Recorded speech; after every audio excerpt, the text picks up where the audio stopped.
Dear Peter Obi, I don't know if you know me, but somehow I guess the name Magnus Oraka would have filtered into your ear. My name is Magnus Oraka, and this particular video is for you. I know you are by far the most intelligent politician Nigeria has ever had. Unfortunately, you may not understand the political psychology of the North, which to some extent I believe I have an ample knowledge to share with you. I find it very difficult to express myself right now because I have not had the opportunity to speak with you one-on-one. I would have given you some great insight about the political psychology of the North. I see your philanthropy towards important sectors of the North, like building boreholes, buying cows to celebrants of the Salah celebration and all of that. Let me tell you something about the political psychology of the North. Every Northerner knows who is good and who is bad, but you must understand first the feudalistic nature of the North. In this part of the North, there is the politician, there is the imam, that is the Muslim clerics, and then there is the voting population. The voting population know, I can swear with my mother's grave that the voting population know that Peter Obi is a good man. They know that Jonathan is a good man. But here is what it is. These voting population, they operate what we understand here as Allah Yebaka Kabamu. In other words, the voting population believe that, if you know what the bourgeois and the proletariat mean, that is, the common man believe that their existence is dependent on the crumbs passed down to them by the rich ones, and that's the bourgeois.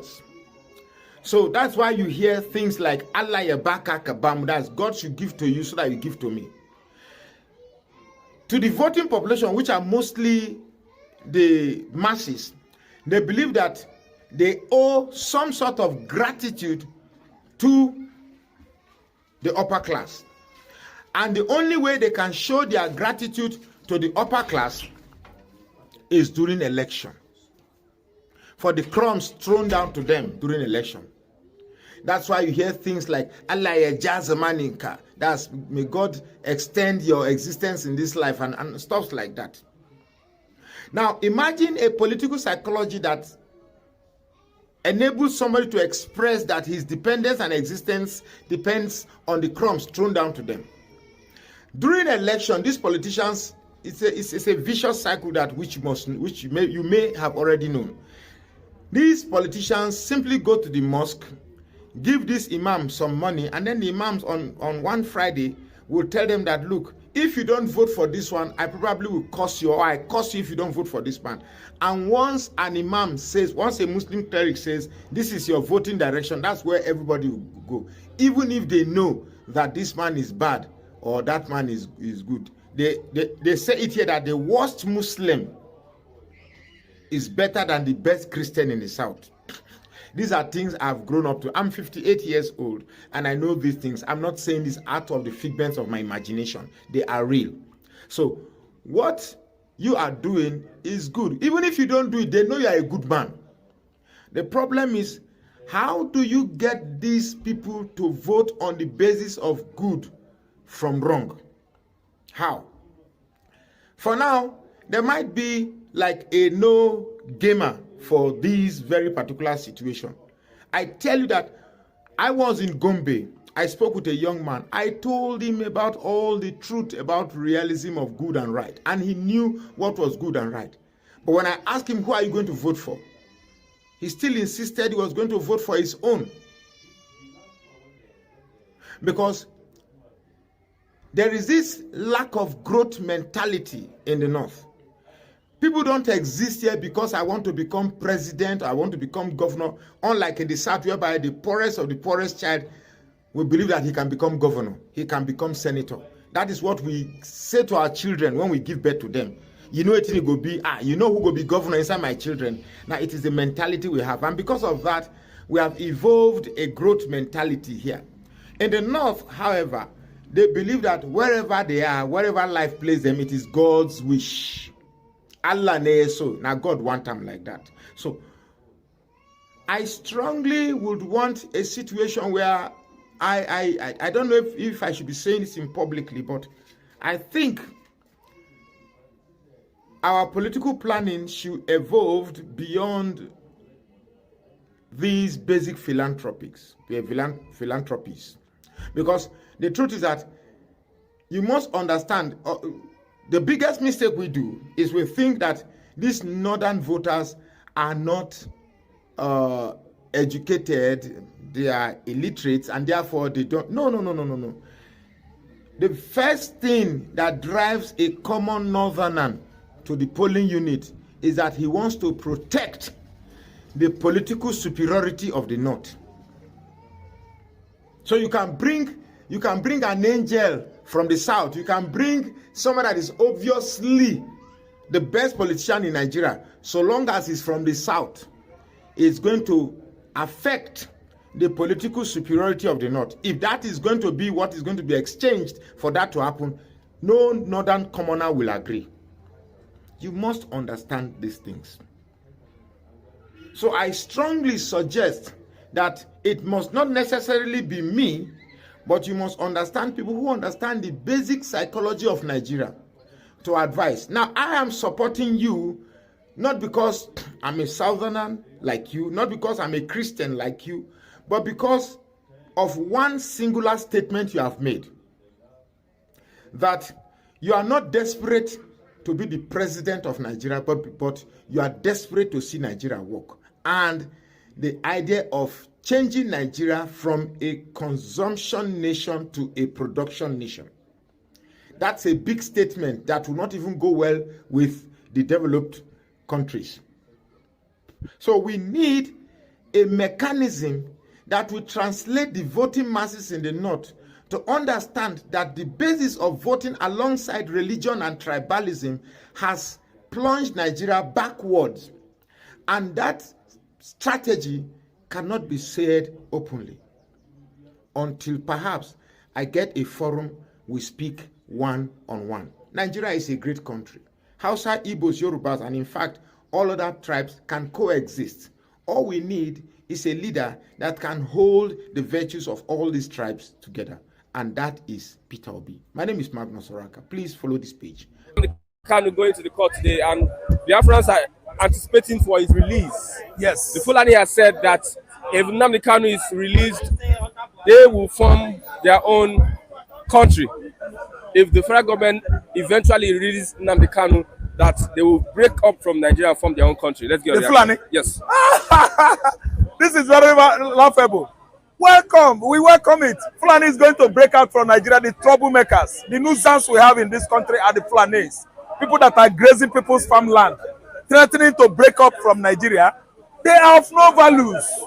These are political thieves, crooks we have in Nigerian politics.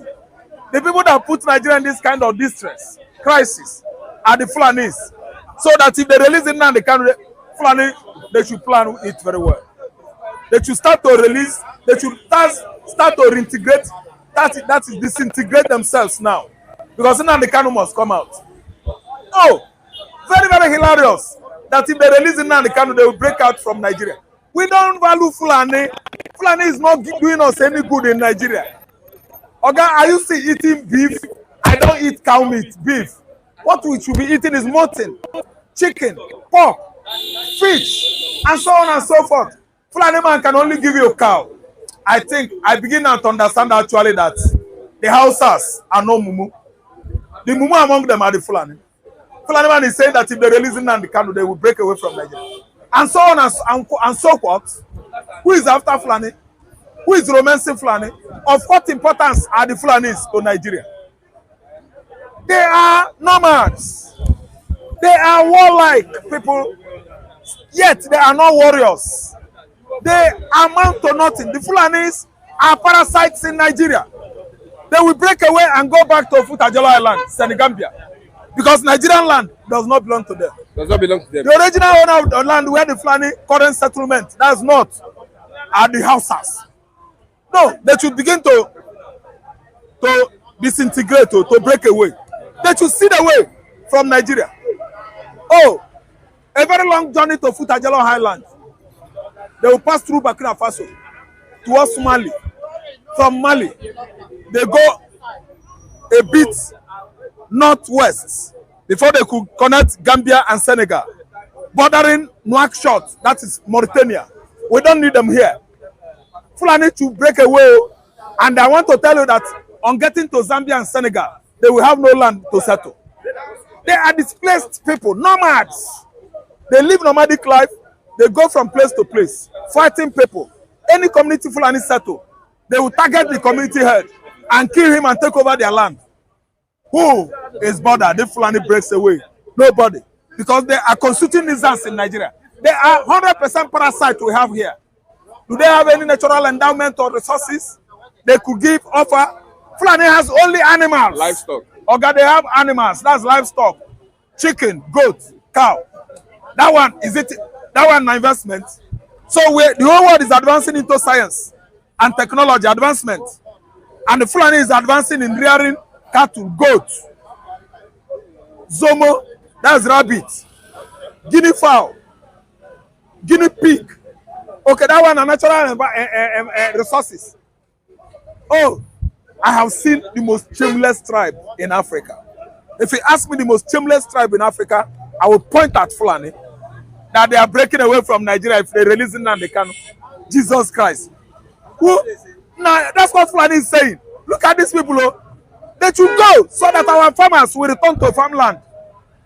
Oga, Fulani must go. That word, that statement, they should not retrieve it back. They must go. Nigeria is thrown into famine. Food drought. Food drought. No food again because of Fulani. War everywhere. There is no peace in Nigeria again because of Fulani. Soldiers are killing people, innocent people. Soldiers are doing so. Soldiers from Fulani extraction. Nigeria is flowing with blood. In the north, blood. South, blood. West, blood. Mid-belt, blood. It's because of Fulani. So Fulani is threatening Nigeria that they are going to break away from Nigeria. If they release Nnamdi Kanu, I'll tell you that Nnamdi Kanu is already now. He's already released. It's out already. Those people are very deaf. Oh, they are not listening to what is going on. That Nnamdi Kanu was freed by a pay cut since last year. Fulani is threatening to break away. They should break away now, of course. If you're accusing him of breaching the trust of Kogi State, then the territorial jurisdiction is one of the ES prosecutors, Rotimi Jacobs. He even wrote in his book that the law is settled on the issue of territorial jurisdiction. There are 5 Supreme Court decisions that specify where you should charge the person, where the offense was committed. A governor of Kogi State must have committed the offense in Kogi State. He has stolen, if the allegation should be an allegation of stealing Kogi State. So if you go by what Rotimi William, which is EFCC #1 prosecutor, and the decided authorities, the issue of jurisdiction, territorial jurisdiction, will come in. Federal High Court have civil jurisdiction across the whole country. Section 45 of the Federal High Court Establishment Act, when it comes to criminal jurisdiction, offense must be tried where the offense is alleged. That is the position. I will not go further because the matter is pending. Because that thing was applied in J.C. Bori case where he was charged in Kaduna. And there are several other cases. But sir, could there be, a conflict between territorial jurisdiction and subject matter jurisdiction? No, territorial jurisdiction cannot be a conflict. Territorial jurisdiction is that it's just for the purpose of criminal trial. Because if the offense is committed in Lagos and you are to charge the person in Lagos, or you brought him and charged him in Sokoto Federal High Court, does it make sense? Okay. That is the essence of the criminal jurisdiction in territorial matter. Ruben, you seem to be very knowledgeable in law. Go and read section 48 of the Federal High Court Establishment Act. It talks of criminal jurisdiction, restricting the and Supreme Courts are interpreted in 5 cases. All of them is that the offense must be tried where it occurred. Okay. Been a new, perhaps tiny or perhaps significant development in the trial of the jailed separatist leader Nnamdi Kanu, which has begun here in the Nigerian capital, Abuja. Mr. Kanu, who holds dual Nigerian British citizenship and leads the banned Indigenous People of Biafra or IPOB movement, faces charges of 7 counts of terrorism, which he denies. But in court earlier today, Mr. Kanu's lawyers said they were ready to enter into negotiation with the federal government through the Office of the Attorney General in an attempt to seek some form of reconciliation and settlement, to which the presiding judge, Justice Binta Nyako, said he had no objection and it was up to the parties to agree on the way they want the matter to go. So what happens next? Could this be a way out for the beleaguered separatist leader, or is it just another dead end? Well, for more on this, let's turn to Arise political editor and director of news, Sumner Samba. Good to see you, Sumner. Thank you so much, Charles. Just tell us more about today's trial. Yeah, very important, conclusion, at least by both parties.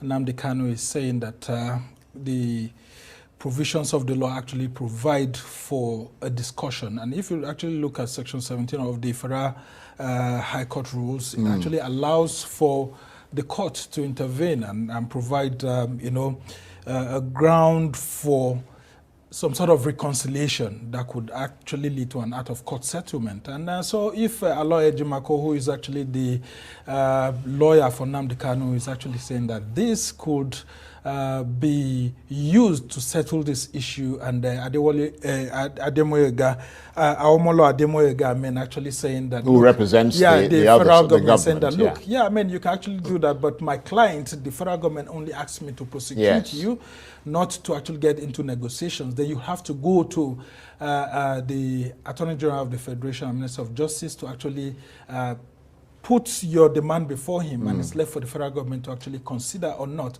So it could actually be a way out of the crisis and the challenges that we have. Because look, Charles, if we've had Bello Bodejo, who is the president of the Mieti Allah association, Cattle Breeders Association, who was charged with terrorism, and he had his terrorism charges quashed recently, why can't we look for a political solution to this? We also have Sunday Igboho, who was having the Yoruba Nation agitations. And we could see how that issue was taken off. Now, the issue at stake now is why that of Nnamdi Kanu continues. Bobo Akbata. How are you? I'm very well. Welcome to the program. Eid Mubarak. Happy holidays to you. Happy holidays. Welcome. So, let's begin with some things that I know you spoke to on the social media, which I feel that is an opportunity as well to speak to the greater Nigerian population as well as the people of Edo State. What happened at the Oba's Palace? I read your statement where you're speaking to both people that are supporting you, people that are against you, saying, look, don't push the narrative beyond what it was. Maybe you give us a bit of a recap of what happened at the palace and what the interventions were and why you responded with that statement. So I'm a Benin man, right? And I have nothing but the utmost respect and reverence for the throne of the Oba of Benin, our royal father. On that day, on Saturday, we went to visit with our royal father after we had done the flag off for our campaign, which was led by our national leader, former presidential candidate, Mr. Peter Obi. So we went to the palace to visit to pay homage to Omonoba Nedoku Akpolokpolo Ewari II. And in the course of my addressing him, I inadvertently referred to myself as a son of the palace, when what was intended was that I am a son of the soil. I'm an indigenous Benin man and all of that. And my royal father, in his usual candor, said, no, you're not a son of the palace. You are an indigenous son of Benin. And correction well taken, and I was very grateful for him setting the record straight. And it was totally harmless, totally very educating, and very enlightening for me to understand, these things are important. Tradition, culture, and tradition. You don't get it wrong. You get it wrong, and a misstep could be fatal. If you know what I mean. And so I was corrected. And end of story. It ought to have ended there. It ought to have ended there, if not for politics and irresponsible politicians. And so his words were taken out of context, twisted by those who have another agenda of their own. And you had the headlines, screaming headlines. You are not a son of the palace. Omonoba shocks LP gubernatorial candidate. You are not a son of the palace. Akpata stunned by Omonoba's statement. These are the kind of headlines that were being churned out. Of course, on social media, all sorts of you were actually trending. Oh, so it was trending. All sorts of perspectives and all sorts of they attempted to manipulate to twist what my Oba has said. And so I was forced to issue a statement, the one you have just referred to, where before I say that, so some others who are my friends and well-wishers, of course, took umbrage at the comments of these other persons, and it now became as we say, basbos, and a basbos situation. And then I was getting really worried because tempers were, tempers flared in more than one occasion, on more than one occasion, hot exchanges, and so I had to make that statement to set the record straight. It was a glorious moment for me, firstly, because my royal father confirmed to the world that I am a true Bini son. That you may not understand why that is an issue, because for me, in the course of my political career, very short political career, one issue that has dogged my entry into politics is the question as to whether I am actually a Bini man or not. I'm one of those Bini people who answer Yoruba names. So in Benin City, my Beniness has been called to question now and again. So it was a fantastic day for me because none other than the monarch himself confirmed to the world that Olumide Osaigbovo Akpata is an illustrious indigenous true Benin man. So the other aspect of whether I inadvertently referred to myself as a son of the palace, because what my Omonoba was saying to us was that the sons of the palace, the daughters of the palace, are the princes and princesses. Definitely, I have never held myself out as one. So it was that was just storm in a teacup. All right. So. All right. Good morning, good afternoon, good evening to every one of you, my people. Thank you very much for your patience with us. That was a long presentation. Yes, I thought I should bring everything in for your awareness. I appreciate every one of you. Today is Thursday, 20th June, 2024. Thank you very much for your time with us today. How are you guys doing, my people? I appreciate you now. Now, they give us the strength to do what we are doing here. God bless you now. Yes, we are here every day talking about the things that's affecting you and I. It's affecting every one of us. We have to continue to talk until we have that better Nigeria. By God's grace, fingers crossed, in our time. But the way it's going is not looking good. Unfortunately, we always have bad news in Nigeria, unfortunately, every day. Or rather, maybe there's good news, but the percentage of the bad news is much, much higher, which always overshadowed the good news. That is why you see every headlines in Nigeria, 98% of every headlines, both the mainstream medias and the articles and all that, is bad news. Meanwhile, as you can see right there on the screen, you can see that one. Peter Obi's campaign spokesman Kenneth Okonkwo set to rejoin APC from Labour Party. While federal government set for $4.4 billion new loans as Nigeria debt hit 101 trillion naira. And many of you don't talk about this. You are just there fighting for APC, fighting for this, fighting for that. You are not even sure what is happening in your country. Or maybe you are sure, but you are not interested. Now we God know where we they go, but some of us, by God's grace, that have a second option, we should be grateful to God. I want Nigeria to work, don't get me wrong. That's why I'm here every day. But the way things are going on, trust me, I don't know when this is going to happen. Good morning, good afternoon, good evening to every one of you once again. I would like to quickly post out a link for those of you that want to join us. Click on the link and join us here. Wonderful Mommy Diaspora, good evening to you, Mommy. Thank you very much for all you do. I love you so much. Thanks for your encouragement, your prayers, your support, your encouragement. I'm very, very grateful. Thank you very much, Madam Patricia Bujumi, Mr. Abu Azi. Thank you, Madam Martina Ambassi TV. Thank you very much, Madam Irene's Finance. God bless you all. Thank you very much for being there, for your assistance, for putting your effort to see Nigeria work in our time. I'd like to appreciate every one of you right there. Although I've showcased everybody, but I'd like to quickly mention one or two names.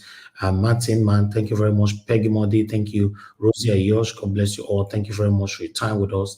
Thank you very much, Wabo Felix. I appreciate you. Madam Tusabi is right there with us as well. Then I got a super chat from Talkback O. Thank you very much. God bless you. I'm very, very grateful. Stephanie supported us as well earlier on. God bless you, Stephanie Ojek. I really do appreciate you all. My pocket never, ever, ever run dry. Then we have more people right there. Dixon in Dagbon, Austin Prince, Onye, and many others. Madam Erling, thank you very much for your consistency. May God bless you. Thank you so much. Madam Luke, I can see you already on the backstage. Thank you, ma.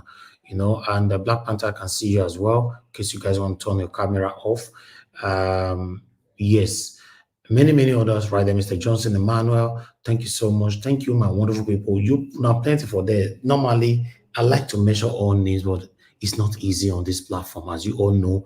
Once we don't hold that comment section tight to measure around in the plenty. But meanwhile, I'd like us to move on right now. Thank you, Doreen, just join us. God bless you. Thank you. Patience Demudia, thank you very much, and God bless you all. Paul Don, thank you. Nena Bona, thank you. God bless you all, my people. Tammy, thank you. Mada Albi Achuko, thank you very much, man. I can see you as well. Thank you. God bless you all. Rosie Ayosh and many others. Do your part, my people. Press on the like button. Help us to share. Let our voices go far. I can see you, Destiny. I can see you, Mr. Jonathan, Madam Patricia. Thank you. God bless you all. I can see you already. In case you're turning off your camera, that is fine. All right. Somebody reached out to me telling me that we blocked somebody yesterday on this platform. His name is called Dr. Peel, something like that. I can't even remember his name anymore. Dr. P, whatever. That is being consistent with us here. I shouldn't have blocked him and all that. Listen, the reason why I did not reply to you on the WhatsApp, I know they do secret thing, especially when it comes to satanism. I will talk on air. You understand? If it's a confidential, your personal life and all that, I'll keep it. But when it comes to this, no. I want to let you understand the duration that you've been on Nigeria Watch doesn't count. If you are staying or all that duration, you were patiently waiting for me to fail. That means it doesn't count. Because if you've been with us for so long, if I make mistake on this platform, it's supposed to be your duty, your responsibility to quickly correct me. Like I referenced yesterday that somebody corrected me when we spell son, you know, on the thumbnail we spell son, S-O-N, but on the title we spell son, S-U-N.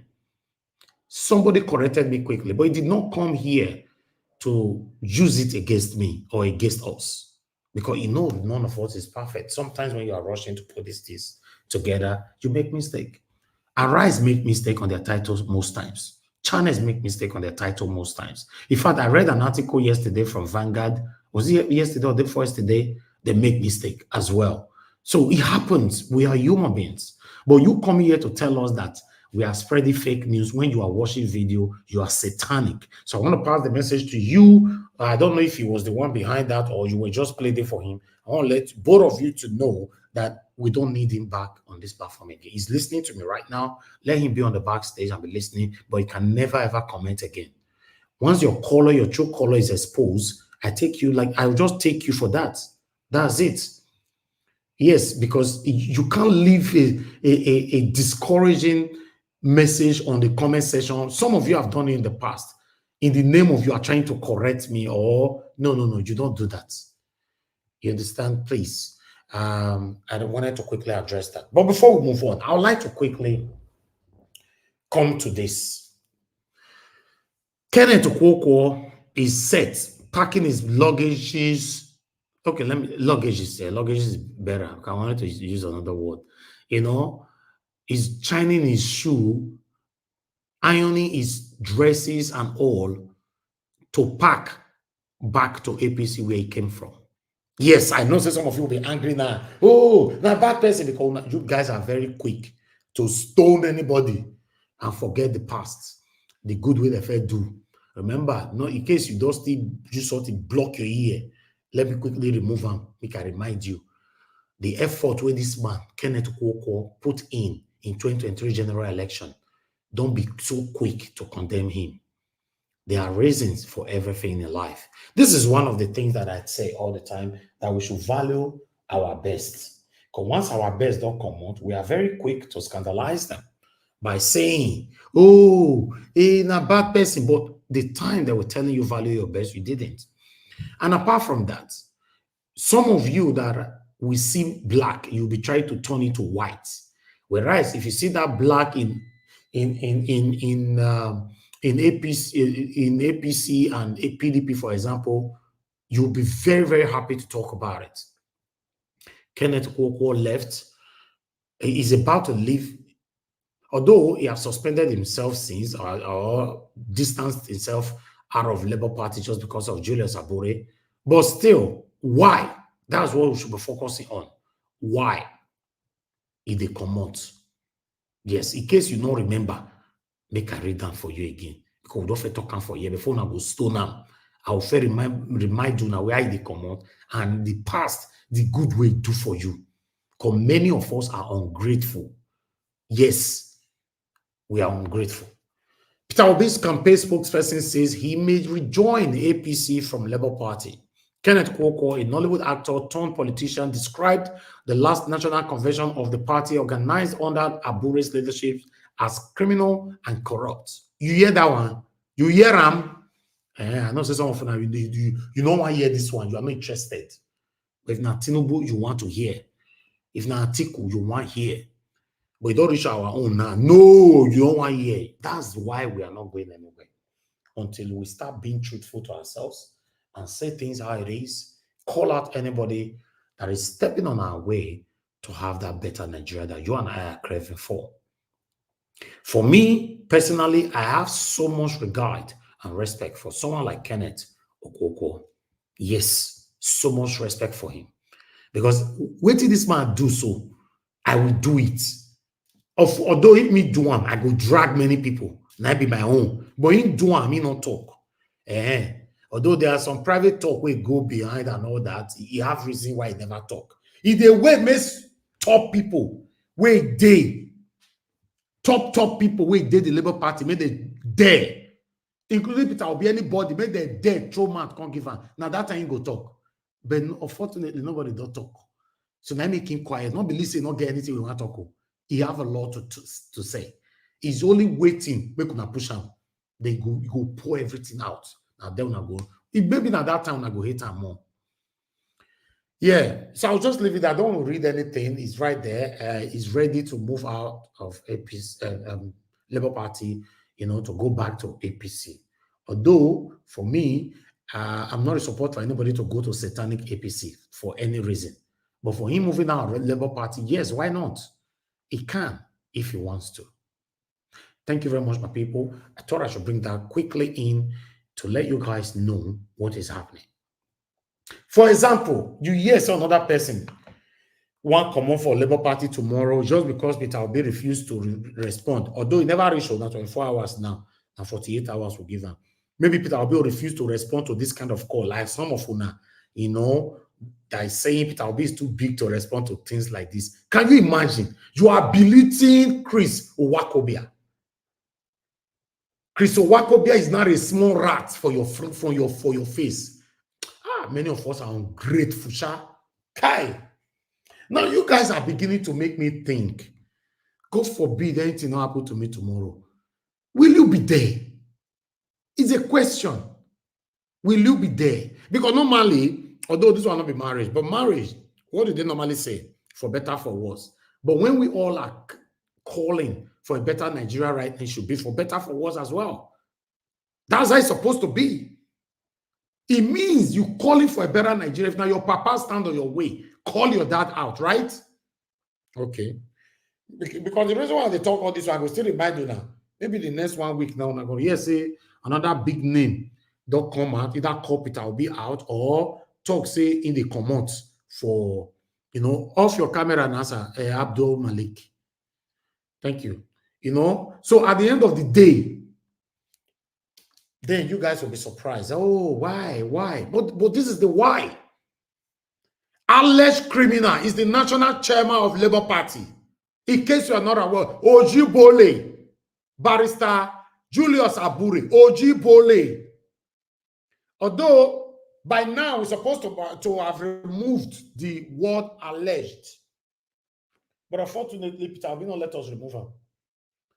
Peter Obi na he hindered that one. 100% he hindered him. He hold us strong. Not let us do him. Because he promised us.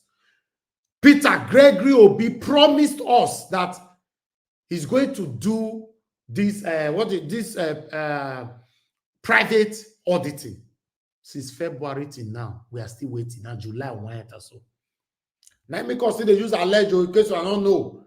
At the moment now, we don't know whether he really be Ojibole or if now people way near and I be the Ojibole. We are not sure. But by now, we're supposed to know if now truly saying now Ojibole. But Peter Obi not agree. Yes, it's becoming too obvious that Peter Obi don't want this to happen. But then, let me tell you guys, since yesterday on my research, but I'm not going to mention names. Like I told you guys before, by God's grace, I'm also connected, in case you're not aware. Yes, I have 1 or 2 persons I talk to. Some of these people, you that is listening to me, you look up to them. They have made my research, and I'm just going to give a little bit of spiel for you to understand what I'm saying. 85%, my own statistical, Peter Obi said that word. But you know why? The word from Chris Owankobia yesterday. But you know why? Peter Obi not use and mean any harm. Although it mean harm to obedient people. Because right today's date down, which I want to tell you, so today is Thursday, 20th of June. Because anytime soon, Peter Obi will be joining PDP. And Peter Obi wants a PDP governor in Edo State. He go shock on, right? Some of us say, no, because you just the comment section there or you listen. You don't know where will they go. And as you know, I cannot lie to you guys on this platform because I don't have anything to gain, right? But I'm just telling you this. Every party man wants their party to excel. At this moment now, Peter Obi is not really interested in Labour Party anymore. He's just there like, I'll just leave that on. I'll leave it like that. I'll leave it. But don't worry, I'll remind you now of this date. I'll say, remember Thursday, 20th of June, what I tell you now? Yes. For me, Peter Obi talked that word, but normally, Chris Owankobia, it was a private conversation. And for those of us waiting for Peter Obi to respond, we cannot expect Peter Obi to come on air and tell us that he said it. He's not going to do that. Then, if you ask me, I'm one of the people calling Peter Obi to come out heavily. I know this one I might be contradicting myself, right?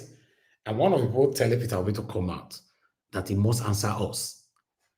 But the same me, if you ask me, Kai, I shouldn't be saying I'm contradicting myself. But this contradiction is deliberate. Okay, I'll leave it like that. I'll leave it like that. I'll just leave it like that because words goes far. If I don't talk and I go, I'll leave it like that. But let's continue to wait. But I want you guys to know, I will never come here to deceive you all. I want a better Nigeria. I don't care. I don't care if my mama, my papa, they are listening to me right now. If not, they stand on the way. I mean, not see them, just see them. Call them out. In fact, do you know how to call them out? Join the panel. When you all read your time to start talking, just say, hey, Mr. Elvis, we see your mama yesterday where they carry Ghana must go. The video they with me, I beg. I don't post the link for comment section for private chat. I beg plan. If me can say no, I can't play it now. Let me look at it. Let me review. And then you know, say I'm biased. I'm saying this. I'm not joking. I'm not joking. My parents actually told me that before I know what they do for life, I don't decide what I want to do for my own life. Even them, me never, if they say me can remember, I not feel remember. But after I don't remember how life supposed to be, now I take decision. I've always been on my lane. I never ever follow the lane where my papa want follow or where my mama want follow, my siblings or anybody. I've always been on my lane. People who know me, how I take growth, they listen to us. I've always been on my lane. That's one of the reasons why keeping friendship is not very easy for me. Because friend, what I get today, tomorrow you will get to understand that this man, this man, hey, way, person of his survival, this guy, way. Yeah, you can. Just be truthful, that's all. Not lie against anybody. Don't wish hunt anybody. Don't use your power. Don't be intoxicated by the power given to you to destroy any lives. Just be truthful. Yeah, people hate you for your truth. It's good. That's fine. But people loving you for your lies, that is where the problem starts from. Thank you very much, my people. Now, God, have a blessing. Now, I'd like to come with another article quickly so that I have 4 articles for you guys so that we can move on. I don't spend so much time today for my presentation. One verse is a very, very important one. But this one is the chalky one that some of us always just push aside and move on. Federal government eye $4.4 billion new loans as debt hit 101 trillion. I believe some of them are not waiting 101 trillion mean. Maybe now you look and say, no, normal thing now. And today they started to borrow. Hey, Tinubu, Jagaban, Emilokon. Hey, wahala. You know what I love for everything that is happening now? I dey like her because una wey say though APC must win all of them. All of us dey inside though. If at this time, now some of us can't even dey flex most of self, more look strong pass for this economy. Yes, now you don't know. You don't know so as the tea hard reach, so as he hard reach. People they will still they burn over 200,000 daily. They not affect them. 1 million naira daily, not affect them. You don't know.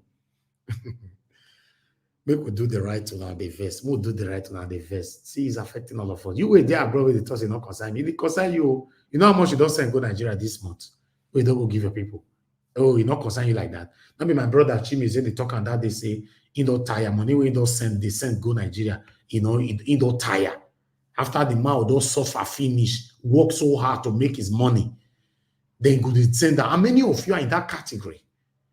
You have labored, you have suffered. Now, so money is sent go Nigeria. And upon all that, you're saying that it not concern you. Don't worry. Don't worry, Oga. I'd like us to move on. I have another article here. Oh, I lost one of my articles. No. I just lost one of my articles and I just mistakenly click. I don't know. Okay, I know where I get them before. But let me put this one here. Before I finish this, I'll bring that in. I just mistakenly delete them. Okay, you can see that June 12th, Nigeria is not a democracy. Stop celebrating a lie by Olu Fasin. Last week, Bola Tinubu, Nigeria president, tripped and fell as he climbed the steps of the parade vehicle during this year's Democracy Day. Characteristically, Tinubu dismissed the incident, saying he don't bale, that he's prostrated for the democracy. In truth, Tinubu stumbled in a perfect metaphor for democracy in Nigeria. And this article, I go advise on how we like to read because you may not get time. I don't read everything. When I will like to read, I beg, go read this thing with this man right for you. You'll be surprised. It's not too much, but go read them. They Vanguard today, now Thursday 20th. Go read them. I can't read all, Now, okay, let me take this one quickly. Unfortunately, another disheartening article for you. There you go. Angry mob overpowers police operatives, kill man in Bauchi for alleged blasphemy. In postmodernism, we are still hearing the word blasphemy. Blasphemy for what did happen? They overpower police. Whereas you not overpower police, we're gonna get better Nigeria. But you overpower police to kill your own fellow Nigeria. Okay, I'll leave it there. My people, Olumide Akpata have this to say once again. For the last 25 years now, we don't do democracy, not be so? Since 1999, not be so? Which party they rule us since? Not be APC and PDP? Yes. Our country. Bad. Our country. Bad. Are we getting cheap for this side? No. Rice cheap for this side? No. When I get light for you? No.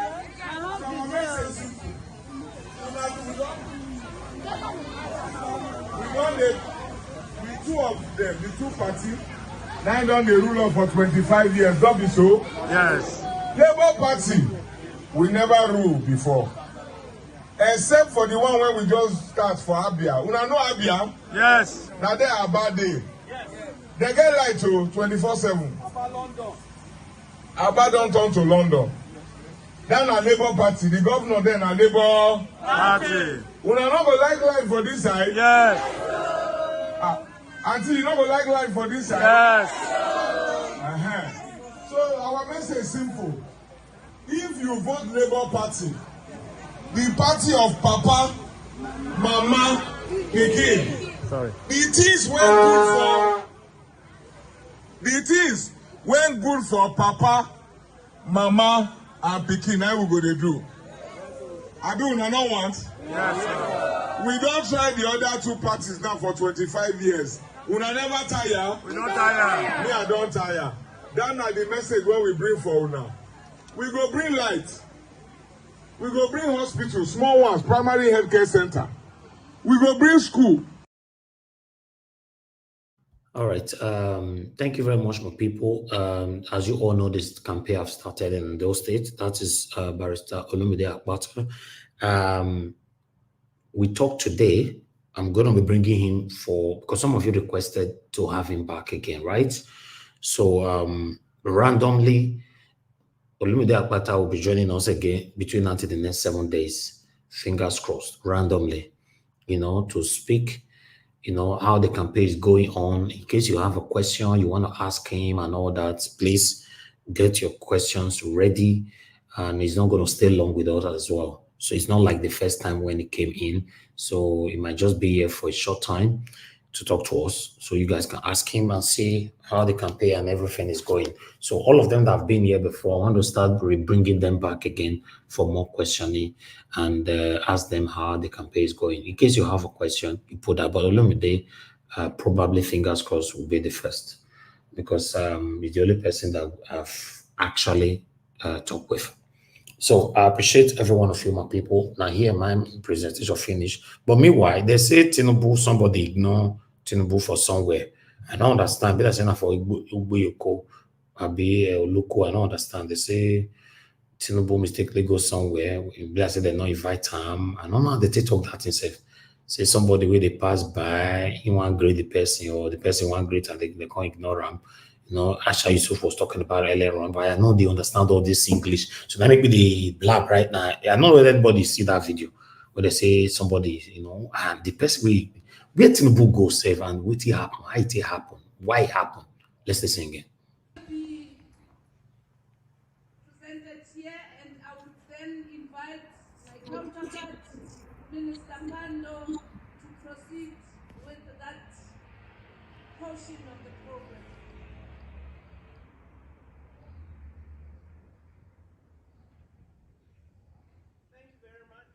Watch out. Then I bet the Tinubu. Yabali Yanazu. Then I value Tinubu. Chai. They're going to president in the Nigeria value Yanazu. On our chicken, can help you. Yeah? On our chicken, can I want to follow you? Huh? Huh? Hi! Hi!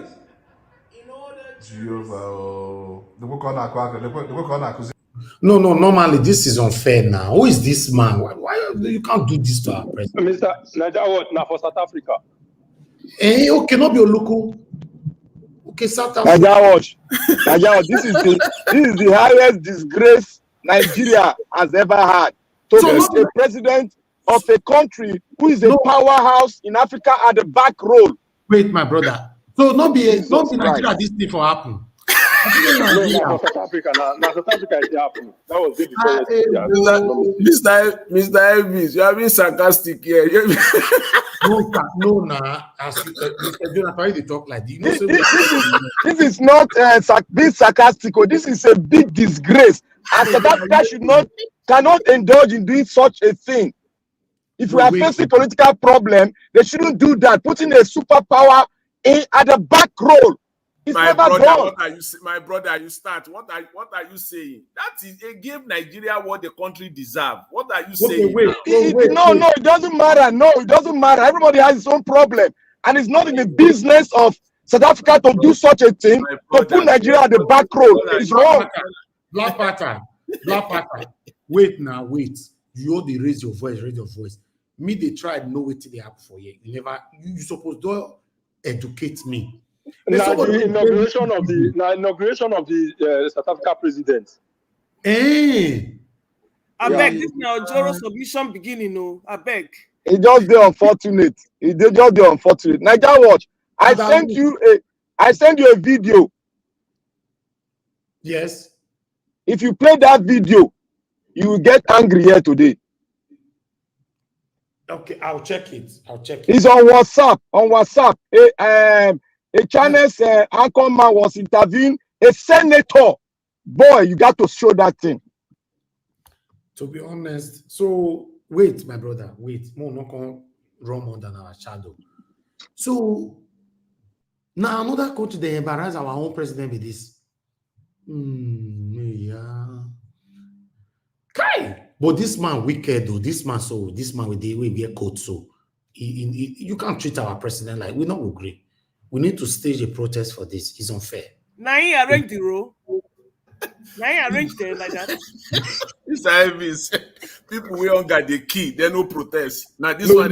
No. Me go join the protest for this one. It's unfair. In short, as I did so, any South African where I see, you know my friend again. Why they do like this? They are an ungrateful element. That's what they are. So you actually believe that man is your president? No, it is Nigeria. It is the flag. The flag was flown there. Look. We are not talking about the man now. We are talking about the country. You cannot put Nigeria on the back road. Look at what the man is doing to the country. No, madam, look. Our problem is our problem. When it comes to international diplomacy, you cannot put a powerhouse, Nigeria, on the back road. Which powerhouse? I don't understand, Black. Okay, what do you want to do, Black Panther? What are you proposing? Okay, let's go. Look, Black Panther. Look, say they use style, they give submission. I beg. Hold on. I beg, you got to show that video, I beg. Hold on. Your body today hot. Okay, the video, there you go, a short video. Listen to it. To be spending 140 million. If I give you 140 million naira cash to take to your senatorial district, won't your people benefit from it? Let me tell you, Sean. I don't want to go personal now.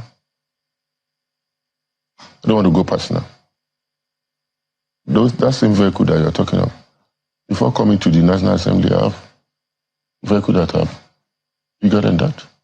But this is Nigerian money. Yeah, so Nigeria does not have money at the moment. So 26 point something inflation rate with over 34% of Nigerians unemployed. Are we supposed with to, over 134 million Nigerians multidimensionally poor? Is it sensitive that those who are supposed to represent the people go to Abuja and lavish themselves with luxury vehicle? Is that sensitive, Senator? Are we supposed to do our oversight function trekking or going without vehicles? maybe you could have considered a more cheaper vehicles to get the job done. Maybe a car. Maybe a sedan. If I travel to... Maybe a 25 million naira worth of sedan vehicle might do the job. If I travel to my constituency with a car now, by the time I go 3-4 times, you know Nigerian roads. Is that not an indictment on you, those of you who are in power? What? Those of you who are leaders in Nigeria today, is that not an indictment? And we have bad roads in the state, in your local government, in the senatorial district. Is that not an indictment on those of you who are in power? It's a discussion for another day. You see the level of... But Nigerians suffer for the inefficiency of those who are in power, let me tell Senator? You, if you look at Nigerian roads all over the Federation, that we have a serious problem. Because nothing much has been done in the last few years. Most of our roads, they are terribly bad. In fact, the government cannot even have fund enough to work on those roads.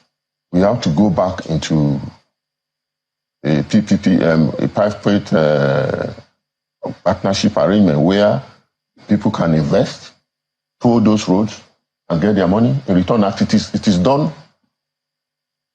We'll find out whether or not what you are doing is illegal or what you're doing as a senator or as lawmakers in the eye of the law is right or wrong, or whether or not it's morally justified. But Section 84 of the Nigerian Constitution empowers RAMFAC to mandate or determine the salaries, allowances of public officials, including members of the National Assembly. And this is what RAMFAC, based on the last published figure of the basic salary of a senator, it says that a senator earns 2-point-something million naira.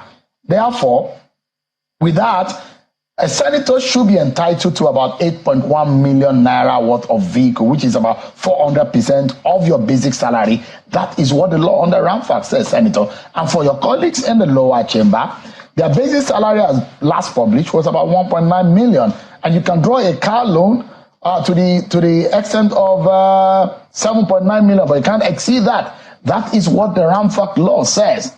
But if you're buying a vehicle of 140 million naira, based on this, it says something is wrong. I'm not even, don't forget that I'm not, I didn't tell you that I don't even know the figure as I'm talking to you, because it's not my responsibility. If you're buying a Land Cruiser, we've done our own research, and I've given you a median of what it costs in the market right now. So we heard that the cost that National Assembly is getting is 160 million. But I've taken that figure and put it under the table. I've given you a 140 million. Prado is about 85 to 90 million naira. So let's assume that you're buying it at 140 million, no matter what the case may be. Senator, can you look Nigerians in the eye tonight and say what you are doing is sensible and appeal to the sensibilities of Nigerians who are poor, some of them who cannot even afford a food on their table tonight, some of them will go hungry without being able to provide for their families, some of them who are multidimensionally poor. Dollar to a naira is about 1,250, and we have our lawmakers buying this kind of vehicle. Is that right? Is that justifiable, Senator? Sure. Is it only Nigerian senators and House of Rep members that are using? But does it make it right if you're not the only one? I mean, and I'm not making any allegations against you, and I'm just saying that if anybody is caught doing something wrong, I'm not the only one doing it. Other people are doing it. Can I ask you a question, Theo? Go ahead, please. Your MD, is it MD or the head of your this thing? Which type of vehicle is he using? I use an SUV. That's why I told you. SUV, it's an SUV. I use a mini SUV based on the status of my role here. And that's why I do that inference. You buy Nigerian-made vehicle? I have. My vehicle is produced here in Nigeria. Which? I use a GAC that was coupled in Lagos. Well, how much did you buy? It's a company. It's an official vehicle. So, your company chose to buy you official vehicle as a private organization, but you are a public officer, Senator, and that's why we are asking you tonight. He who comes with equity must come with cleaner. Senator, Nigerians are suffering. There's poverty in the land. Can you, for a moment, even jettison that idea to show Nigerians that you guys are committed to the plight of the poor people? that you cannot run government as usual. You are a member of the APC, a senior member of the APC. Can Nigerians trust the APC and the leaders of today that they really care about the people of this country? You know, assembly, we talk of the same thing. Maybe as a local manufacturing plant develop, we may choose to patronize. The GAC, in collaboration with the Lagos State government, just launched 2,000 vehicles. There is Innocent in Anambra State. There's another young man who is producing a vehicle that will be useful. If you say utility vehicle, is another Nigerian, his name just skipped my mind right now. Not NORD, is a Nigerian young man producing vehicle. And this set of people will look at you, who are supposed to be leaders of Nigeria. How disappointed do you think they would be in you? We have not. I've just said that in future we would surely ask Nigerian manufacturing sector develop. Senator, you know, a lot of Nigerians may not be happy with you guys right now. Are you aware?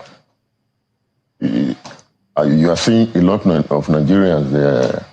Nigerians are not seeing other people in the executive. Is that the reason? Is that an excuse enough? The same vehicle? Is that an excuse enough? Why are you guys picking on Nigerian? Because you are the representatives of the people. Yeah. You are voted in office to feel the pain of the people. Yeah. But it doesn't look like you guys are feeling it, are you? We're making a lot of sacrifice. You don't know. Including buying luxury vehicles. Wow, this is something else. You see, Senator. You see how they do. Hold on, my people. I say this is just something less. But I would like us to, quickly go for this break. When I come back, we'll take it from here. Or should I just start picking calls right now? Because I have. Can you guys still hear me? Yes, we can hear you. I beg. Yeah, we can hear you. 2 hours, don't go. Okay. Not verse, madam, not verse. Okay, let me take this calls. We have Madam Origin with us. Madam Origin, thank you very much, ma, for calling in. Please talk to us. Good evening to you, ma. Hello, everyone. What a lounge. What a place. Niger Watch TV. Mr. Niger Watch. Yes, ma'am. You will never lose your reward. Keep this kind of lights on. We don't know where we did go, but we know that we must push the light. I don't know. I told everyone here, a new Nigeria is inevitable. Either in bits and pieces or whole. I greet Mama Desperate, the wonderful mom that gave us a son that is not giving us hiccup or giving us headache. I quarrel with him on air. I've not quarrel with him outside here. Any quarrel you put here, quarrel with Mr. Najawa. He is the one you heard. So if you didn't hear, it didn't happen. Exactly. I greet everyone, all our wonderful panelists. Madam Luke, you're always I reserve my comments. I like you. I greet everyone. I am just sitting here listening to all that. Oh my God. Niger, my youth, please, I'm begging you people again. You know what I do here. What I come here is to please encourage you. Never follow. And now I'm going to concentrate on the word, the system. The system we have is life-threatening to both the citizen and especially the youth of Nigeria. The system is corrosive. From Mr. Magnus to Oraka to the street people to the young man that analyze what is going on between the Fulani hegemony to Biafra and everything.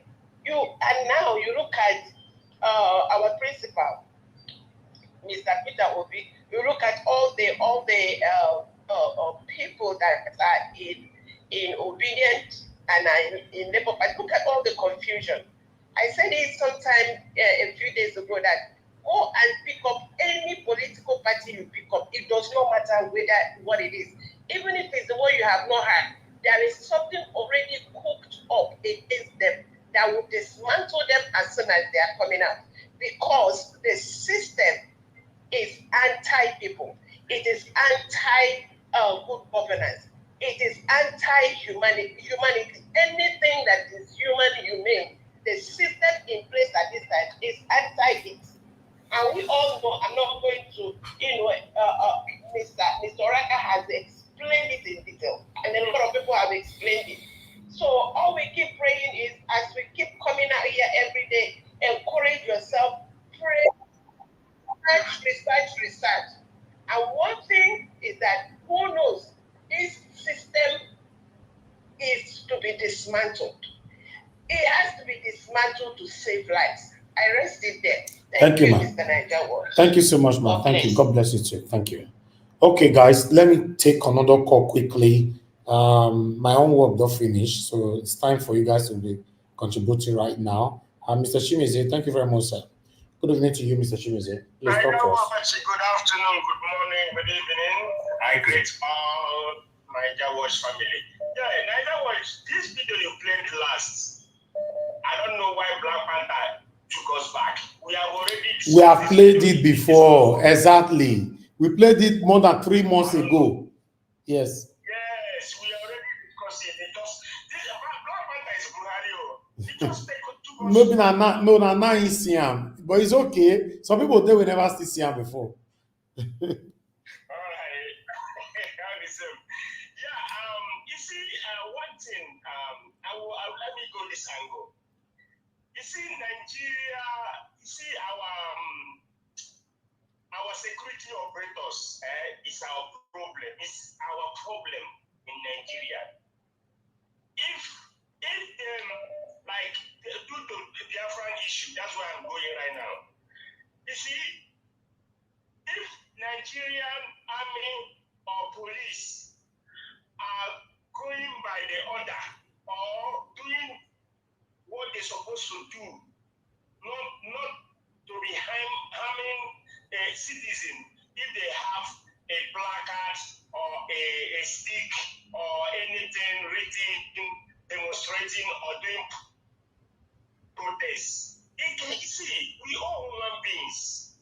You that have a gun, you're a human being. You can't go and start shooting people or killing people. That's how anarchy coming into the country or coming to the protest or whatever the people are doing. So far that they don't have any gun with them or anything that will be a threat to a security person, a security personnel. But placard and all those things is good. Like they are talking about, they're saying about, going for dialogue. Nigeria never liked dialogue. That's the problem. If Nigeria can engage people that have no gun with dialogue, I think that's how a good governance or a democracy country should be doing. Not everything you carry gun and bullet. It's not that way. I bet you, like, high-end violence, which is not right. Okay, thank you. If army or police didn't kill anybody, it won't go. Dialogue is good. Thank you. And that's how good things will come out to the country. Thank you, Niger Watch. I will come back. Thank you, sir. Thank you very much. Thank you. Let's take another call quickly. Yeah, good evening to you. Your name and where you calling us from? Hello. Yes, sir. Speak louder, please. Where you calling from and your name? Hello. Hello, I can hear you. I say my name is Wally. I'm calling from Nigeria. Okay, Wally, talk to us, sir. Okay. Mr. Nagawo, I just want to everybody.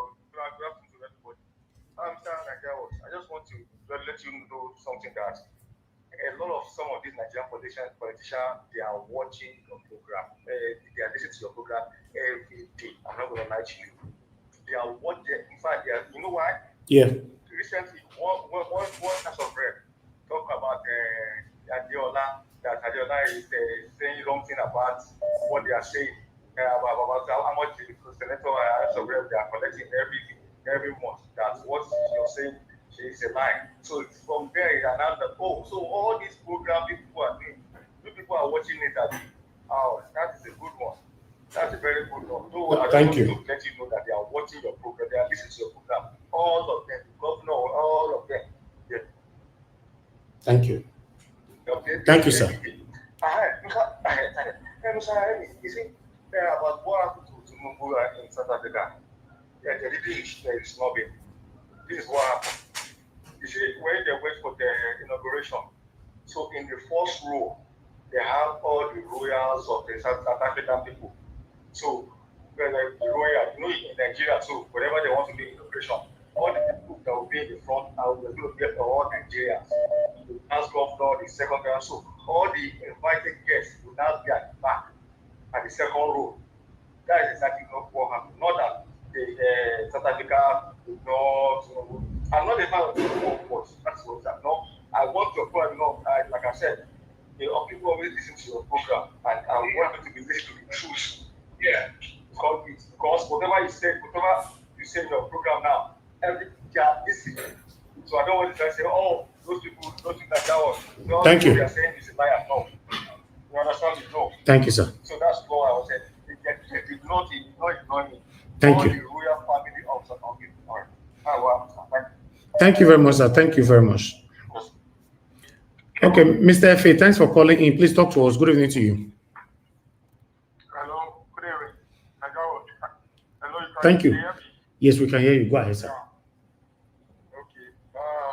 I come because of this Tinubu going to South Africa. What happened in South Africa? You know what I want to go today. Number one here, Black Panther, you're supposed to know, say, Tinubu, everybody know, you're supposed to know, say, we're in digital era. The way this man come to our president to that office, he has everybody know that he's a drug baron, everybody know his story. So I never see normal human being respect such person like that. So don't say you're president of the nation. Right? No, because that man is not our president. Nobody vote for Tinubu, Mr. Black Panther. Nobody vote for Tinubu. You understand? So that is why it's like that. It's not Nigeria. And even South Africa know that Nigeria never vote for Tinubu. He came there because of money. He rigged himself into that office. Nobody vote for Tinubu.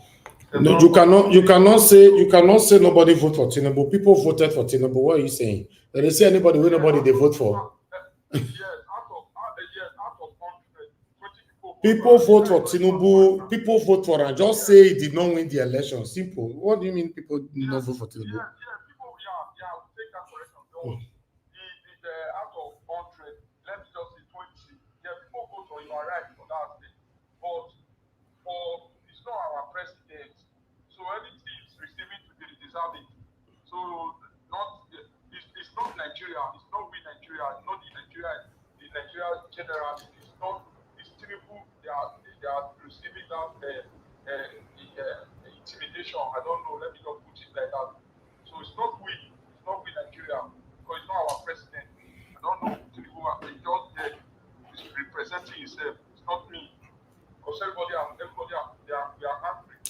So Mr. Black Panther, you're supposed to know we are in digital era. Okay. Anything you are doing your streets in America. Thank you. Today, except we don't know. Everybody will know we are in digital era.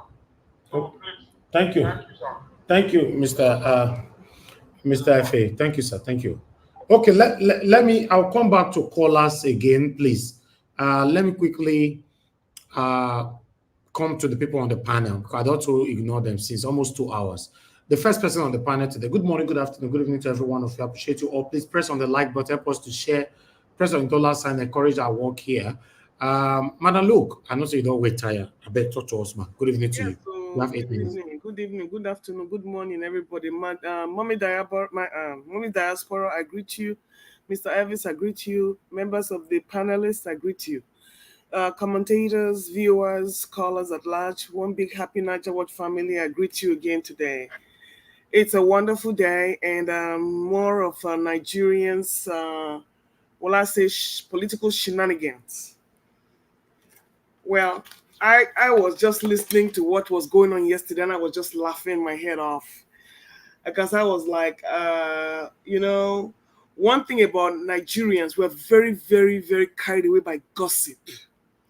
We like, what will I say, shalaye too much. I don't even know to start with. Let me just stick to the topic. I will leave yesterday's matter today for today.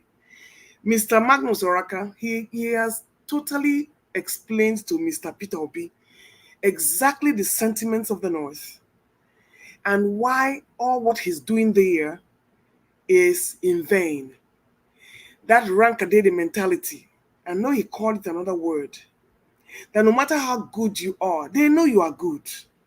But because of that loyalty they owe to their leaders and rulers, from eating crumbs from their table, that culture they can never leave when it comes back to election.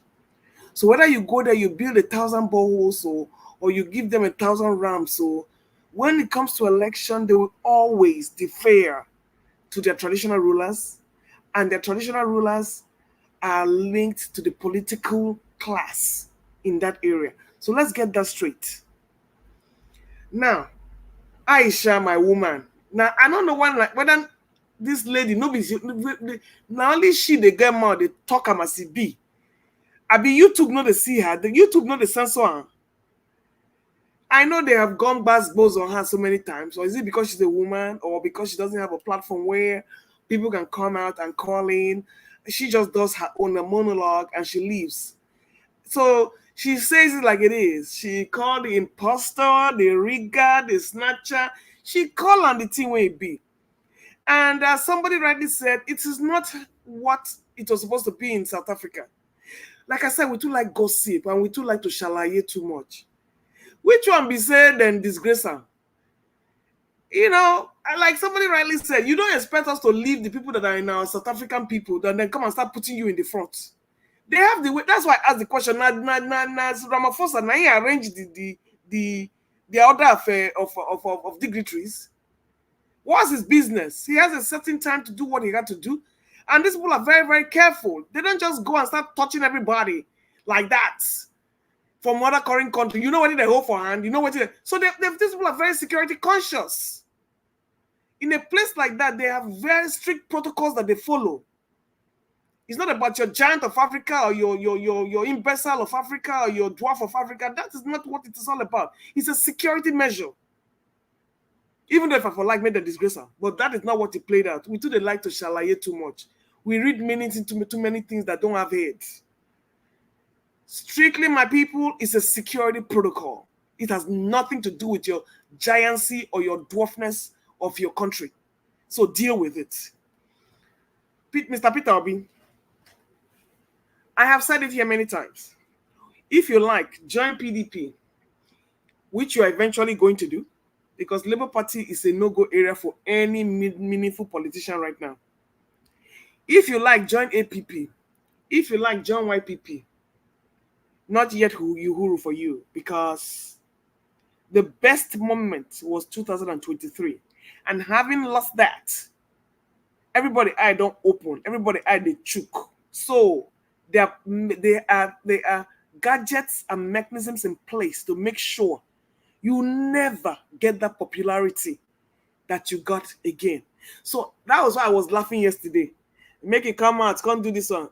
Excuse me, the man no talk. I said when he had the time to talk about Yes Daddy, what did he do?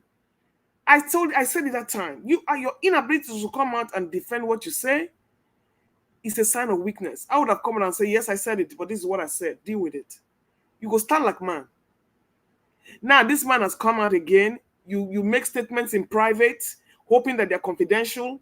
but it's your Judas that will come out and betray you. What you said was not wrong. You're going with whatever is going on in Edo State. And I said it, and I asked Mr. Olumide the question here. Are you aware of the rigging mechanisms in Nigeria, in Edo State? He said he's aware, but he's not bothered. I'm like, okay.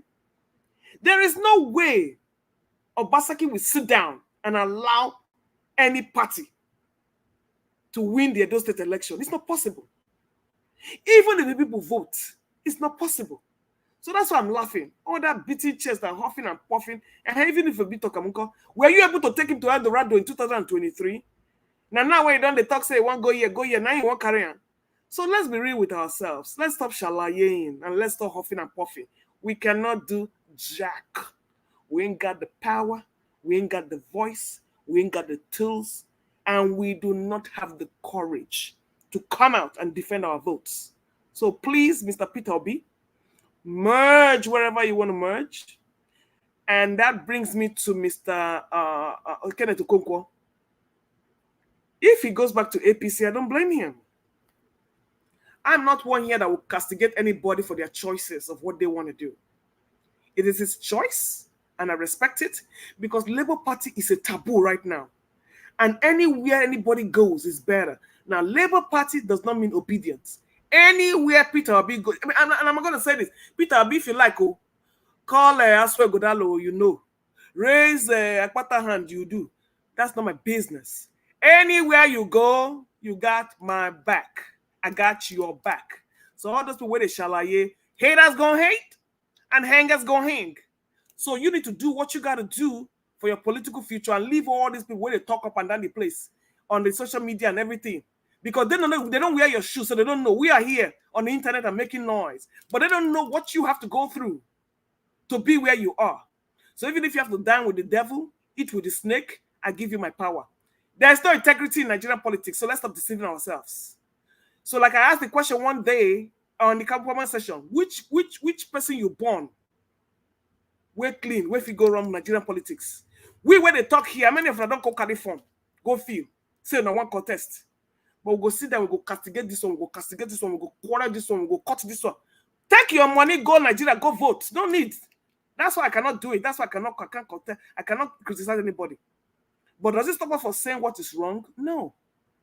But to be criticizing unnecessarily and telling that he has to defend himself, Mr. Obi, I'm waiting for you to come and say what you have to say. Even if Mr. Wakobe blackmailed you, that's not my business.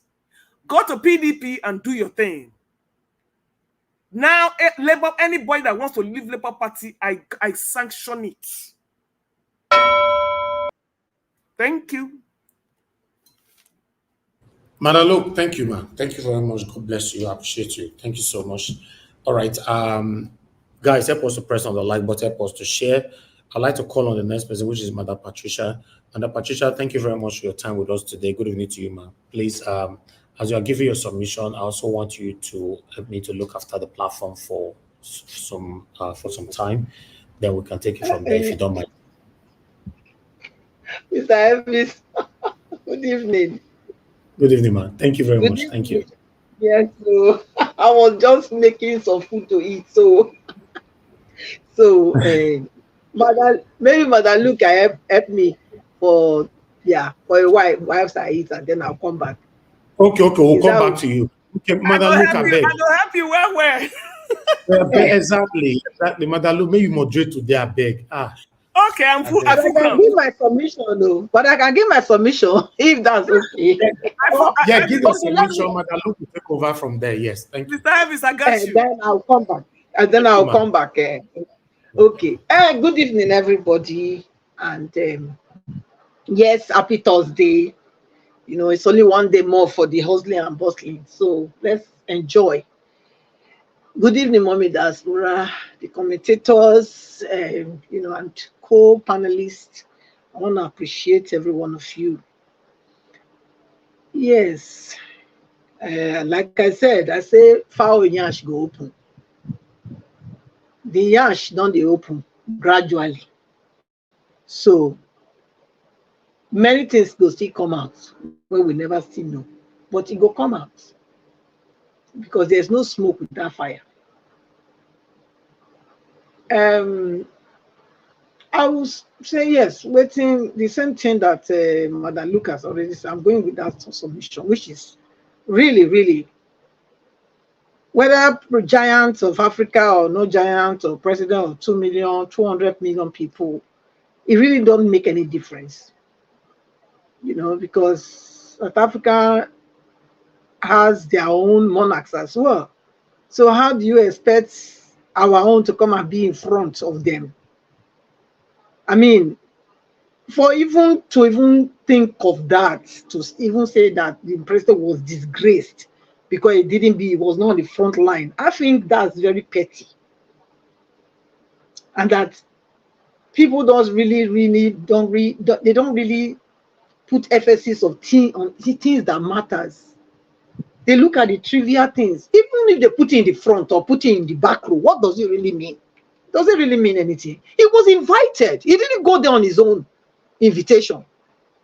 Was he not invited? He was invited. So wherever position he was there. It doesn't mean that if he's on the back row, then he was insignificant. At least they recognize him. That's why they invited him. And I want everybody to know that whether you like it or not, I'm saying it loud and clear. Tinubu is the president of Nigeria. Okay? So if you are still arguing with yourself, be arguing with yourself. It's not your president, but he's the president of Nigeria. And if you are a Nigerian, if you are holding a Nigerian passport, it's your president. Whether you like it or not, whatever decision is taken or whatever deal is taken, it's going to affect you, whether you know it or you don't know it. And the earlier you start accepting it that, oh yes, it's my president, you know, and in fact, you have been complaining and complaining and complaining. What has your complaint do? He hasn't done anything. Is it not high time to start looking at the other way? Who knows? It could just be a blessing in the disguise. It could just be. I've said it before in this place. I said Tinubu is the only one that have the strong head to take Nigeria out of these woods. He's the only one. I don't see any other person. I don't. He's the only one. If you really need to do it, this regional thing people have become clamoring for, he can do it. He can. If he want to do it, he will do it. And no, heaven not go fall. Heaven not go fall. So all this one we are doing, and you know, let's leave. Let's just forget this. The complaining, criticizing, everything is not helping. So the best thing is just sit down, look. Sit down, look, and pray for the best to happen. Pray for the best to happen to Nigerians. That's what you need to do, because you've complained, you've shouted, you called him names, everything. You called on people, a foreigner to come and help you deal with it. Yet it didn't work.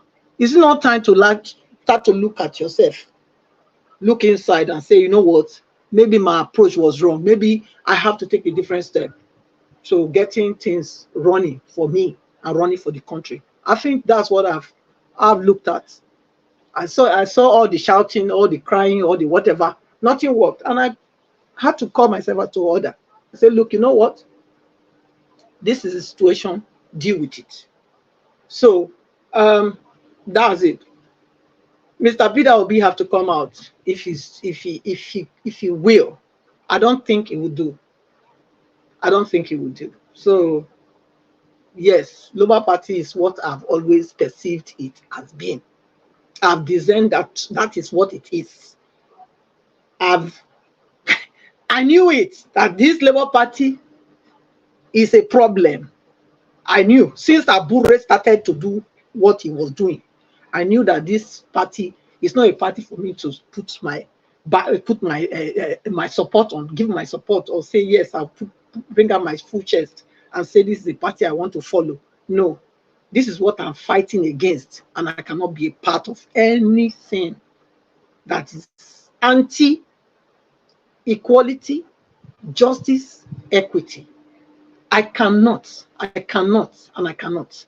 So, and that's what I saw, and I withdraw my support from the candidate of the Labour Party, the Olumide Akpata, and also based on also what he said here, that I was going to bring big gates to Nigeria. So that was it. He used it as an example, as he is saying, but the example you can use many, many other people as your example, if that is not what is in your mind.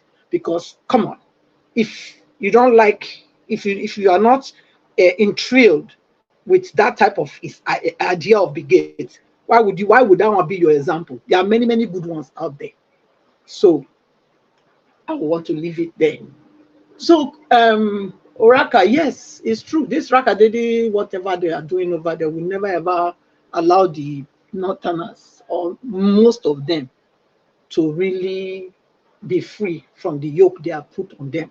Because number one, they've brainwashed them, you know, so much that they believe that the more poorer they are, the more they will go to that their whatever this thing they are going when they die. Okay, so you know they are Marangiri, or what they call them over there. They are in millions in the north. So how are you going to transform those people? People that have already been programmed. Hello, is Mr. Elvis keeping track? Yeah. Yeah. Am I up to 8 minutes? Yeah, so you got 2 minutes, honey. I got 2 minutes. You are 2:14 now. You're after 2:16. I still got 2 minutes. Yes, by the clock you have 2:16. You're going to go to 2:16. Okay. So I'm saying, yeah. So it's keeping track, but I think, yeah. Okay. Oh my God. Like I said, with the Arimageri that they are being raised, they are in millions. They are in millions over there. They are swimming like, you know, like swamp over there. You know, so how are you going to change those people that they've so brainwashed from a child? And now most of them, they are adults, and they are still, that is what they have been. They grow up, they born in that situation and that condition, then they train their children to be the same. So how is it go? So I don't see it working. So my prayer is that Tinubu will be able to actually, you know, this you know, either split Nigeria or make Nigeria go back to regional setting. Maybe let everybody go find themselves. That is my prayer, and I know that he can do it if you want to do it, and heaven will not go for. So I'll leave it there. Thank you. Thank you, Madam. Yeah, Madam Louis, can take over for now, and then I'll come back. Thank you. All right, Miss Patricia, thank you for your wonderful submission. I am looking at the clock. Oh, pardon my manners. Like you moderating folk, you always greet your panelists and acknowledge them. And I greet everybody in the comment section also. Mr. Abazi, Ms. Darren Jones, all the super chatters that we are yet to receive. Please don't forget to hit the like and share button to take us far. Thank you all very much. And I want to look at the way Mr. Elvis looks at his screen. I think it's Mr. Are we going to Mr. Jonathan, Mr. Destiny, Mr. Abdul Malik, Mr. Black Panther, and Mr. Chris Dublin? Is that how it's going? Yeah. I think it's Black Panther. Then after that, it's me. If Black Panther is ready to go, it's Black Panther is at the bottom. No, it's me or Miss Destiny, please. Okay. Okay. All right. Okay. That is Destiny, Black Panther, and then me. Okay. Okay. Mr. Destiny, you have the floor. It is 2:16, so you have till 8 minutes after that. Okay, good evening. I greet everyone. I greet Mr. Najawat and Mommy Dasra that always present here every day. Man. Let me start with yesterday submission, because I was listening yesterday, and now I noticed that that country more just talk. We don't even need the change for the country. Our own are just make our person enter. Because yesterday I listened, because I not feel enter, I did very busy.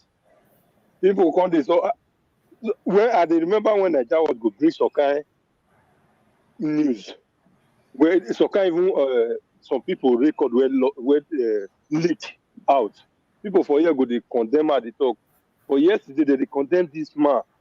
Say he go bring their conversation out. But they never condemn the restaurant where Nigeria would bring come out before.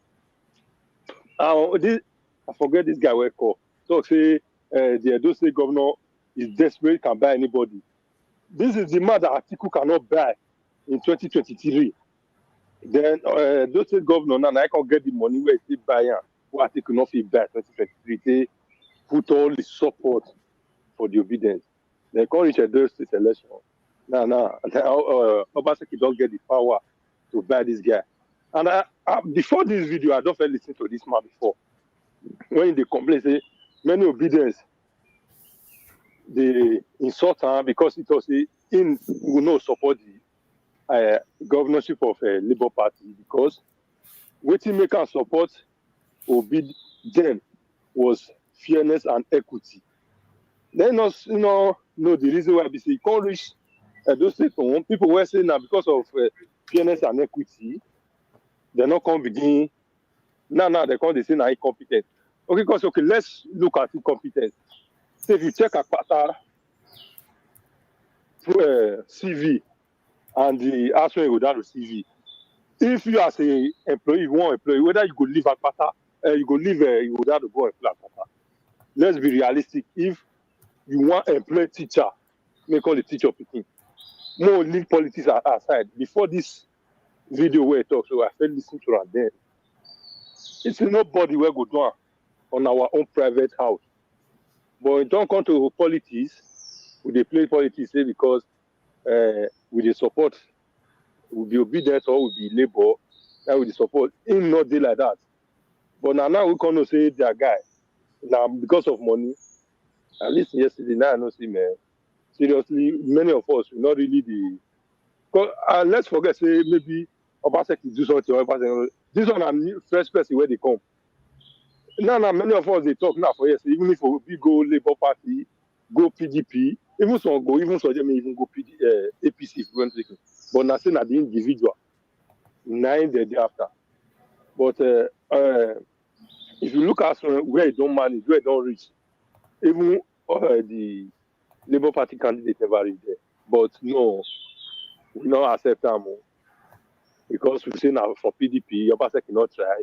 And many of us already saw Obaseki cannot try. Now the lights, because the state where me are from Abia, many things where they talk for you now say lights, and they to bring light for the Abia state. The light in bring, not being started 20 years ago, now they started.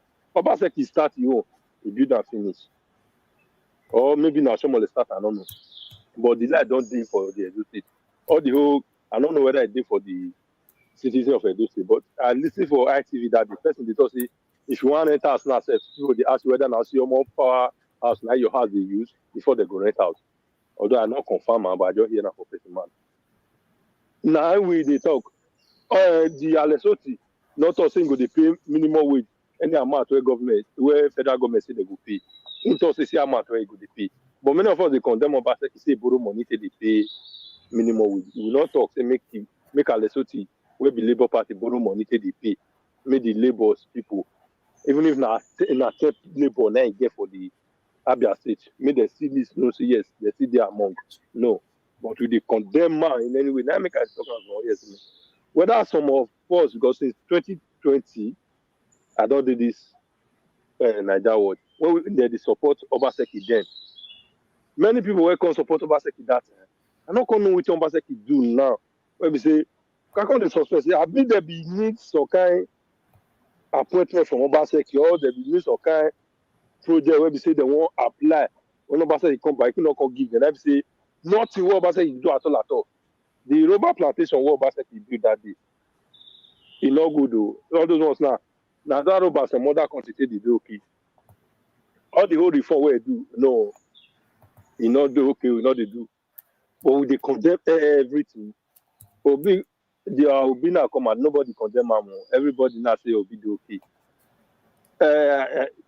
Many body here they say they not waiting me they dislike Showrena because Showrena not support Obi. And Showrena say waiting make not support Obi because Obi now see member of all these cabal. Say now the PDP now with the yes they want to go back to. But we will still come here condemn that guy, say this one. First, he don't tell you, say, if Nigeria people say they want collect, they want rule themselves, they go rule themselves by themselves. Not be person where go they meet All those people who don't loot the country dry, who can never support them. But see, they condemn the person saying I corrupt. And yesterday they thought you have some agreement with the federal government. I mean, squash the case. When he did DSS office, we not come outside the worker around the country. They go meet up for the DSS office. He not agree accept their condition.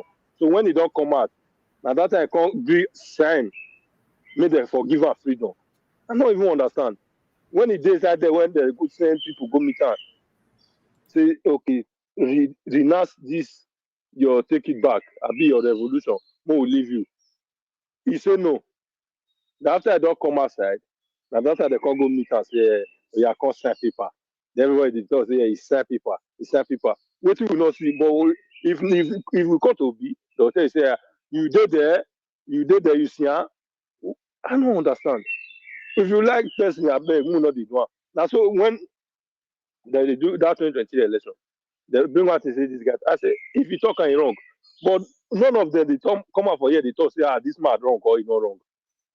Everything where the Obi do now only right. Thank you, Mr. Destiny. If you my time never finish, you not be thank you. How many minutes? Look at the clock now. You're at 2:24. All right, 30 seconds, right. round up. Okay.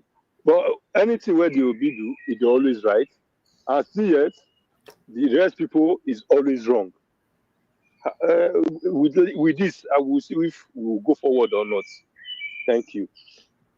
Thank you very much for your wonderful submission. And Mr. Jonathan, are you next? I think it's Black Panther. Mr. Black Panther, are you there? You ready to go? Yeah. Okay. Let me I'm ready to go. Okay, let me just say it before you go, because sometimes we don't know that we've talked for that long. Fortunately, Mr. Niger Watch has left the clock on running. We're 2 hours and almost 24 minutes into the show. Mr. Black Panther, you start now at 2:25. Okay, thank you very much.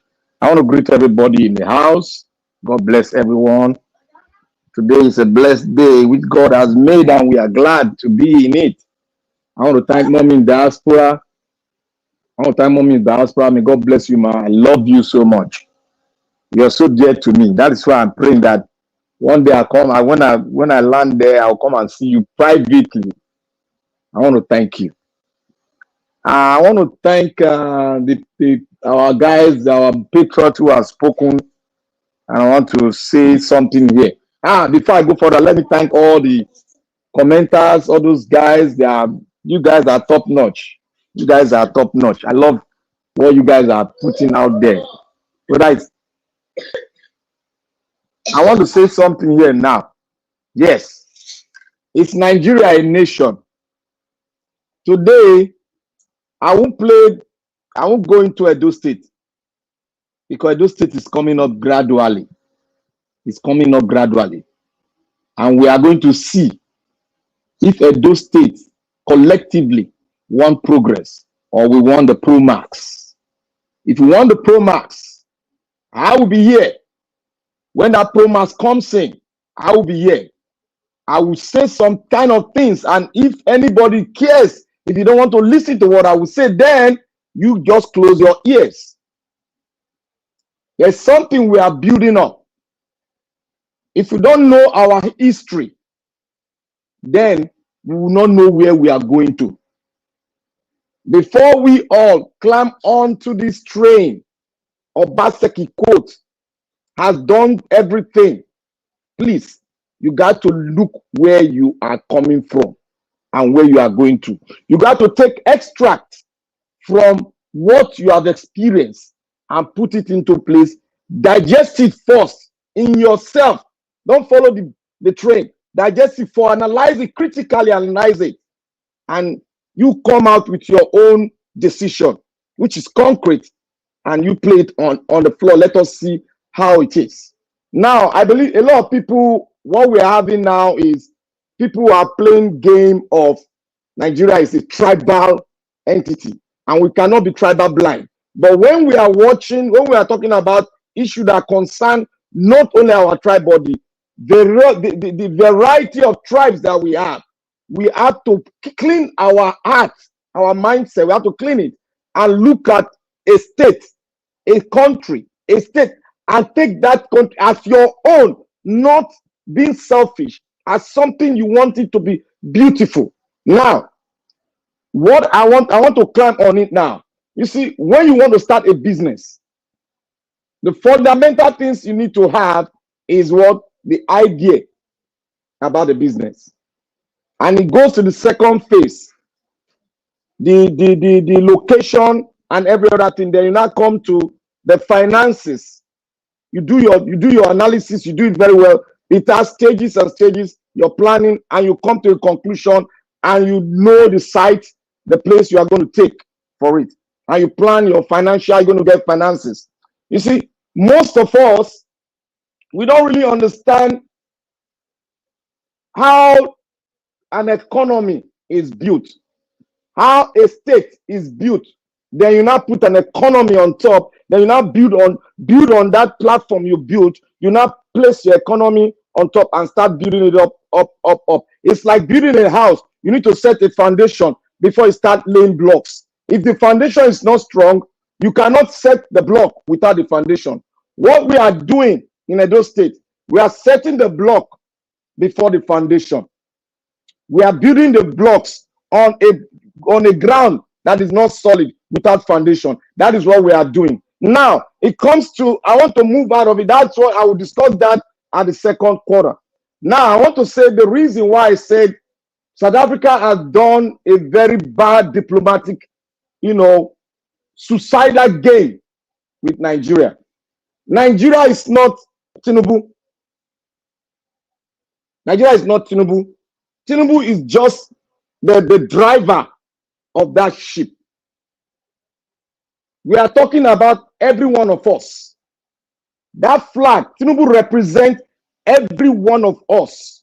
And we are moving as a country. Now, to those of you that are one Nigeria, that are thinking about one Nigeria, but don't know how we are going to get that one Nigeria, but when I say it, people will backlash on me. Now, I want you to go to when Donald Trump was in power in America. When he went for the G7 meeting, Donald Trump was put in the second row. But he said, no, I cannot be in the second row. I'm the superpower of this. I'm the one pay the bills of this organization. I have an economic power in this organization. I cannot stand at the second row. He moved to the first row. And then he was angry. He was angry all throughout. I think they went and talked about it within the nation. Because that is that is not a security tactics, Mr. Danlo. It is not a security stuff. Everybody there they are president of nations. They are carrying nations with them. They are not representing themselves, irrespective of the way you come in. Every country has its own problem. But countries should be placed where it needed to be placed, positioned. 2 minutes. Nigeria is one economic base. That South Africa, if Nigeria gets up now, South Africa will not be able to meet us. That is what you should know. And when you are doing things, you must do things diplomatically. You must do things to favor your country, not to bite this other country that you know is a powerhouse in Africa. And they have diplomatic power to maneuver things right in Africa, despite our problem, issues we are having. It's our own issue. It's not South Africa's issue. We have Nigerians have spent their past taxpayers' money to make sure South Africa is where it is today. And now you put us in the back. I watched that video very well. They put Nigeria in the back seat and brought, I've forgotten this president, I've forgotten his name. They brought to the front seat and our president was in the back seat. The only thing he could do was after the ceremony, he went to visit the president in his home, in his place of residence. That is what he did. I know he would have apologized for that thing, because that thing was against us, not Tinubu, us as a country. And I want to say that those of us that are saying, oh, APC, PDP, and they are saying Okonkwo want to go back to APC, I don't believe that. 30 seconds, please. Because Okonkwo cannot eat his vomit. He's a lawyer. He has a profession. He's not a money monger. He's not ready to fill his tummy.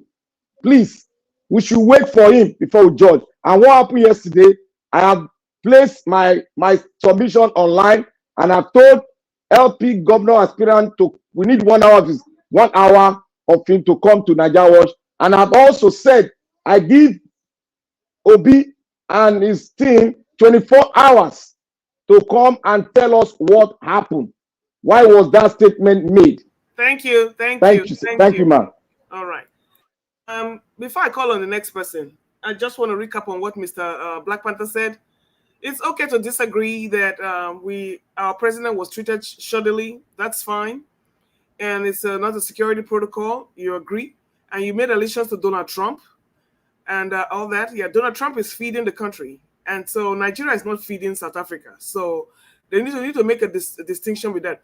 Have you ever attended a wedding? Have you ever, everybody that has been married or whatever, you are a birthday party, there's no way you're going to shake everybody's hand on your birthday party. There's no way you're going to give eulogies to everybody on your birthday party or your wedding. There's some people you will not even see. Talk about Cyril Ramaphosa. You think he's seen, that was a very busy day for him. So I don't think we should take this to the point where we feel like we're being slighted. No, that is wrong. That is wrong. Some important people must be in the way, in front that you How many important people are you? God bless you, sir. Not shaking him, but be in the front row. Okay, we will rebut on that one. Who is next, please?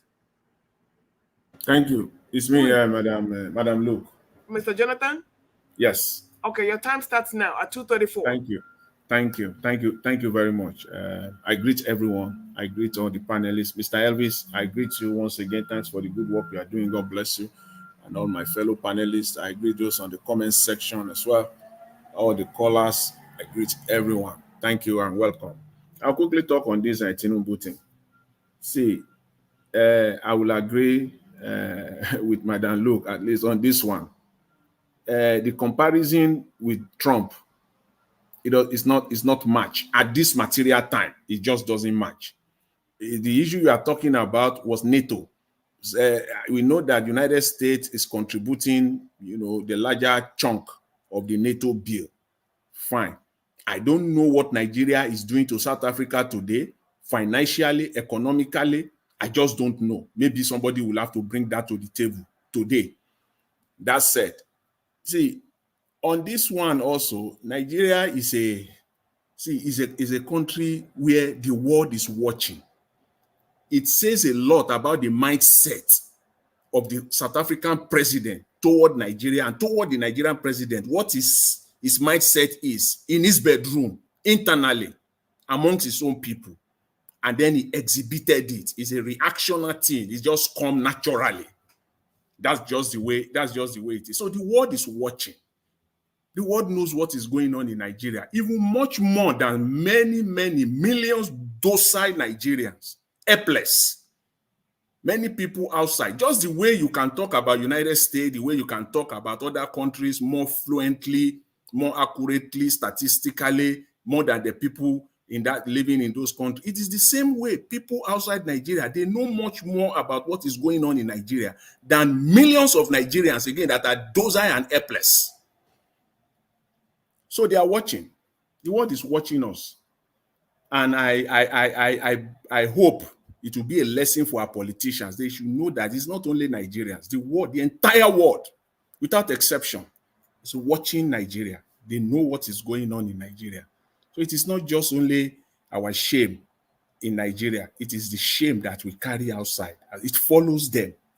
It follows them. It's like a shitty, messy odor that it just, flies is just following them wherever they go until you have to clean yourself up completely. That's it. So again, I'll say this with respect to, the politics of Edo State and Labour Party and the leadership of Labour Party and Mr. Abure. It is us obedient, some obedient. I won't ascribe to them majority. Few, but they could see themselves as as having a louder voice. They are enablers. I'll call them enablers today. That's why you can see the likes of Nwakobia. You are losing your best and you think it is normal. You are losing your best. You think it is normal. So when somebody like Wakobia should not be where he is today, Kenneth Okonkwo, position should not be what it is today, you are gradually losing your best and you are still enabling the people. See, if the obedience, this few, I categorize them as, in fact, minute few, that they have this loud voice of platform that they are talking, still supporting Labour Party, the candidate of Labour Party, you are enabling Abure. You are still giving him, he's still thinking in his head somewhere. It's a natural thing that, yes, people are still there. After all, they are still. So see, Kenneth Okonkwo is on the spot. He's correct. In that article, I went back and I read it entirely, in its entirety. I read that statement that he made. It is either a new Nigeria or nothing. There is no halfway about it. It is either what we stood for in 2022, 2023. We cannot come short of that any longer. It is either a new Nigeria or nothing. We must prefer to lose in the face of truth, standing for truth, to lose. Yes, let us lose, and we are standing for truth, rather than for the sake of we want to win, and then lining up behind evil, lining up behind corruption and malpractices. We can't do that. That's what Kenneth Okonkwo said. If I have to lose, let me lose standing at the back of, standing on truth and honesty. Because right now it's like, okay, it is Labour Party. You just say, why? Why should I? I cannot, at the face of it, with everything that transpired in 2022, 2023 to date, and me still supporting what is going on in Labour Party, the shenanigan of the convention, and the leadership that is there right now. Why should I? Even if they come up with the right candidate, you got to speak out. That, see, what is going on here is wrong. You cannot make good right with evil. You can't. You cannot make what is bad and try to make it, you want to make it good, but you are also patching it with bad. It cannot be good. It will continue to be bad. What is going on in Labour Party now is bad. So coming up with a candidate that we think, okay, is competent, then we now want to we now want to marry them together. It cannot work. That's a fact of the matter. It can't work like that. And on this one, I today, those people that are supporting Akpata, I will say this again. Edo State people, you are in for it if you vote for this man. You are in for it. Don't think it's going to get worse. I heard him today for the very first time. Maybe he's coming on this platform again. Maybe there will be opportunity for him to explain. But as of today, he just told you that he's going to increase your taxes. And he's going to look for more ways to borrow money. He said it now, today on the video. I'm going to tax you more because I'm going to increase the IGR. I don't know what is IGR. If it is not another fancy name for taxes. It's going to the IGR that they are already claiming that it has increased by 200%. So he wants to take it to 250, 300 or 400 without taxing the people more. And he's going to look for more creative way of financing. What is financing if it is not debt? He's going to tax you more. And I did not hear one single sentence, one single line of how he's going to make money, make 1 naira. 30 seconds. To merge it together. 30 seconds. So Edo people, you know, it is clear. You are being warned. You know the right thing to do. As of today, as of this point, the best candidate, it's not about winning. We stay on the back of truth. It is the candidate of the YPP. Truth will prevail. It does not matter how long. Truth will prevail. Thank you very much. And I greet everyone. Thanks. Thank you, Mr. Jonathan, for that wonderful submission. And the good thing about moderating is that you always get to give extra submissions in between. I'm back. Oh. Okay, over to you. Thank you. Thank you so much. Okay, you know what? Take the next one. And then after that, then yes, I will come in. Thank you. All right. So who is What's next? The next person? I think it's Destiny, Mr. Destiny. Mr. Destiny has already given his submission. I think it's Abdul Malik and then Mr. Chris. I'm the next. Okay, Mr. Abdul Malik. Yeah, hold on a minute, Mr. Abdul Malik. Mr. Jonathan, thank you for that wisdom solution. I just want to do a chip in. I know you always want to pick. We all want to speak for the best candidate that we feel is best for the Edo State. Until Edo State picks up that mantle where Abia State left off, where they can defend their mandate, we are going nowhere.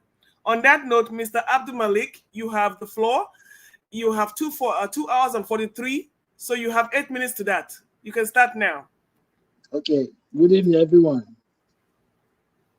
FJ is set for $4.4 billion new loan as debt hit 101 trillion naira. If they borrow this money now, what are they going to do with this money? What about the one they borrowed past time? What did they do with the money? There is nothing to show, no effect. Every 3 months, 4 months, 5 months interval, they borrow money.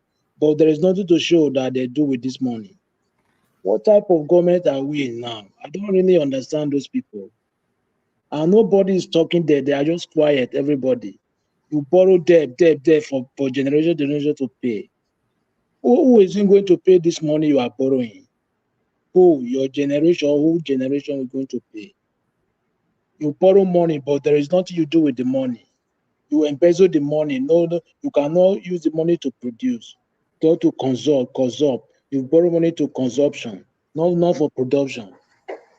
We don't have light. We don't have road. Nothing, no water. But you are borrowing money. What are you doing with this money? Nothing.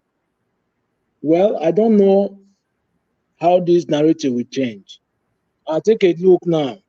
NLC, UTC advised to accept 62,000 as new minimum wage. Nigeria civil servant has been advanced to accept the 62,000 new minimum wage offered. All the institutions, they are compromised. Now they advise minimum wage so that some civil servant will accept it. Imagine. Why can't they pay this minimum wage to governors or other people? 62,000 naira, what are they going to do with a family man? How are they going to manage 62,000 naira a month? Before you pay your transport or you buy fuel in your car, isn't it going to half of that money is gone? Nigeria, you guys should rise up and take your country back, because all the people that represent you people, they are compromised all. Look at what the TLSC and the troops they said now. People should accept 2,000 naira as a new minimum wage. What is 2,000 naira is going to do for you guys? And you guys are just there, nothing, no reaction, nothing. How are you going to survive? What is the next step to take? I don't really understand. And you people are just there, sitting down, doing nothing, unnecessary online. How are we going to change this narrative? The thing is getting worse every day. No, nothing changed. Even another company now planning to leave Nigeria. Indian state maker plans Nigeria exit after $30 million investment. For how long?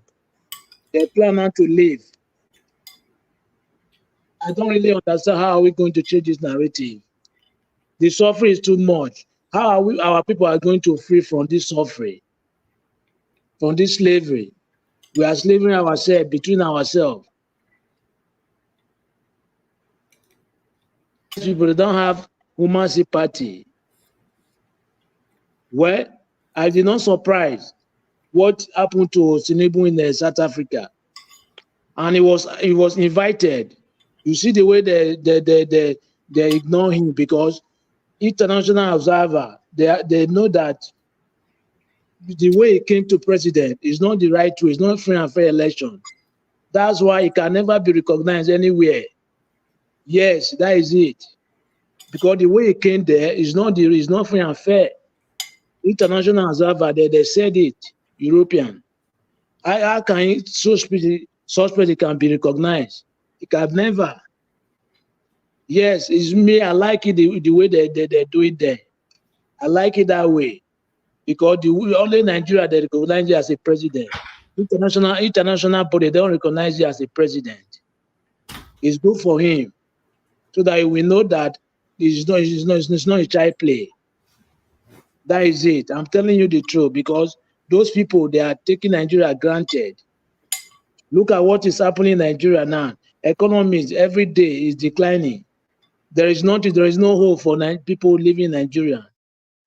How many years back, there is no light in Nigeria? What a shame. That South Africa he went to, there is light, there is road, there's water. It's good for him that the way they did it there, yes.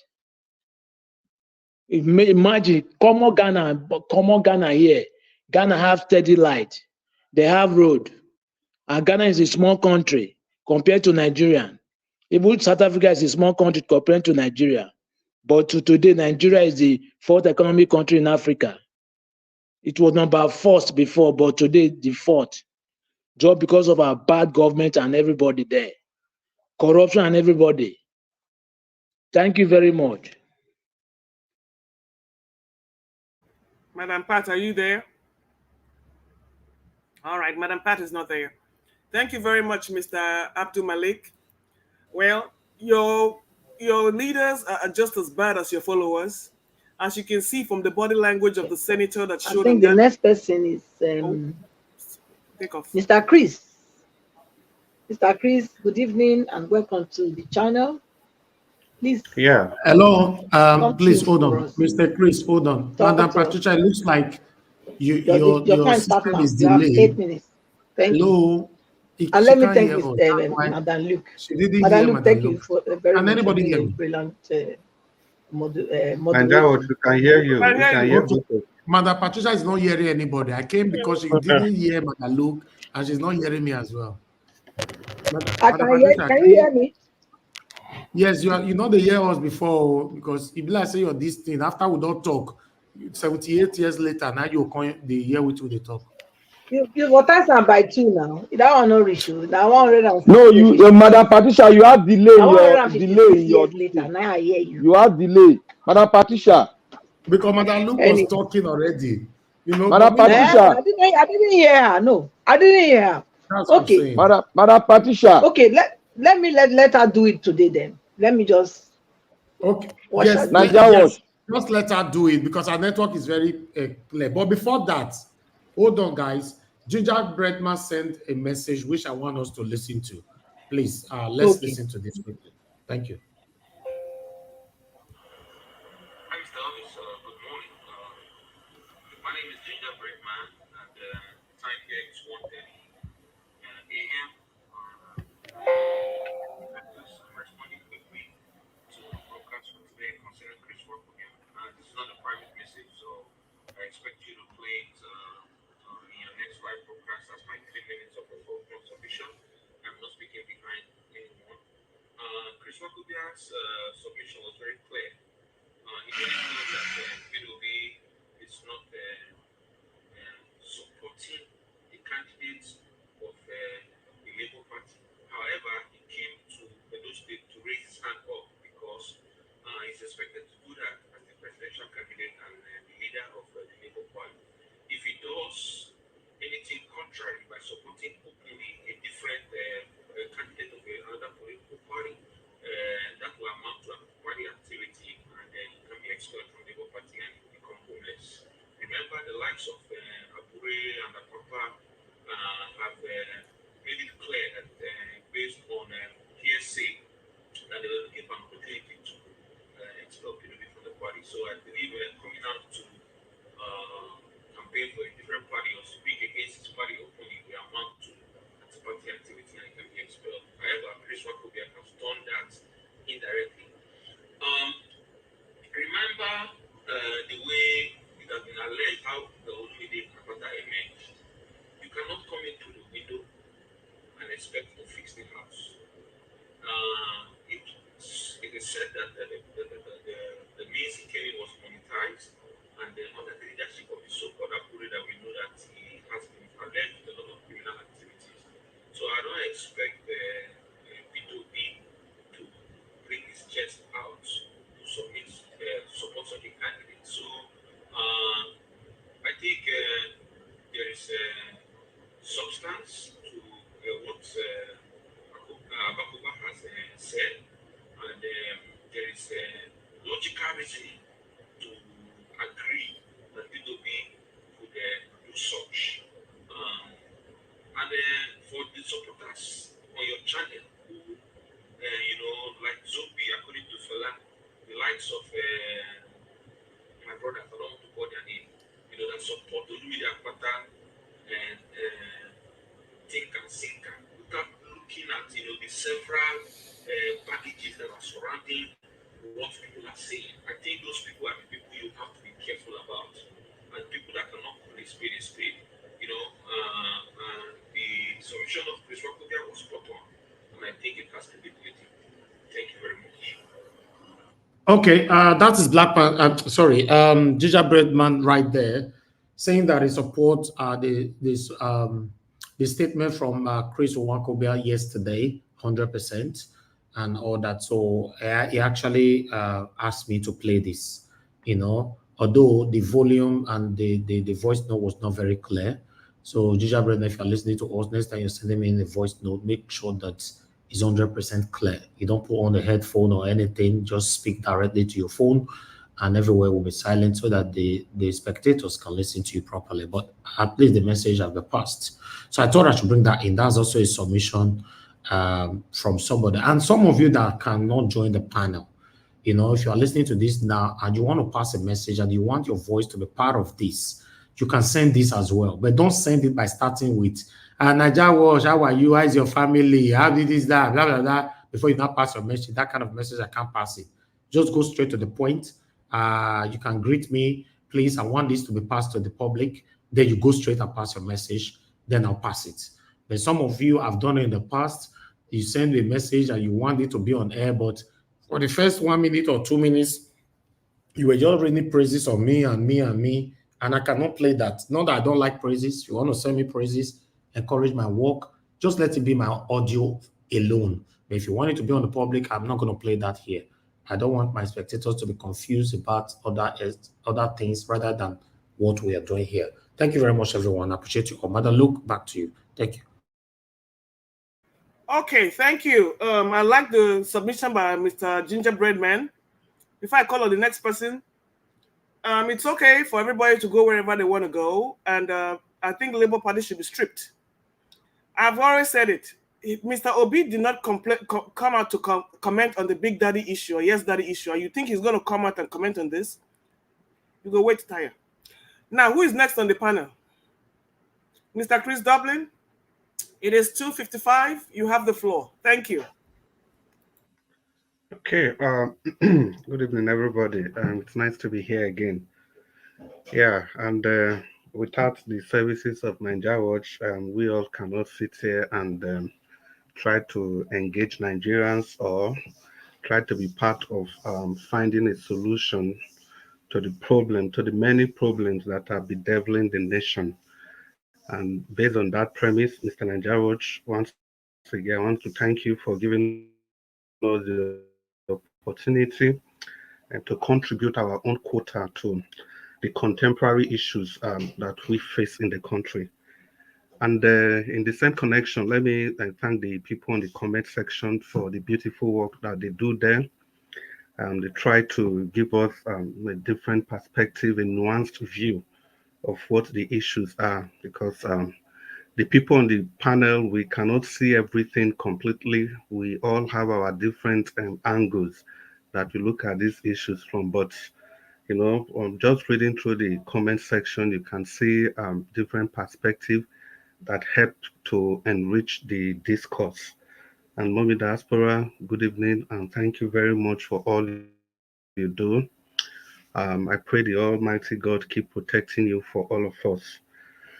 Yeah, and Nigerians listening to us, thank you for taking out your time and listening to everything we say here. Well, for me, I'll start with the issue that has to do with President Bola Ahmed Tinubu. Well, I don't really know if it was a disrespect or it was just a protocol thing. And because I think his campaign, his media team, Bayo Ononuga, he wrote a rebuttal against what Aisha said, that it was South Africa's protocol, that they have to, there's a way they have to attend to their royalties first before invited president. I think that was what he said. So I have been trying to find out if that's actually what they do in South Africa, but I haven't had the time. So probably it might not just be complete disrespect. It might just be that protocol thing that Bayo Ononuga talked about. It also boils down to the fact that it is important that we also respect our royalties. I think I was saying here some time ago how in countries, the so-called civilized countries, they give their royalty their proper place in politics and in governance, in everything they do. There is no country that will put the administration of their royalties under local government. That is impossible. Not even in Britain, not in Denmark, not in many countries that have monarchies, even though they don't operate monarchical system, but they still place the royalties where they rightly belong. Then for the loan, well, I think is it really bad to take loan, or it's actually the terms and condition and what you do with those loans. I think that's where the problem Nigeria has, and that's where the problem that we have with these loans that we are taking, because we don't know the terms and conditions, everything, the process of taking the loans, when to pay back. Um, most of the arrangements surrounding the loans, they are all just everything comes in secrecy. You are not even sure of the amount. You don't know where it's coming from. You don't know the payback arrangement. Some people say they will pay with oil wells. Some say they will pay with, exchange of crude. Some say they ask you to devalue your currency, and these loans are not properly debated before these loans are taken. I think that's why a lot of these foreign borrowers, they can get away with so many things. Because I remember one loan Amechi wanted to take one time. Somehow, they get to know at the National Assembly, and that loan was roundly debated, and it led to a lot of controversy. I think Amechi was even invited, and he was even threatening the people at the National Assembly that if they continue discussing, and if the Chinese people should hear, they want to stop giving Nigerian that loan. So that's just for that. And for Kenneth Okonkwo's story, I think it is still a developing story. So let's see how it goes. But he was in APC before he came to Labour Party before, and he did all he could for Labour Party. Was part of the struggle, took so many bullets for the Labour Party. All his interviews, they were all fearless. So if I believe he's a man of himself, he knows what is best for him at every point in time. Well, like I said, it's still a developing story, but it's not for people like that the Labour Party should be losing. I wish all these people, they can even come together and leave that Labour Party alone and start a new political party, not even joining any of the other political parties that we have. Because immediately they go, even if it's a political party that has just one person, if you go there, you see people stop, they'll just start hearing their heads. So if they can actually form a new political party for people Two with like minutes. minds, not just 2 minutes. sorry? Okay, good. Thanks for letting me know. Not just only for like minds, for every, not just only, sorry, not just only for obedience, but for everybody, for every like-minded people. Because I believe there are many people with the mindset of obedience scattered around every other political parties. There are many people like that, people that are just naturally good. Because it's just that most of these people, they have resigned to fate. If you speak with these people, they tell you that no matter what you do, you are never going to change the system. Which party are you going? Because there's no hardly any party you go that you don't find one or two persons that you can point a finger to. So it's better. Imagine if Showore, the party that he formed, there were still some people there trying to play games with him. He had to wrestle the party from them. So it is better that these people, if they can form a new political party, probably that might just be the escape for Nigerians. As for Magnus Oraka, I think he said it all. He said it all because that's why they say that democracy, it might be a game of number, but we have to be careful because in a democracy, a large congregation of fools can actually elect you a president, and there's nothing you can do about it. So that is why I still kind of fancy the American style of democracy, where they have the electoral college system. So winning in a state, even if that state has 6 million, doesn't really mean that you have gotten 6 million votes. There are electoral college votes allocated to each state. I think maybe Nigeria should think of a thing like that. But I'm sure, even if they want to do that in Nigeria, Hello? it's still Can anyone hear me? Or is the yes. system? I can hear Okay, you, it's from Patricia. okay. Speak on them. You were Okay. the system was bad before. Yeah, so I'm also sure that if we want to go through the electoral college system, they'll still allocate the votes to to states in a very, very, very strange manners. They'll be Okay, surprised that very enlightened states they will still be giving like 2 or 3 votes. okay, Mr. And states, Chris, time yeah, is I'll up. just round up now. And that states that I can say the enlightenment level by educational advancement, they will still give them the much vote. So Nigeria is a whole complex mess, and I think we all should not give up on the country. We should try and keep fighting for the betterment of the nation. And thank you, Madam Luke, for your moderation. And good evening, Nigerians. Good evening, Edolites. Thank you very much. Please press on the like and shares. Let our voices go far. Mr. Dr. CM, I believe you're next. Thank you for coming in at the time you did. Please take the floor at 3 hours and 5 minutes on the clock. Okay, thank you very much, Madam Luke. Good evening, everybody. Please, all protocols duly observed. I would like to speak first on the Tinubu's, what is it called, diplomatic, what word do I use? It's a letdown. Let me just say diplomatic letdown. Tinubu is there not on his own accord. He's representing Nigeria. Every head of state or president you see there, they are representing their country. If you shake hand with them, you are sort of expressing a warm gratitude to the people of the country the president represents. So in Nigeria's own case, it is a disgrace to Nigeria. I don't want to slice it any other way. However, I've listened to people say maybe you don't know the protocol set in place. You see, insofar as South Africa as a country is today as a democratic country, if they go through their history, they have to document it very well that there was once an apartheid regime where blacks are not given the right to vote. Now, in an attempt to change the table, one country stuck out their neck, and that is Nigeria. If there is when they say if there is a country in this world, let me just use US. They always say America and Israel are inseparable. Britain, where I am now, always claim that they have a special relationship. Those of you in the UK will listen. Say they have special relationship with America. I don't know why. Maybe because of colonial power, whatever. I don't know. Then that of America and Israel. Those of you in US can say more about it. If South Africa as a country should have a special relationship with any African country, it must be Nigeria, because Nigeria came to rescue South Africa in times of need, not just giving money, but Nigeria ensured that every university in Nigeria made a space for South African students to come and study free and go back and continue the fight.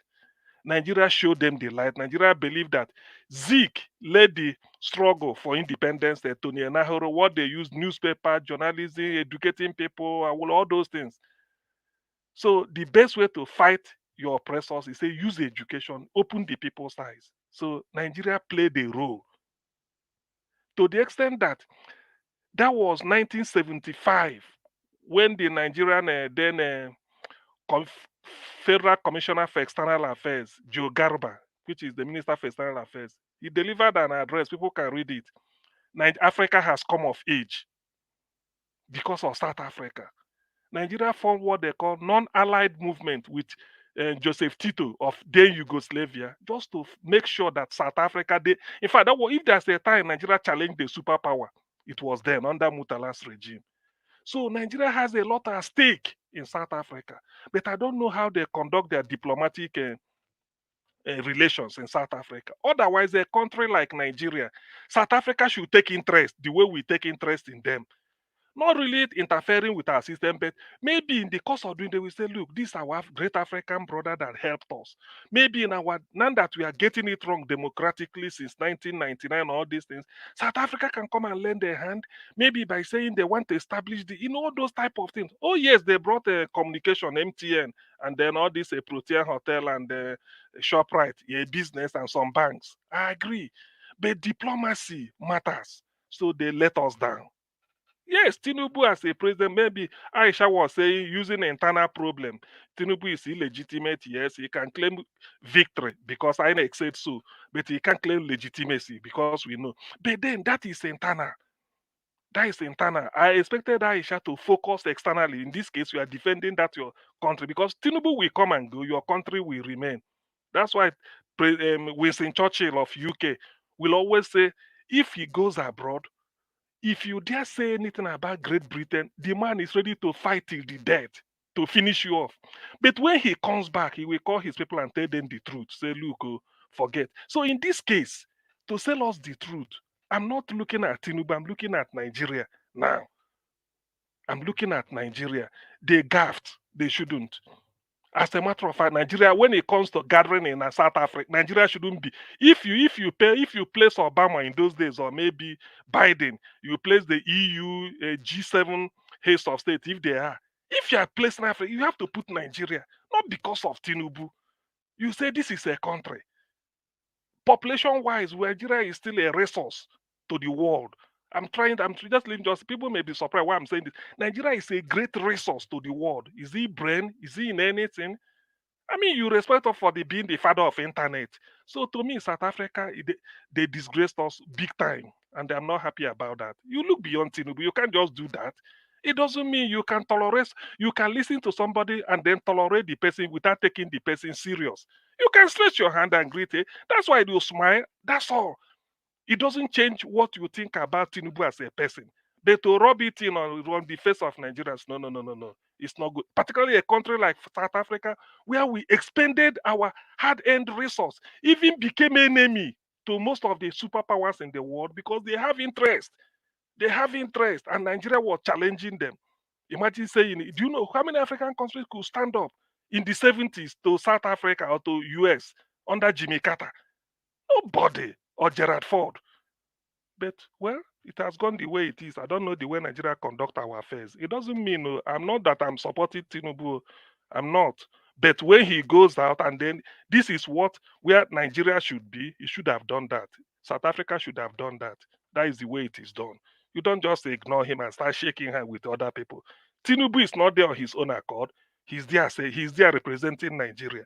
Therefore, whatever you do to Tinubu, you are doing it to more than 200 million Nigerians. That's what I'm saying. So, Aisha, that is where you got it wrong. To me, not that you can't criticize Tinubu, but you can't just go there and ask, no. You keep it aside. Our people say, you drive away the kite that came to carry the chicken first. Before you now tell the chicken, why did you wander out by this time of the day? Don't you know? So you have to, let's finish South Africa. Then when we come back, we can even say recalibrate our bilateral relationship with South Africa. It cannot just be this. I know we got it wrong. It's not that we haven't. We know election-wise, we are not getting it very well. You see, but to come and do this type of thing, I don't think it doesn't say good of them. They may think they are clever. I don't like it. It shouldn't be. So that's one. Now I think on the other one I have to comment on is what is it? This video that Magnus Oraka played. Magnus, yes, what you said to some people they may not know. When Peter Obi went up north after the election, all these things, after they called this thing, was giving them drinking water, digging borehole. There's nothing bad in it. 30 seconds. 30 seconds. Oh dear. Okay, yeah. Some of us has the people from the north as gatemen at this, they down in our houses. We give them drinking water. We know. I said Peter Obi is doing humanitarian job. But if the entertainment, Black Panther also said it that day. But if Peter Obi is doing it with the intention that this is a way to tell them that if I can give you drinking water, if you vote me in very well next time, I will do more than that. No, their mentality can change. And that is the problem why most people have seen it. Like Nnamdi Kanu saying, look, we go our own way. That is why Professor Banji Akintoye said he applied to Obasanjo written letter that the Yorubas want to go away, not because they hate anybody, but because the type of life they are living in Nigeria, they are no longer happy. People that started enjoying free education in 1952, look at where they are. So these are the type of mentality why we can coexist. Thank you. Thank you very much, Mr. CM, Dr. CM. What a wonderful submission. You always bring the reality back to the table, like every of the panelists up here. So I believe at this point, I don't know what Mr. Niger what normally does, if he brings in some callers or if is it 10 o'clock over there? Madam Luke. Yes. Can I have 30 seconds? Yes, you may. Thank you. Thank you, Mr. CM. God bless you, sir. You have, I gave a pre-surface of what you just spoken, but people did not really understand. Thank you for going deeply. And I want to go more deeper. In terms of African Union, Nigeria carries the burden, 75% of the burden in terms of finances and in terms of contributing its forces for the liberation of so many African countries around the African space. And we shouldn't be carried as a country and dumped at the back road. It's never done. This is never done. We have paid too much price for Africa liberation. We deserve everything. This is not a personal issue. This is not Nigeria election. This is Nigeria as a body, not Tinubu as a body. We should be giving our space. Thank you. Thank you, Mr. Black Panther. Yes, we agree Nigeria should be given our space, but charity begins at home. I am not one to give feelings to what other people do to me. I'm more concerned with what I'm doing to ourselves right here in Nigeria. So that's why I'm not taking that personal. Because we do worse to ourselves here in Nigeria.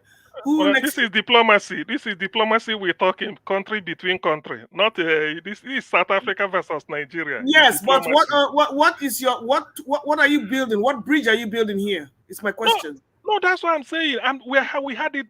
Didn't Have you hear my proverb? I heard your proverb.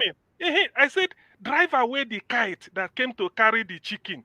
Then you now start to take the chicken when the guy must have to say, look, this is so. When he comes back, Tinubu comes back, we might decide. That's why I say we recalibrate. We now say this thing that happened in South Africa, don't think it's to you. Let us now know how we are going to be dealing with South Africa. But meanwhile, we have to condemn what they did. You see, you are still thinking that this is a South African problem.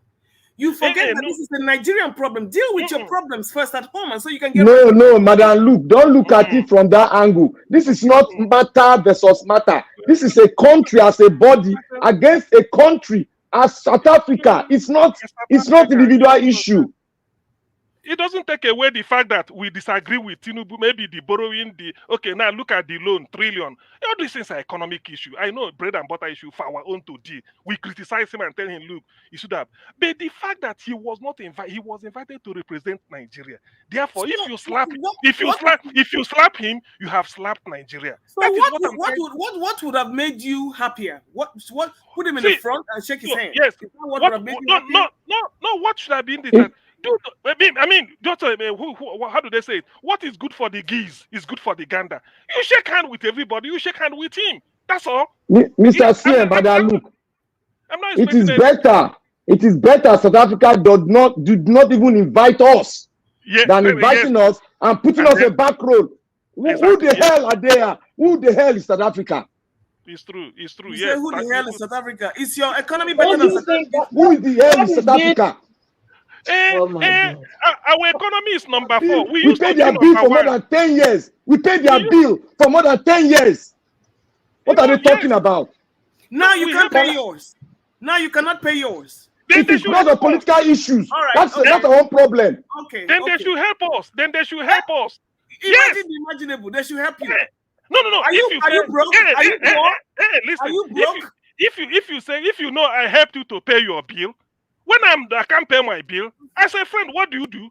You want me to help you pay your bill so you can use it to buy 160 million for your Madam, look, they can help us. They can help us in such a way that they will come in. Look, Mr. CM, hold on. If South Africa want to assist us, we have political issue. There is nothing bad in South Africa president flying in, sitting with the president, talk about this issue. That you are a big brother in Africa. We are in a confused state. We need your country. You need Nigeria to be at the ends of affair because we know you people got the ace. Is that not why you have ECOWAS? No, ECOWAS is for West Africa now. ECOWAS is for West Africa, okay, Madam Luke. You don't know that. You don't know that 70% of the billing you will pay it. Black Panther, if I may just come in. Please, Mr. Now, please. I think these issues, they are two completely different issues.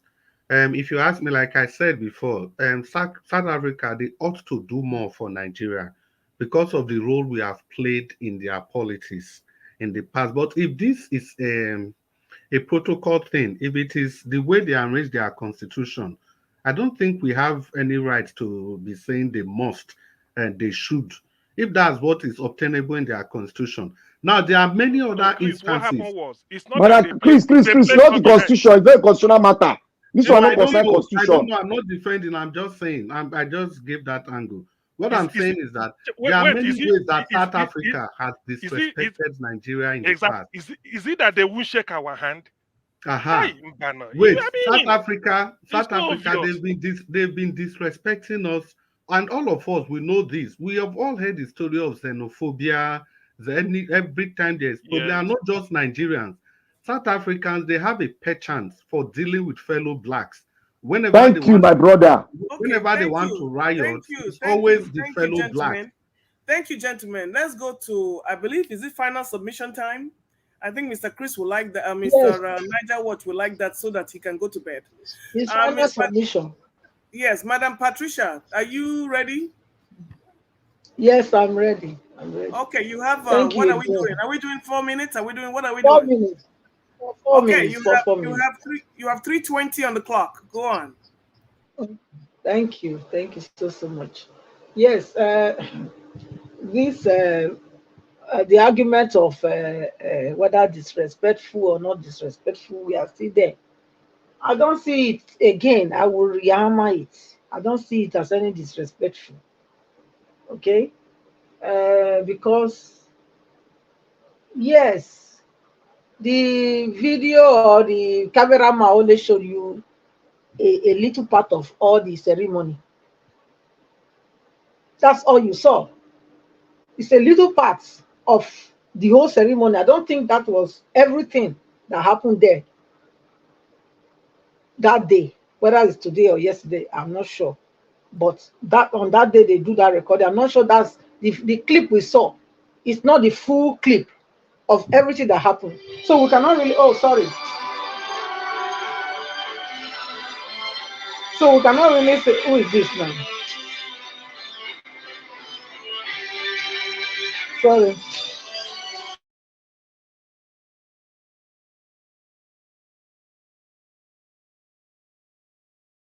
Sorry about that. I'm very, very sorry.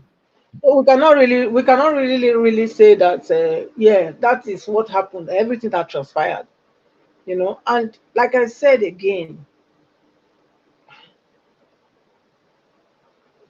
he was there.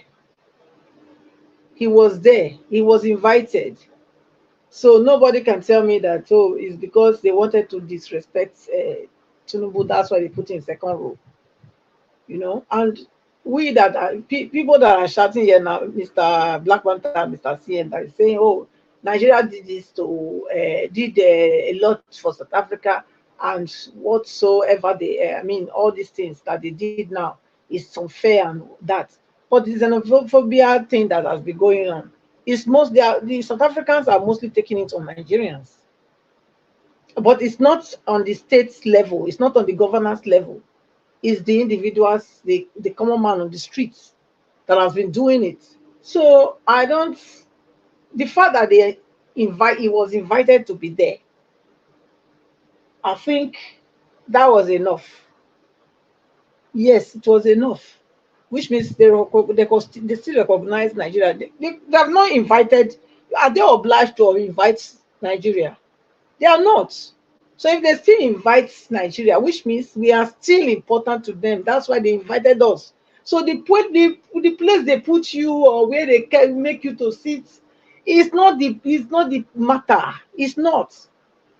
It's not. The fact that you were there, is it all African countries that were there? Yes, we are 2 million, over 2 million, 200 million people. Yes, we know. And so what? And so what? So all these trivial things, using it to trouble ourselves. Let's face what is on ground. Let's face what the problem, Nigeria issue. Not about how he was treated over there. And so what? What about the ones they are killing over there? Why are you not talking about it? How many times have you people come here to talk about the Nigerians that South Africans are killing over there? Why is it Tinubu one that is special? Come on. Sometimes we need to get away from this track and start, seconds. looking at. Excuse me. Round up, please. Yeah. So I don't see it as any problem at all. And it's based on protocol. That's the place they said they should stay. They should stay there. Tinubu did not complain. If it was about this, putting him down, I believe Tinubu would have walked away because he's a proud person. Yes, he's very proud. Tinubu is proud. If it was about coming there to humiliate him, Tinubu would have walked away from that place. You wouldn't have seen him. So please, let's get this right. Thank you. Thank you. All right, guys. Please, Madam Luke, let me quickly come in. I have someone on the phone. I've been making an office. Madam Origin, please talk to us. You are calling back again. Good evening to you. You have 1 minute. Yes, I have this important clarification to make, please, everyone. And before I have a word that I need before I say it so that nobody misinterprets it. Senile is not a disease, it's a sign of old age. Now, listen carefully. I don't want us to mix this thing up. The fact that Mr. Tinubu was invited was a respect to Nigeria. Number two, the protocol, they are not going to jump protocol, whatever their protocol is. Now, what happened there? I have watched that video, I have watched another video. What I think happened was Mr. Tinubu is on the second row. When they got to where he was, I think, let me not say I believe, Mr. Ramaphosa's wife may have had a little sinner because both of them were, it was like it's not his time, and he stretched his hand, and they needed to stop that because eventually when Mr. Ramaphosa went to the second row, he shook Mr. Tinubu. So let's get that cleared up so that we don't mix things up. I hope I made sense. It is old age people doing their thing. That is what we sent to South Africa. He did his thing. So God bless you all. Bye-bye. Thank you, ma'am. Please, don't call again. No, it's time to go to sleep. I don't call. I wanted to clarify that so that we don't mix it up. It is old people trying to jump. Thank you, ma'am. Thank you for the information. Thank you. God bless you. Thank you. Yeah. Okay, man, HO, please confirm saying that you the backstage, man. Confirm if you can hear me so that I can bring you in. Okay, yes, thank you, man. Thank you. Thank you for that. You can turn your camera off if you want. All right, guys, please help us to press on the like button. Yes, thank you very much, Madam Bella Naomi, for the support earlier on. God bless you, man. I appreciate you. Okay, let us quickly move on. Oh, Ogashimize is calling back again. Ogashimize, you're calling back. You have 1 minute as well. Go ahead, sir. No, I don't want it. Go ahead, sir. Thank you. 1 minute. 1 minute. Yeah, I don't know why that this energy we are using to talk about Tinubu, we shake hand or no shake hand. I don't know why. Even Black Panther was saying Nigeria is not a country. Nigeria is a country now. Hey, what are we talking about? Both sides of your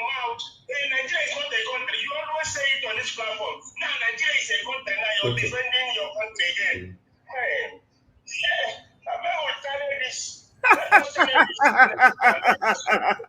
Very, very important.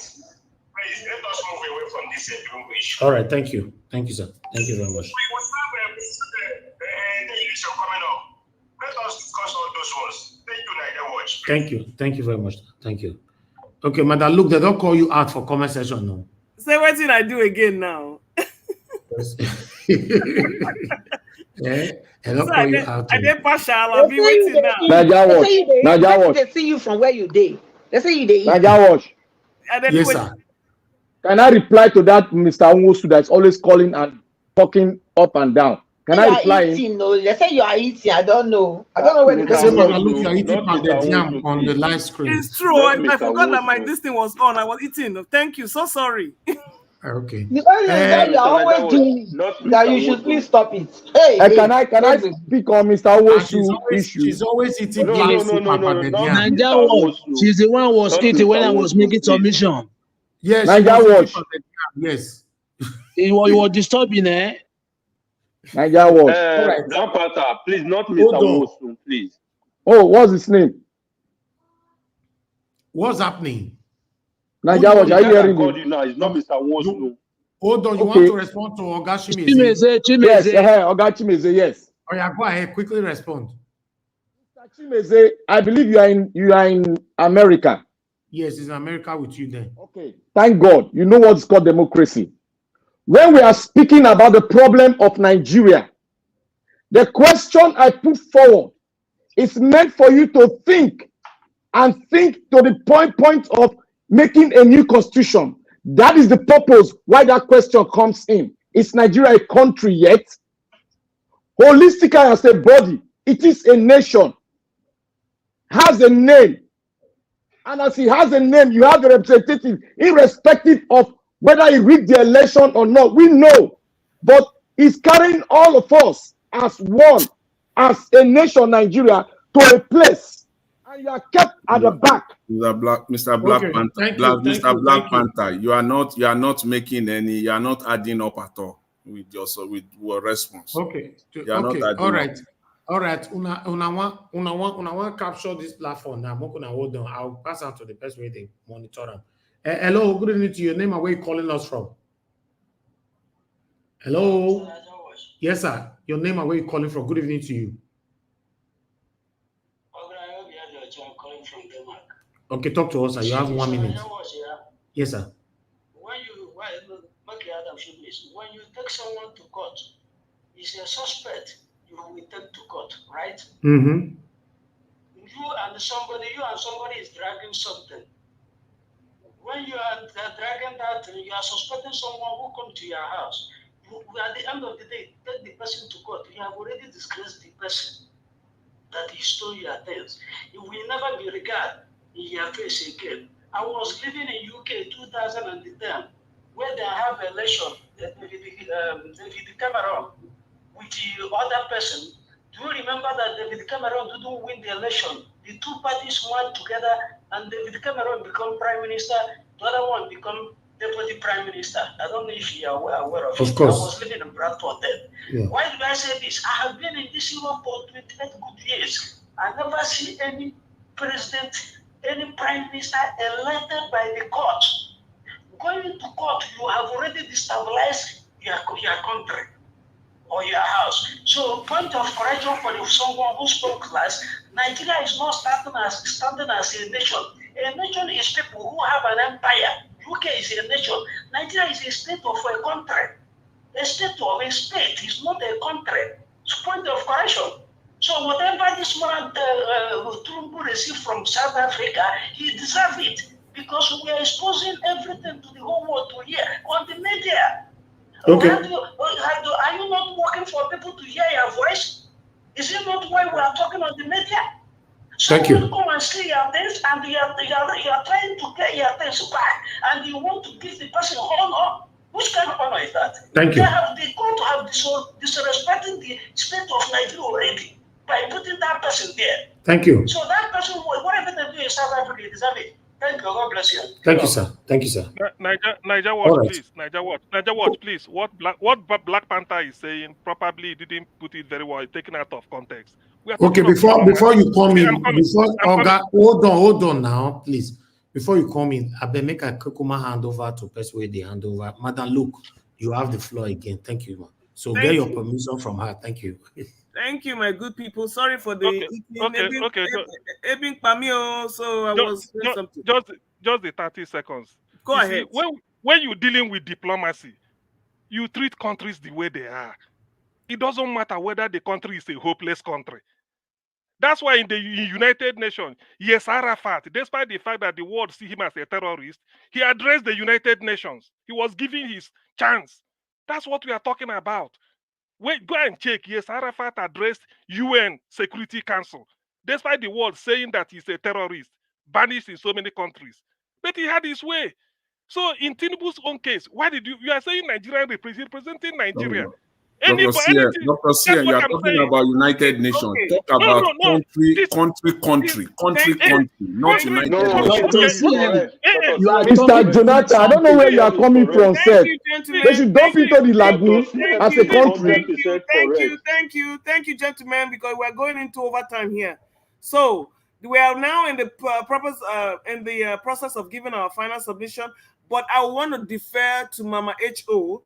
Let her first take the 5 minutes so that way we can go back since she has not spoken. Welcome, Mama H.O. You have the floor. 5 minutes, please.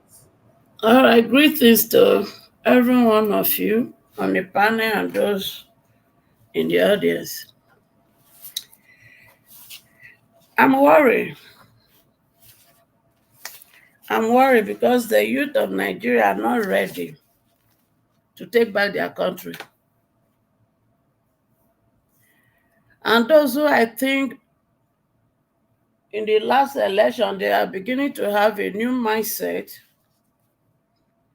to be able to detach themselves from the old orders to form a new order of a better Nigeria and to have a progressive Nigeria who will put the younger generation interests at heart and their future, their main concern,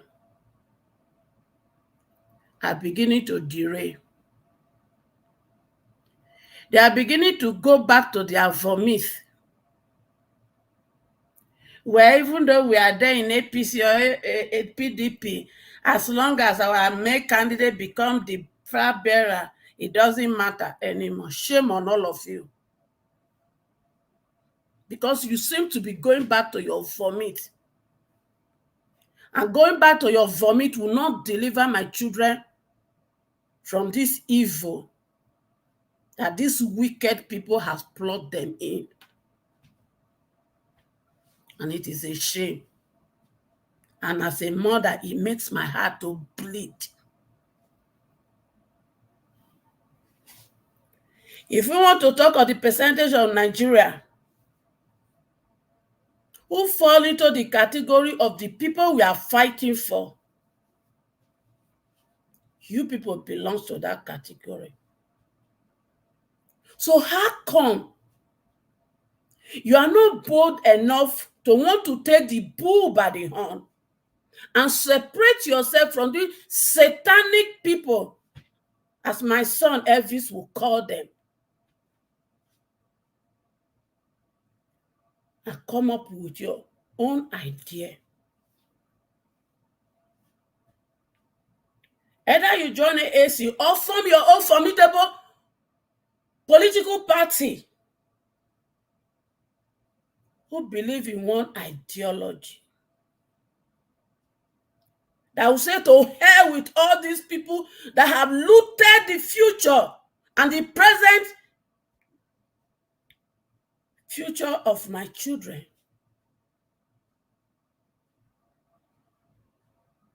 And if you do not want to do that, and you want to join those idiots, those wicked people called APC and PDP, go ahead and remain in your bondage till thy kingdom come, because you make me sick and you make me bleed in the heart every day. Seeing intelligent young Nigeria being destroyed because they won't give them a chance.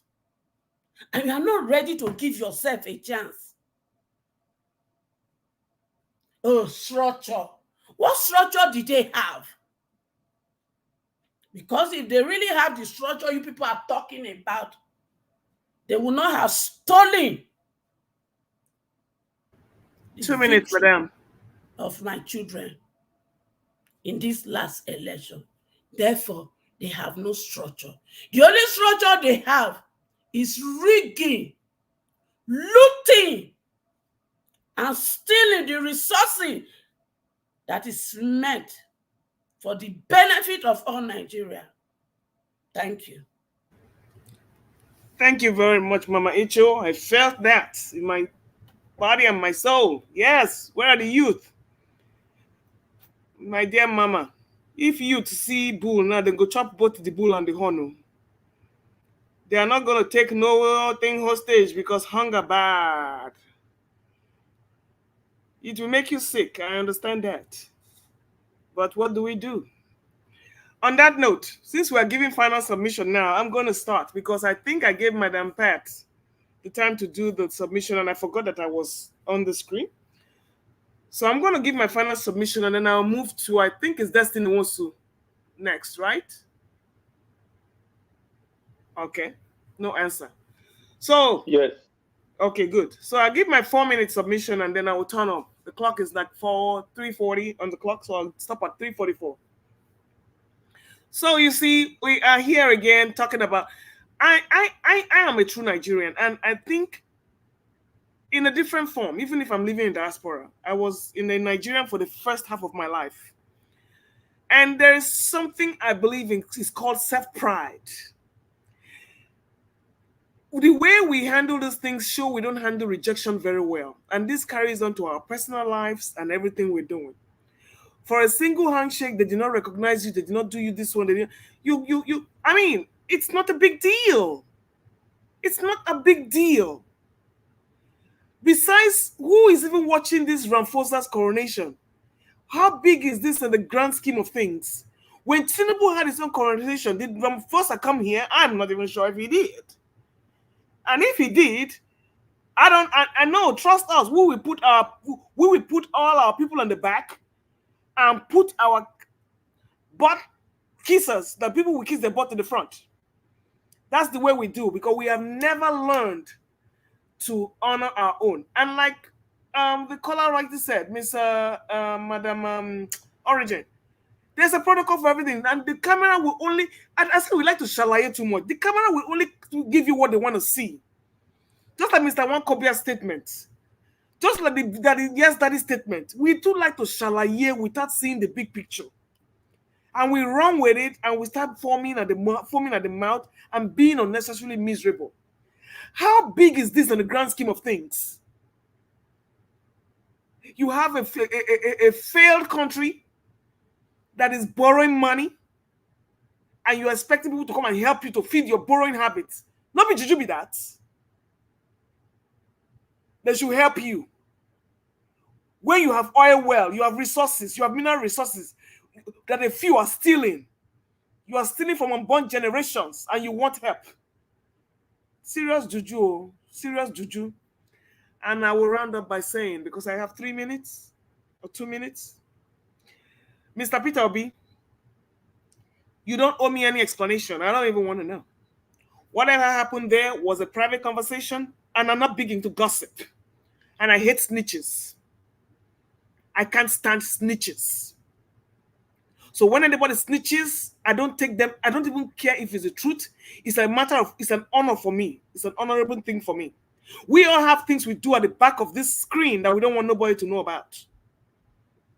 Everybody has things that they do. We alliances that we make behind closed doors. But for political correctness, we have to show a face. Biden is doing the same thing. Rather than expose your drug baron of a leader, they redacted his name. Listen, we all have our own things behind our cupboard. Peter Obi remains the best there is out there, and I give him my support. I don't give a rat's ass what went on between him and Mr. Wakobia. That is just a necessary distraction for me, and I'm not interested. I am not interested. Whether he goes to PDP or goes to APC, not my headache. He's fighting for his own political recognition. You fight for yours. As for Kenneth Okonkwo, I'd rather him go to APC than come to PDP. With Wicked here and those G-string governors, you can forget it. I said it again on the final note. I don't care where Peter Obi goes. Obedient and not capable of carrying him across the finishing line. So all this huffing and puffing you are doing here, you go nowhere. Because, like Madame H.O. says, until the youth rise up to take their country and defend their mandate, you go nowhere. So come out here and talk from morning till night, you go nowhere. And Nnamdi Kanu, you better make the deal and run. Nigeria never hold you hostage. When Nigeria hold you for custody, you will know that you serve a different God. You go change your tune by force. That is why never start a fight you cannot finish. Now you want to make a deal. Because everybody that you've been fighting for, I won't say he was fighting for people, he was fighting for himself. He was fighting for his beliefs. Some people believed it and some people did not. So I'm not going to say people have abandoned him. No, nobody has abandoned him. On that note, I rest. Mr. Destiny, you have the floor at 3:45. Thank you. Thank you so much, and I greet everybody on the panel. Like you just said, because with what you said, looking at it, did not even rhyme with what Mama H said. Because if really we say we are fighting for the good of the country and for the youth, and all of us here, 2022 and 23, that we are fighting for someone to take over from PDP and APC.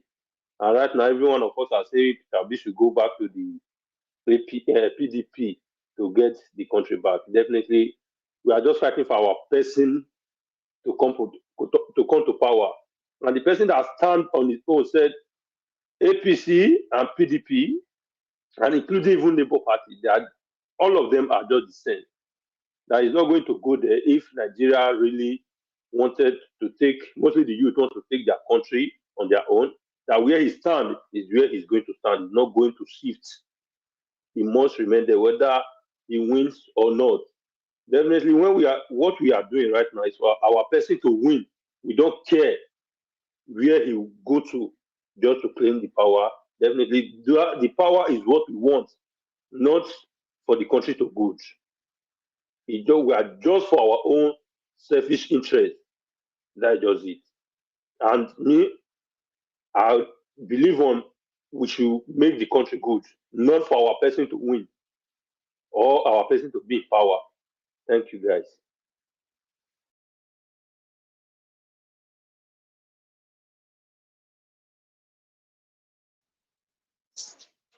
Everybody see there?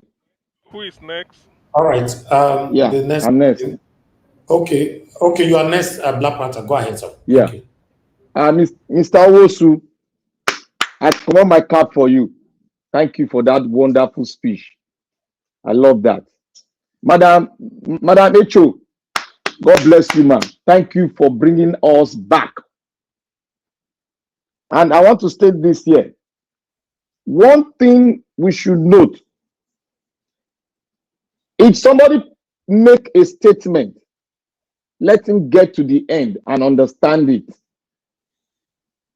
Now, what we were arguing here was not because of me. It's not because of Tinubu. It's not because of Dr. CM. It is because of the country itself. If we are fighting at home, we are fighting among ourselves. We are trying to create something that we can all be proud to go out there. But irrespective of that, we have been recognized out there as a body called Nigeria. Now, if that body is represented by one person whether crook or anyhow, it is still recognized, because under the law they say, oh, he has come out clean and therefore he's your president. We all know what happened. Then he goes out and you are putting him at the back seat, not handshake. Madam, look, don't bring, it's not the handshake we are talking about. Nobody cares about handshake. It's putting you back, and you put Burkina Faso, or you put Kenya, you put Somalia at the front seat. It's not protocol. It is what is due for you. You deserve what the country is due for. Nigeria has gone past what we are saying. Many people are thinking, what is happening to Nigeria? That was the same thing they were saying. What is happening to America when Trump was in power? Many said they are going to tear their passport. Many said they are going to break their permanent resident because of the disgrace it's bringing to them. But that does not warrant you, as a country that has diplomatic relationship, not with Tinubu, but with Nigeria. Then you now take that country to the back seat. It's never heard in the international world. You can't take Russia because Russia is undergoing issue. Then America invite Russia, they will not put Russia at the back row. It's not done. International politics is not done. If Nigeria were to be a country that really stamped well on international politics, there will be a diplomatic fight within Nigeria and South Africa by now. And some of us do say this.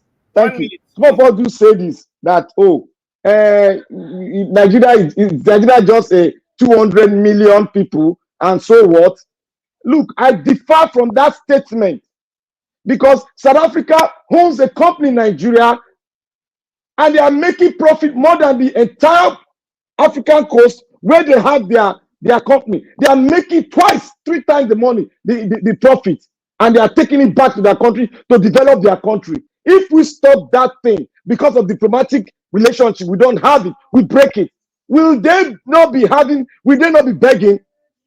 The last time our Nigerians were named in South Africa, what happened? Because of our talking, our shouting, that led to our country leaders to go against South Africa. And what happened? They had to send their diplomat, and their president came to Nigeria and did what is supposed to be done. That is how it is. If you misguide as a country against a big country like Nigeria, then you expect something else. We are not, when we argue among ourselves that we need to have a new constitution, the question comes, is Nigeria a nation? That does not mean that Nigeria is not in the world of affairs of doing things. If I want to go out now, I will still go out as Nigeria. I still hold the passport. Not to say, oh, because I say Nigeria is a nation, we are simply talking among ourselves to rearrange the state and go forward as a Nigeria. Under that discourse, that is where I sink myself into. But under you diplomatic relationship, South Africa have done something that does not augur well in the international world, and good for good diplomacy. It has not done very well. Thank you. Thank you.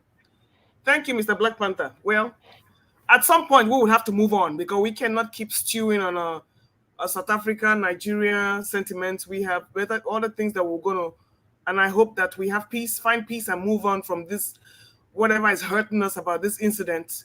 And hopefully South Africa and Nigeria will have a better relationship down in the future. The next person on the, I believe, is it Abdul Malik? It's me. Who is me? Mr. Jonathan. All right, Mr. Jonathan. Mr. Jonathan is me. I'm 352. Thank you. Thank you very much. I greet everyone once again. And the issue of South Africa, I think I will leave that for now. But I will say this, with respect to Nigeria, because that's the key. Nigerian politics. Mr. Peter Obi is a man of honor. I respect him. I have high regard for him.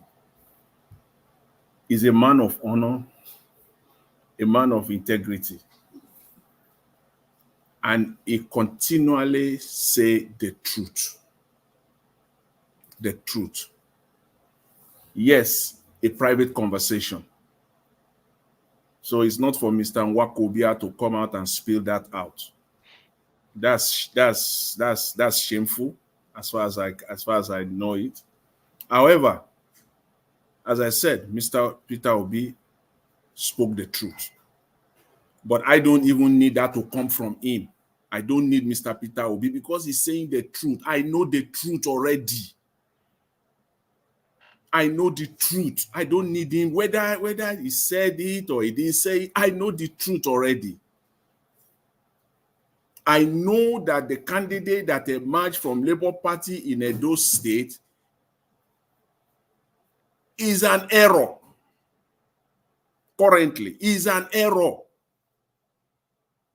Whichever way you want to look at it, error as a party or error from the candidate himself, it does not matter. Okay, put the candidate aside. If the error is not the candidate, the error is the party. The party is the candidate is the party. You cannot separate the two of them. That's why today, in that interview, Mr. Akpata cannot say anything against his leader, against the chairman of the party. He dare not.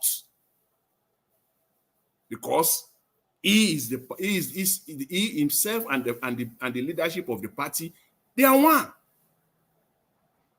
And what Mr. Peter Obi said, that the candidate that emerged is an error. Some people will say it's not talking about the candidate, maybe it's talking, whichever way you look at it, whether it is the current leadership is an error, as we have it right now. And that's exactly what the likes of Okonkwo, Kenneth Okonkwo, was alluding to. The reason why he said he can't stay. We have to know this. I don't know how to sing this, how to ring this. It's just the truth.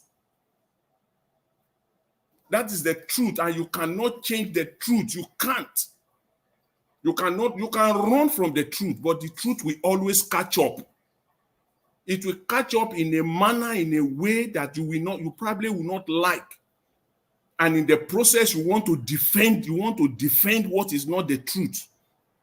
That is what is going on right now. My belief, my expectation is that the obedient, the people that want a good Nigeria, they will come together and continue to speak with one voice, so that the likes of Abure will have no hiding place. Right now, we are giving him a cover. Those that are supporting the candidacy that emerged through his leadership, you are giving Abure a cover. You are giving him a hiding place. You are making him feel comfortable. Make it hard for him. Make it difficult for him, so that he will go. He will leave. And this party can breathe and we can continue. We have to make it hard for him. But right now, he's breathing. He's having a fit day because everybody, some people are still supporting everything that emerged through him. You cannot condemn him wholly. You cannot condemn Abure, emphatically. You can't. You have to slice it. You have to be spinning it somehow. We can do that. Mr. Jonathan, can I correct you? No, sir. 1 minute. He has 1 minute, please. Correct you. Just use 10 seconds. Okay, 10 seconds. Let me just do the correction. Mr. Jonathan, Abure was constitutionally the chairman when the election was held. Okay. Thank you. Okay, thank you. Okay, so that's fine. Abure was the chairman. And the candidate emerged under his leadership. You just said it. Abure was the chairman when the primary took place. And all this brouhaha about malpractices, corruption, lack of transparency, we all know it even before the primaries. We all know Obi that it went to raise his hand. He did not condemn him. Obi that raised his hand. Wait. That's why I said that, see, there is no way you can continue to stand with the leadership that you will sit comfortably. You cannot sit. Even Mr. Peter Obi is not sitting comfortably right now. He's not.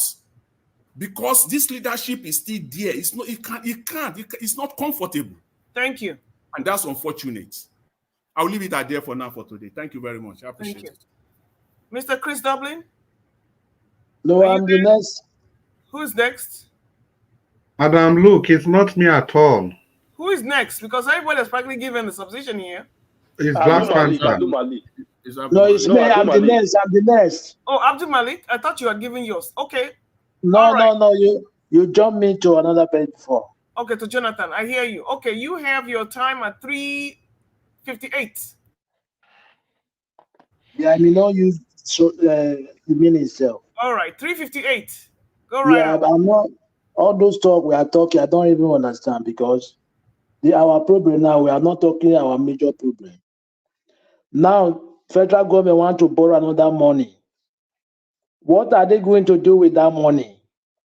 There is no effect, nothing to show. They borrowed the past one before.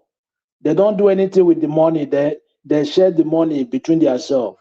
Now people are suffering. Still, there is nothing. They have never concluded how much they have been given a minimum wage. They say 2,000 naira. They advise NLC and TUC. They advise to civil servant to collect 2,000 naira. What 2,000 naira is going to do for a family man? Let us talk our major issue. All those issues we are deliberating, those are not the major issue. People can no longer eat in Nigeria. People are starving, they are dying. It's the one you hear. What about the one you don't hear? And many companies, they are leaving Nigeria every day. Every day by day, every day that come to pass. Companies are evacuating from Nigeria to another country. What federal government are doing there to help? There is nothing. That's why I told you what Tinubu did, what he expressed in South Africa, deserve it. Is it how South Africa people enslave their people? It deserves it what he experienced there, because what are you saying that they did not give him a position?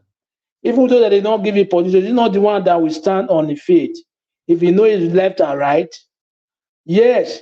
Look at the example you make in Donald Trump then. Yeah, because Donald Trump knows his left and right. That's why he stands on his feet. But he's there quiet, just like Momo. According to Asha, you see what he said. He said in what language? I hear what she said. We don't have government. I'm telling you, because he's the one that representing Nigeria. He represents all Nigerians. That's why Nigeria are facing something difficult to anywhere in the world. Nobody recognize Nigeria again because of the criminal people that are there. The way they come to the office. Everybody know the way he come there. Yes. How can such country be recognized? Never. Because the people they are leading us, they are not well organized. They molest the country like it's not country. I'm telling you, the tracker in Nigeria be recognized anywhere in the world. That's why they mix it up in South Africa. It can never be recognized here because you don't know it left or right. Thank you very much.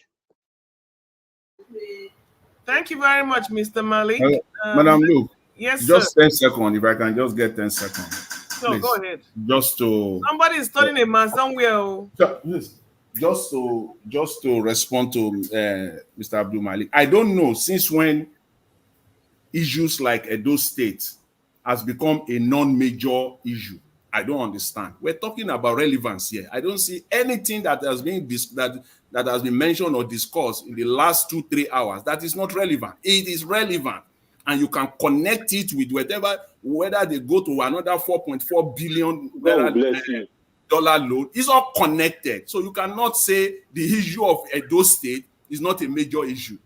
Since when has that become a non-major issue? Since when? We are here. I'm not wasting my time here, and I don't think panelists here are wasting their time. We're talking about issues here that at the end of the day, we can link it together to the shenanigans and the wastages of the federal government. Thank you very much. Okay. Mr. Abdul Malik has spoken. Mr. Chris Dublin, is it you now? Yeah, I guess so, Madam Luke. All right, you have 4:03. And we have 4 hours and 3 minutes gone on this show, so it's your turn. Okay. Thank you very much, Madam Luke, for obliging me to speak. Well, I think The issues today, they all are germane, in my view. They are somehow all interconnected. And they all boil to one thing, and that is the question of leadership. You know, if Nigeria, concerning the issues that happened in South Africa, I think if if we have really demonstrated leadership, and something like that couldn't have happened. It is okay for we to say apartheid, Nigeria did this, that. But the point I'm making is that this is not the first time Nigeria is disrespecting South Africa. South Africa is disrespecting Nigeria. They are diplomatic. See, there's what they call their international committee. There's a word they use in government then. What's your international relationship? What's the direction? I don't think South Africa's international relationship is towards Nigeria. Not at all. If it was, when South Africa, when they were fighting these apartheid people, is it not Nigerians that supported them? Then when Jonathan was going to procure arms from Russia, excuse me, when Obama refused to sell arms to Jonathan, and they had to go through South Africa, was it not the same South Africa that seized the $25 million and the aircraft that Jonathan wanted to use to procure weapons from Russia? So their international relationship was more tilted to the West than Nigeria. And not just only Nigeria, that's what they do with the black people in general. So anyhow you look at it, South Africa, they don't care about you. The earlier you put this in your head, the better. And it all boils down to leadership. If we have been able to reply South Africa with all their xenophobia antics, if we have been able to serve them equal measure of the kind of things they've been dishing out to Nigerians and other African countries, I'm sure that they would have given us the respect that we deserve. But like I said before, they said that thing was a protocol thing. So for that, I don't even bother myself. Still talking about leadership. Look at the loan we are talking about. Is it not still leadership problem? If we have a leader that actually knows his onion, they should tell us what they want to do with this loan, because it's not really the loan that's the problem. It's what you want to do with it and the repayment plan and how are you plugging the leakages back home. Talking about leadership, look at Kenya. The man that they elected in Kenya, that they elected just like we wanted to elect Peter Obi, that man increased tax. He just went to United Nations, whatever, the financial people. He came back and increased tax 3 or 4 days ago, and the people of Kenya, they've been on the streets since he increased that tax.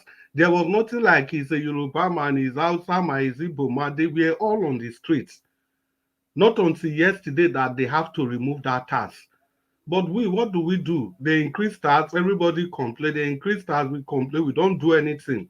And that will stay. Tomorrow they will bring another one, it will stay. Next tomorrow they will bring another one. Everybody will be arguing. Some will say it's okay, some will say it's not okay. So just like we are talking about Tinubu now, we are even saying it's okay that we were treated shabbily. It's not really Tinubu that was treated shabbily. It is Nigeria as a country. That is my take on that. Then for still talking about leadership again, whatever is happening today in Labour Party, I think Peter Obi has a big role to play. He really has a big role. And for me, whether he comes out to address people or he doesn't come out, he should let his followers know where he stands. That is the hallmark of leadership. There is no use to be giving contrasting views. You can't be giving different signals. You have to let your followers know where you are. Because they said a pack of lions, a pride of lions, that is being led by a lamb, automatically they will all become a lamb. But when you have one lion leading a multitude of lambs, the whole of that land, they will all become lions because they are looking forward to their leader. And leadership is everything. Peter Obi needs to understand this, and it needs to be whether more vocal, I don't know how to put it. Even he doesn't need to shout, but at every point in time, we need to know where he stands. He needs his followers to know exactly where he stands. If you want to go to PDP, it's completely your choice. But you have to tell your followers that this is the plan, this is what I want to do, so that they will decide whether to follow you or not, instead of causing, giving double signals, and with these signals, they are all resulting to infighting amongst your followers. Imagine everybody has the same plan, the same view, the same future about Nigeria. Look at the big names that are leaving the Labour Party. Look at the big names, because everybody seems to be confused. If you look at the majority of arguments, the back and forth we are all having against each other here, even across the continent, even across the nation, it's not really about what one person has done or what one person has not done. It's about every obedient trying to align their views, their thinking, trying to look at what is on Peter Obi's mind. So he has to, he's the leader of the group. He has to speak. He has to let people know where he stands. It's not compulsory that he remains in one place. Not if he wants to decamp, he should let us know. That is what we are. He should carve a pathway. There has to be leadership. So in my final conclusion, my final analysis, if we have the proper leadership, because the problem we have in Nigeria today is the problem of leadership. And as long as we are not ready to solve that problem, this is how we'll be moving in circles, in circles, in circles, and in circles.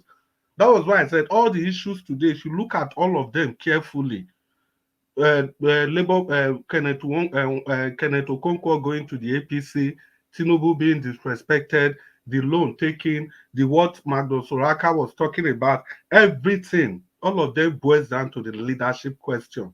And not until we get that right, we are going nowhere.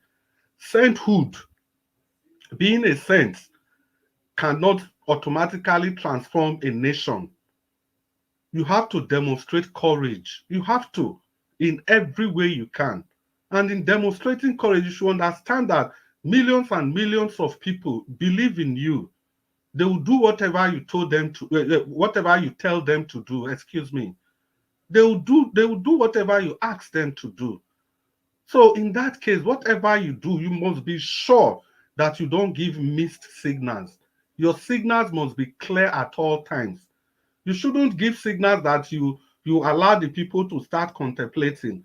And when issues are left to human interpretation, definitely there will be mistake. There will be different views to it. That's why they have protocols. They have protocols. In workplaces, you have what do they call it? Expectations from what there are things they expect from you, that these are the standard that we expect, minimum standard. Things like that should be in Labour Party. The signals like that should be coming from Peter Obi, so that we know where we are, so that this back and forth, this bickering left, right, and center will stop. Thank you very much, and good evening, everybody. Thank you very much. I think at this point we're going to, I'm going to the screen here. Is that Dr. CM? All right, take it home. All right. Thank you. I think in rounding up, whatever I say about Tinubu's visit to South Africa remains my opinion. I'm not taking it back. I believe I'm right in the way I analyzed it. It's all about diplomacy. Everybody is equal. That's why they have countries. Tinubu went there not on his own accord. He was called to represent Nigeria as their leader. It doesn't matter. In diplomacy, if you bring a cockroach as your leader, you should be accorded respect. That is diplomacy. It's as simple as that. That's what is involved. Otherwise, they shouldn't have invited him. That's it. Now, coming back to domestic issue, bread and butter issue that bedevil us. You see, I've learned that I don't like joining issue with people. I believe that people analyze issues based on the way they see it. Here today, I heard or thereabout people saying Tinubu is a strong man. He's seen that we take Nigeria out. Either he does this or that. You see, in the past 10 years, whoever is coming to be a Nigerian leader, you don't need a manifesto. Manifesto is already in the open. There's insecurity. There is hunger. Economy is collapsing. These three things, you don't need it. You don't need to fashion any grammar about it. This has been the situation since 2015 when Jonathan came in, or when he was leaving. Part of the reason was he's so weak. He's a weak leader. He's so weak. Buhari came in, said he will fight Boko Haram and move Nigerian military army headquarters to Borno State until Boko Haram is crushed and they clapped hand. Today, 8 years, what happened? Rise of 7,000 moved to 35,000. That was Buhari. Then they say Tinubu, Jonathan is weak. Then Tinubu came. Look at the trillion from 70-something trillion debt to 101 or whatever. It's not muscle you rule a country. It's not muscle. It's not. That a powerful country does not mean that their leader is, when you look at the muscle, he talks stuff. That is rubbish. Anyway, that is the way people understand it. People saying Tinubu is the man, look at where we are. Let those people leave their European capital or wherever they are. Let them go and be with Tinubu. Nigeria is sinking and people are talking. That is the issue. It's not strong man. We need a strong man. Oh, he's weak. It's not weak.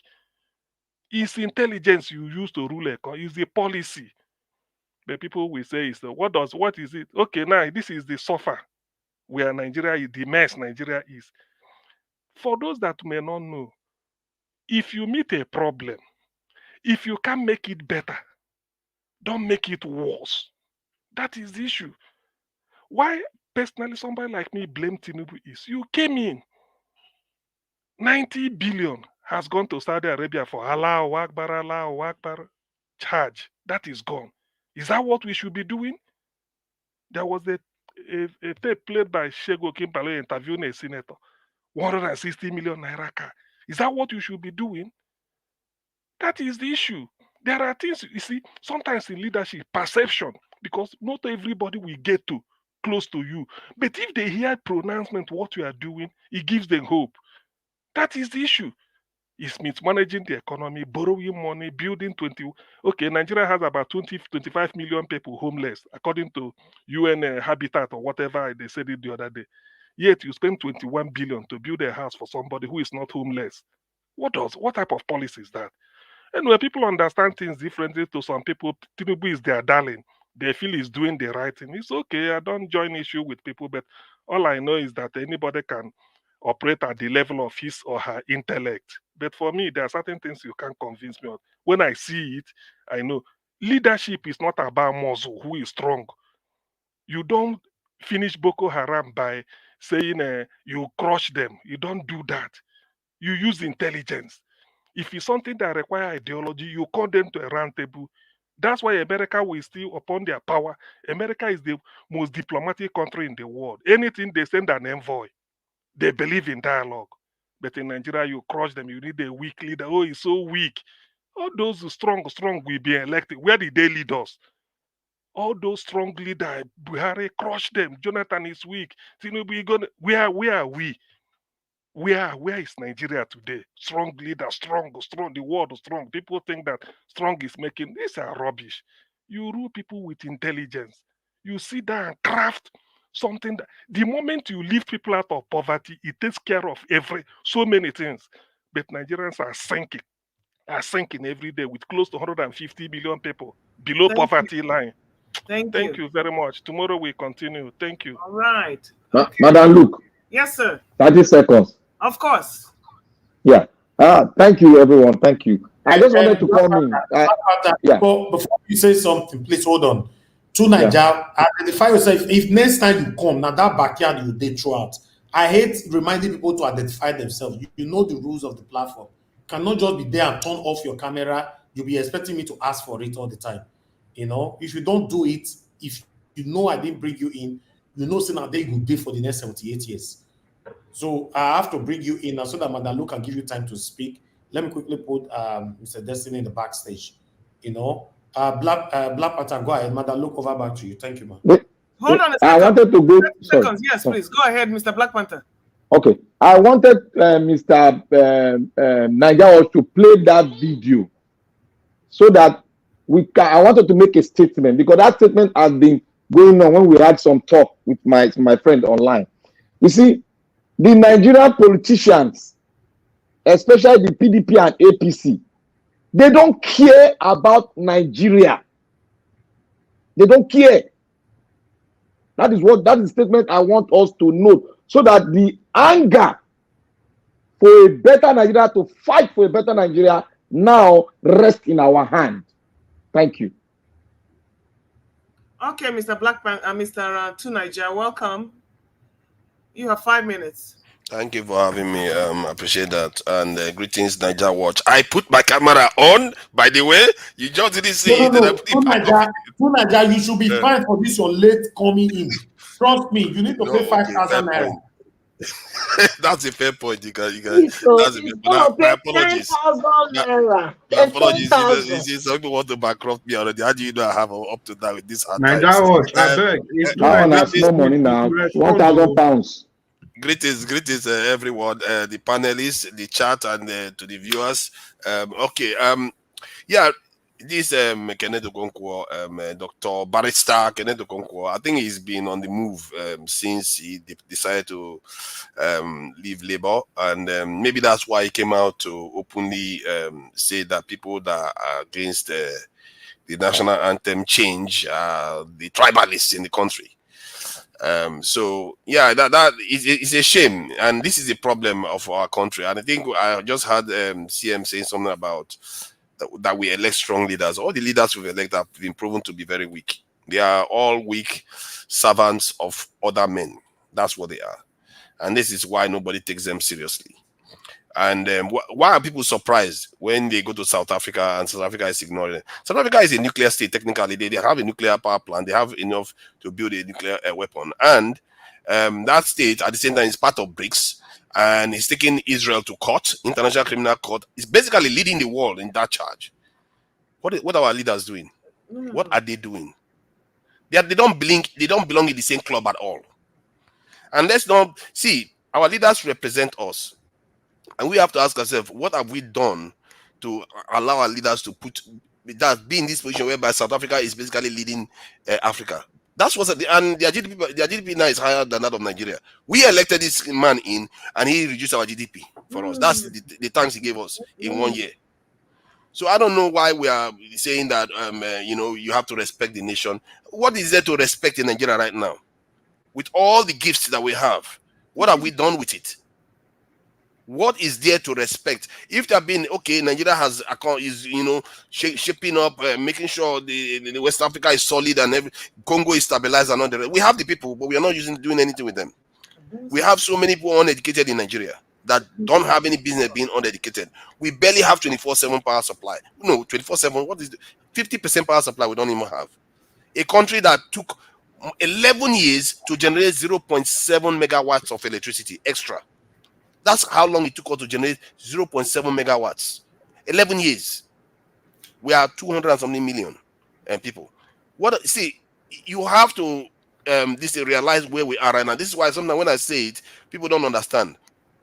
Our country is not well run, and our people are not well versed, or at least aware of their role in the process of making sure that these leaders do what they promised us that they're going to do. You saw Tinubu go to Chatham House, promise us that he's going to recruit into the military and so he will secure the country. Did he do it? He didn't do any of that. Who is holding him accountable for that? Nobody. That man is not strong. Look at the South African leader that won 40% of the vote. He's forming a government of national unity. But this president won 30-something% of the vote. He's running the country like he won 100%. And the others kept quiet. The others kept quiet, and we also take the House of Assembly this for granted a lot. We should be realizing that. Sorry, Mr. Tunaija, sorry. I think he actually invited the others to join him, and they refused. They opted not to do so. So yes. You invited them to form government of national unity. I'm not sure that's the case. Please, I beg, Madam Patricia. I'm not sure that is the case. Madam Patricia, I beg. Tunaija, continue, I beg. I beg, enough is enough. Tunaija, I beg. Tunaija, wait, let's correct this before you continue. Now, Ramaphosa has no option because that is the constitution of South Africa. He didn't do it out of... Thank you. He didn't.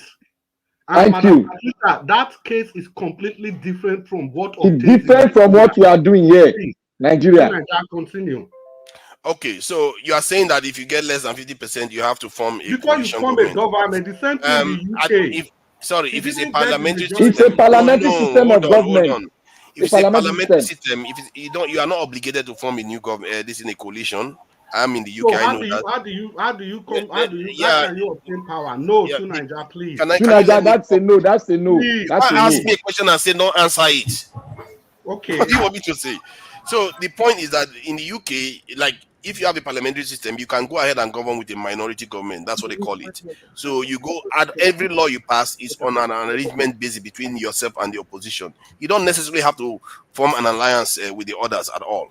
It's so just ab initio, how do you think you will pass any law? Yeah, because you can work with the others now. You can collaborate with the others. Let me ask you a question, Tunaja. Let me ask you a question. Oh my God. Let me ask you a question. Black Panther, wait, please. Let me ask you a question. Okay. Listen. Do you want to ask questions? Yeah. Yes. Look, let me explain it. Let me ask a question. Okay, you can ask the question, but one at a time. After that, I'll talk. Black Panther, after you, I'll talk. Okay, Mr. Black Panther, ask I want to ask Tunaja a question. How is the prime minister selected to be a prime minister in a parliamentary system in UK?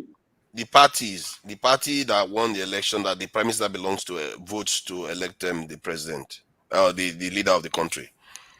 That's what happens. Not all the other parties. The party that the prime minister belongs to. Okay, now can I come in? Yeah, if you have a question. Mr. Black, hold on. Mr. Black Panther, are you satisfied with that question? With that answer? You don't answer that now. Yeah, Tunaja is spot on. That's the correct answer. That's the correct answer. Now, Tunaja, the way it works is this.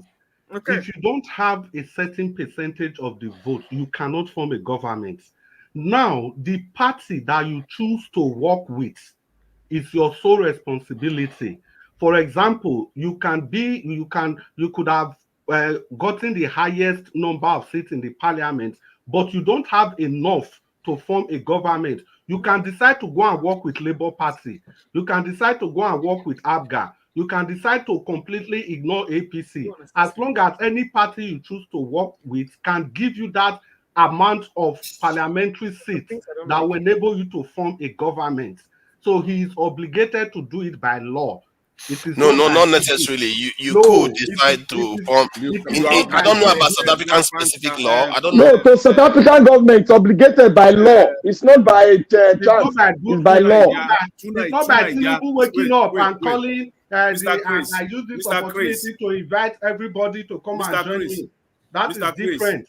Let me add to what you are saying. Tunaja, when Black Panther asked you a question, you responded, and it was correct. And people alluded to that. What you are saying now is not correct. What you will have is what is called a hung parliament. You cannot form a government. You must form a coalition government. Okay, no, you can. Yes, you can't.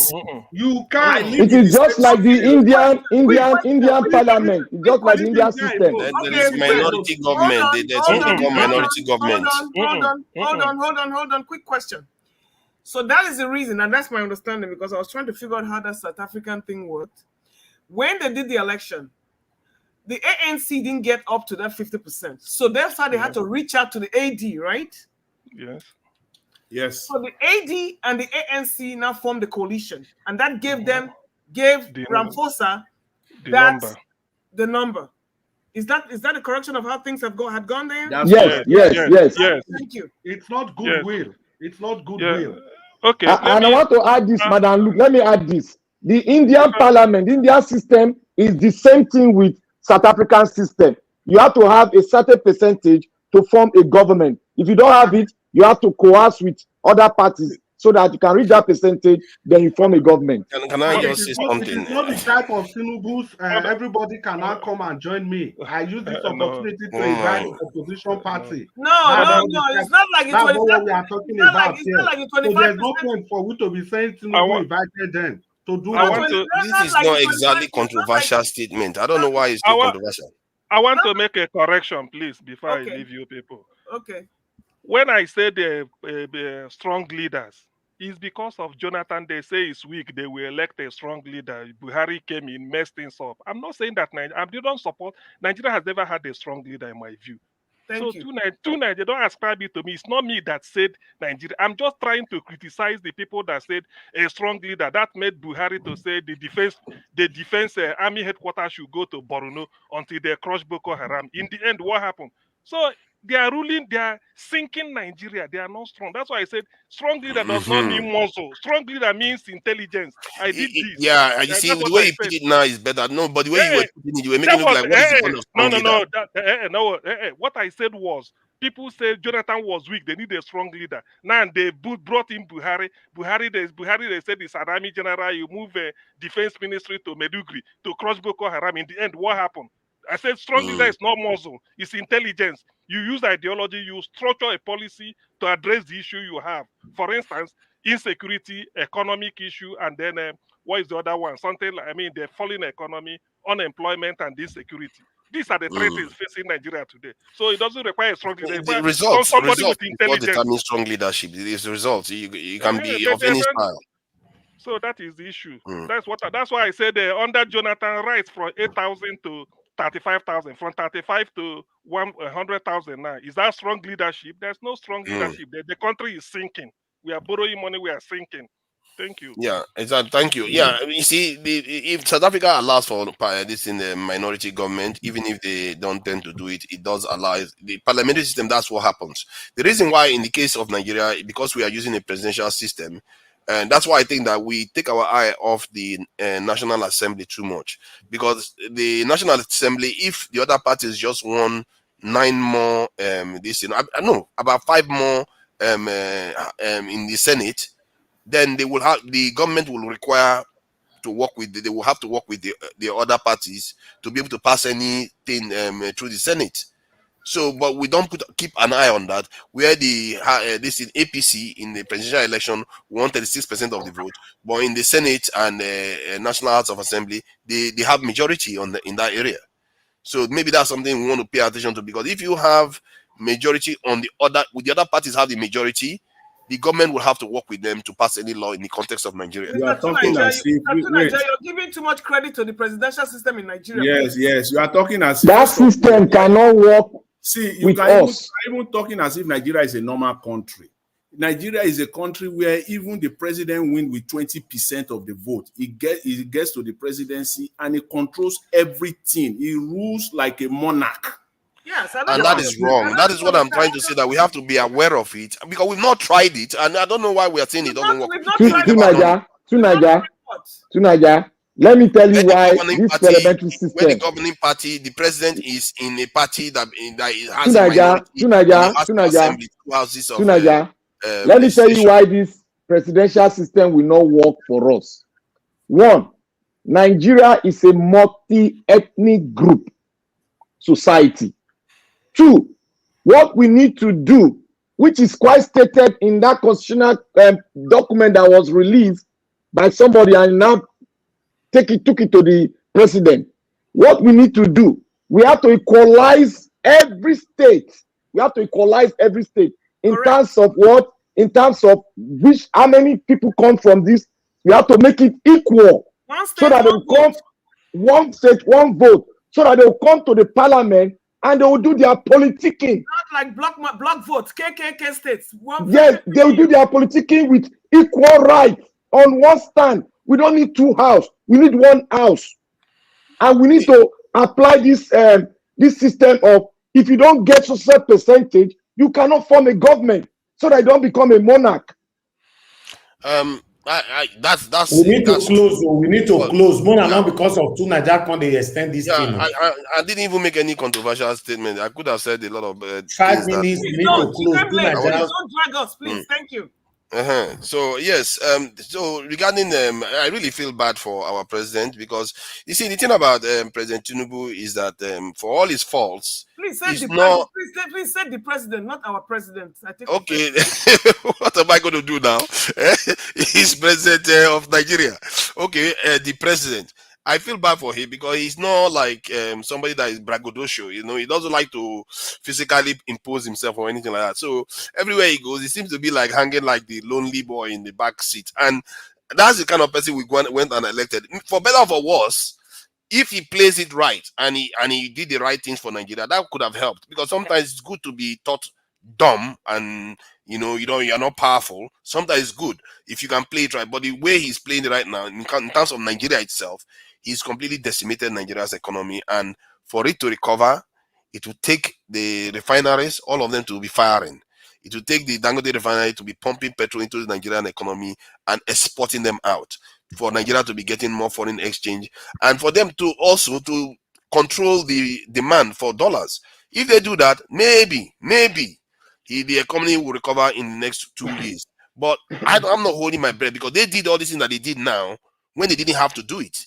So the way they are running the country is run it up a little bit, making it look like everything is going well, then they run it down again, run it up and run it down. And we as a people have to recognize that these are our leaders. They are not here to get us to a place where we are going to be super powerful, where we should be. How is it that South Africa is the one talking for Africa now? They are 50-something million in population, and most of their wealth is controlled by the Europeans there. And yet they have more power, way more power than Nigeria. Most of the black population in the world, they are looking up to Nigeria, not South Africa. And yet our leaders completely, not just disgrace us alone, they disgrace the entire black community all over the world. And until we as a people start realizing that and are challenging our leaders to do better internationally and domestically, and first of all, secure our nation so that all this nonsense goes away. We are sending 100 and something soldiers to Gambia the other day. Gambia, what is 100 and something soldiers to Gambia? If you have a million, if you send 10,000, you will take over the whole country. You see what you've just said now to Niger. If you that's what they call safe emulation. You were always saying we don't have enough soldiers. Now, how did you have enough to send abroad when you've not even used those ones to guard, to quell the insurgencies everywhere in the country? Look at Niger State, 25 local governments, 12 under the flag of ISIS. What about that? Yeah. People in Benue State are in refugee camp. Plateau State taken over by some areas, and they are even striking. Kaduna State on a daily basis. Zamfara, the same thing. So Nigeria has no business. When I heard that they are sending soldiers to Gambia, why? Your house is burning. If actually have you defeated Boko Haram in Borno State? Why are you sending soldiers away? Which means the whole insecurity in Nigeria, somebody told me, is all a political setup to chase Jonathan away and use it to threaten any government that will query Fulani supremacy. It's as simple as that. No. See, are you satisfied? Are you not satisfied? Can I finish talking? Gambia is in the world. We have 5 minutes. You can't use all the 5 minutes. See, it's not for you. It's supposed to be for me. No, it's not for you to Niger, beg. And Black Panther making talk. To Niger, talk and give us 1 minute to respond. Okay, I will just try to keep it brief, because Gambia is even in a worse state. Their leaders are even more useless than Nigerian leaders. If you even say Senegal, the same thing. Senegal, you have a country, Mauritania, that have about half the population of Mauritania. They have almost the same amount of soldiers as Senegal. Our people are our black people. They are uselessness. You can't make it up. Mr. Tunaja, please, what is your category of level? How is your rank? How do you rank uselessness? Thank you. Uselessness is compared to other people that are not like us, like black like us. Because you have standards? The way you protect your people, the way you take care of your society, the way you protect your women, your children, and keep them safe. That is a big, requirement. Which one is more useless than Nigeria? Is Nigeria not the most useless? Nigeria is coming home. You are coming home. Welcome. Gambia is worse. Gambia, Ghana is worse. Ghana, the entire country have only 15,000. Nigeria, welcome back home. You are coming back home. Welcome. So to Nigeria, hold on. It's okay. Now to Nigeria, you see all these things you are saying. Mr. Jonathan already summed up everything in one word. You are talking as if Nigeria is a normal place. There's nothing normal about this country. There's nothing normal at all. And this, the items you have highlighted for Tinubu to achieve under 1 year, do you think is reasonable? He should just start pumping for doing this, repair the refinery. And whereas you, to Nigeria, when people were holding Buhari to account, when Buhari have spent 8 years, you kept defending that government. You kept defending the government of Buhari. Today, I'm surprised now. Who is in power? You are now facing the federal government. You no longer talk about the people again. What do you mean I'm defending? I never defended Buhari government. What are you talking about? If people speak up against Buhari, you keep quarreling that it is not Buhari, it is the people, the people, the people. Why are you not saying the same thing about Tinubu now? Why are you not giving Tinubu time? Tinubu is not my man, but why are you not giving him time? Okay, let me say Why are you not giving him time to excel? Look at the items, what you expect from him in 1 year. Ask question and you don't wait for answer. See, Mr. Chris, Mr. Chris, okay. I give Tinubu time, but if you want to fix a problem, you start, and then people will give you time to finish. But he doesn't start. Instead, what he went and did was torpedo the economy when he didn't need to do it. That is my issue. Because if you remove subsidy and then you went and go and flow the currency so that now the currency, the dollar is so high that the petrol price in Nigeria, if it goes up like that, Nigeria is going to implode. So you have to bring back subsidy. What kind of economy is that? Okay, Tunaja, hold on.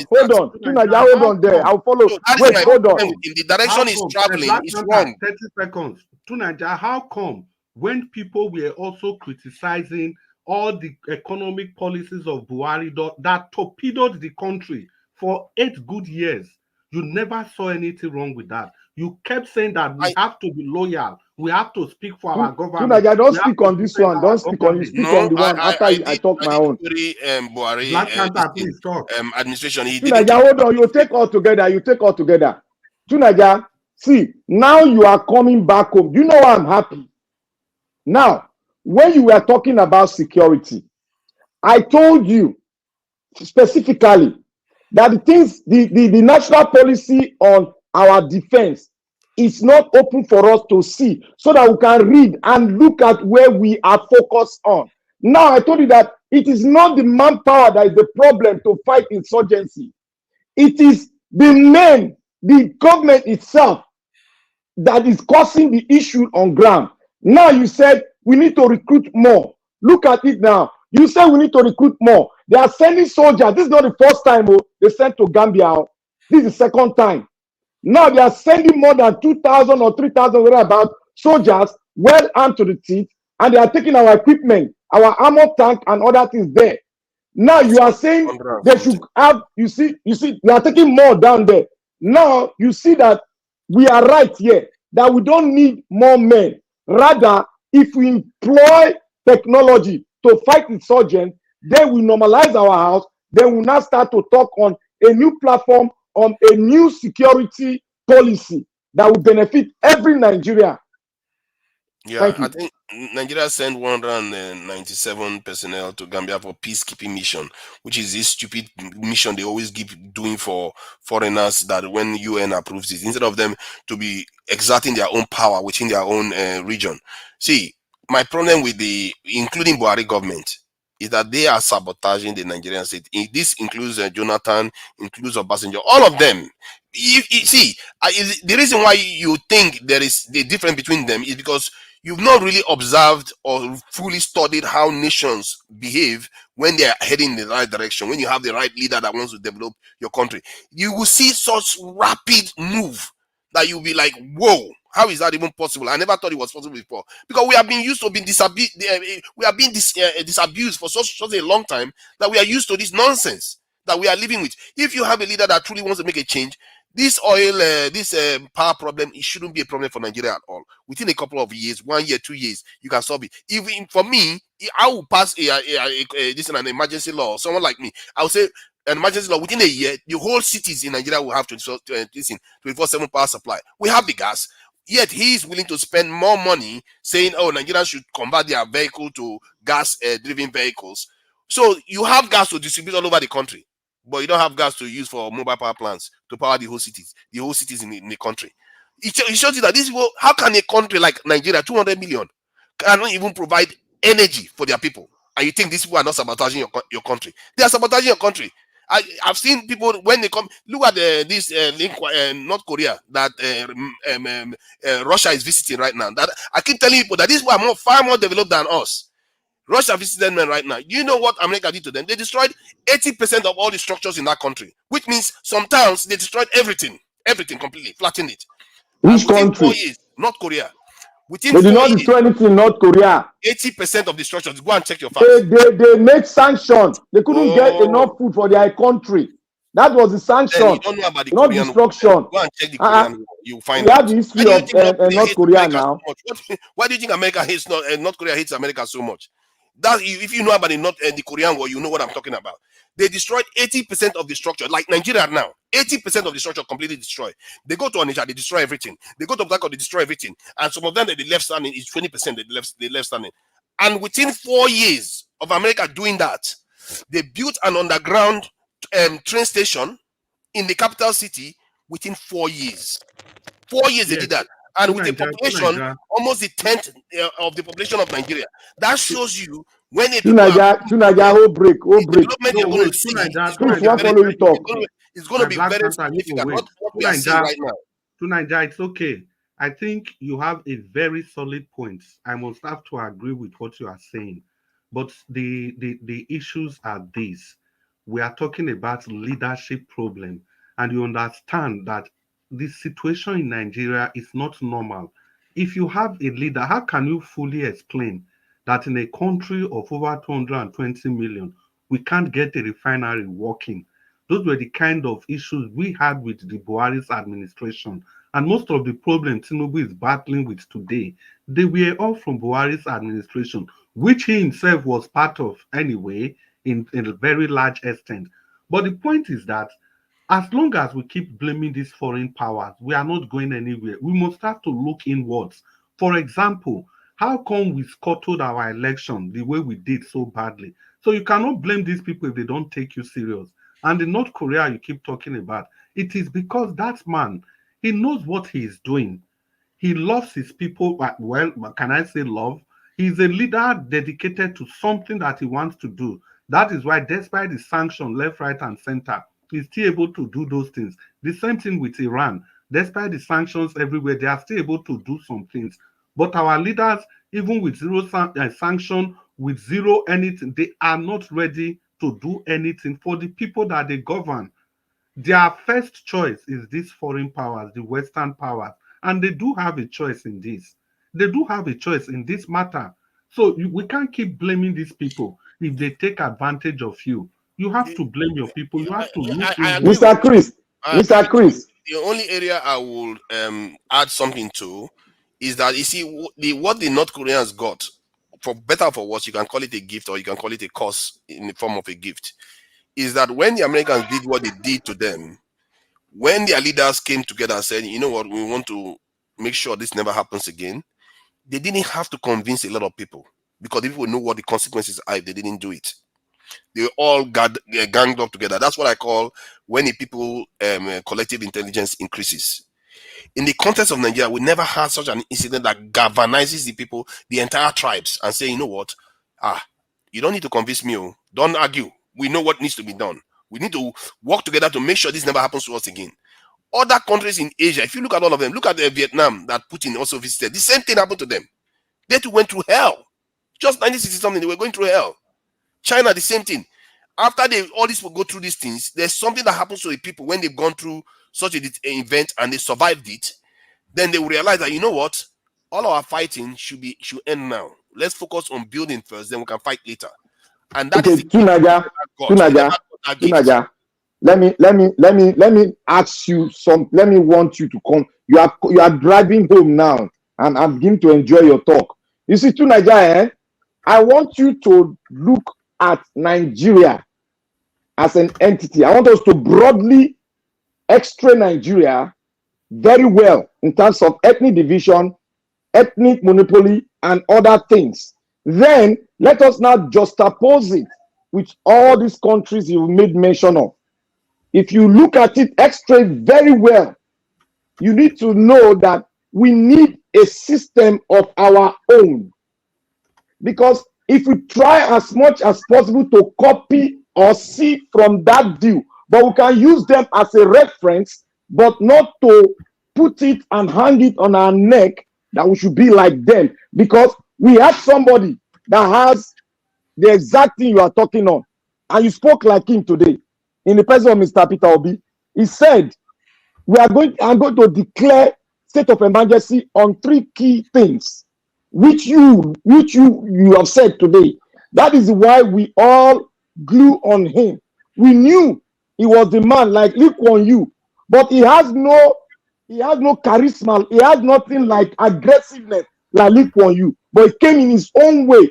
We should have seen light in him, and everybody would have galvanized and put himself in him rather than we are dividing ourselves. Thank you. We have the luxury now. And additionally, to Nigeria, if I may ask, how do you expect any nation to take you serious, considering what we are going through? And the first thing that you do as a leader is to approve that humongous amount for vehicle, one person, 160 million naira in the House of Assembly. Then you went ahead to build a 15 billion naira house for your vice president. You bought you bought yachts, and also you went ahead to spend 90 billion on Hajj. How do you expect them to take you serious? I think the president, probably the South African president, looked at him in that image. He was thinking, I better be careful. This one that is in the pocket of all these Western powers that don't like me. For all I know, they could send him to come and deliver a package. So because the South African leaders are very, very independent-minded, and they are challenging Israel, for crying out loud. Do you know how powerful the Israeli lobby is in America? South African leaders are challenging them. No, they were standing in front of the entire world. They went there with their judges, without those colonial headwigs on them, and brought Israel to international court and put Israel under pressure.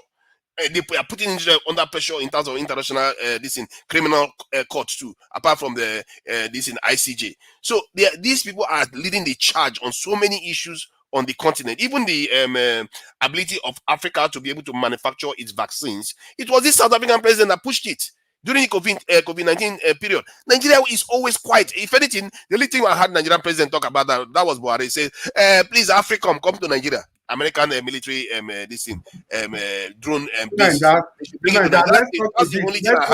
about COVID. Wait, let's talk a bit about COVID. Now, these people that you want them to take you serious, during that COVID time, they gave every part of the world, they gave them some palliatives. And the one they brought to Nigeria, what did your leaders do with them? Even sitting governors, they were stealing noodles. Now, in the Republic of Ireland, every Thursday, the postman delivers box of food, depending on the number of children you have in that house. You don't need to queue. You don't need to do anything. It got to a stage people started rejecting because the one they brought before, you have not finished them. So how do you expect them to take you serious when sitting governors, people that were already well to do, they were hiding noodles from their own people? I think we have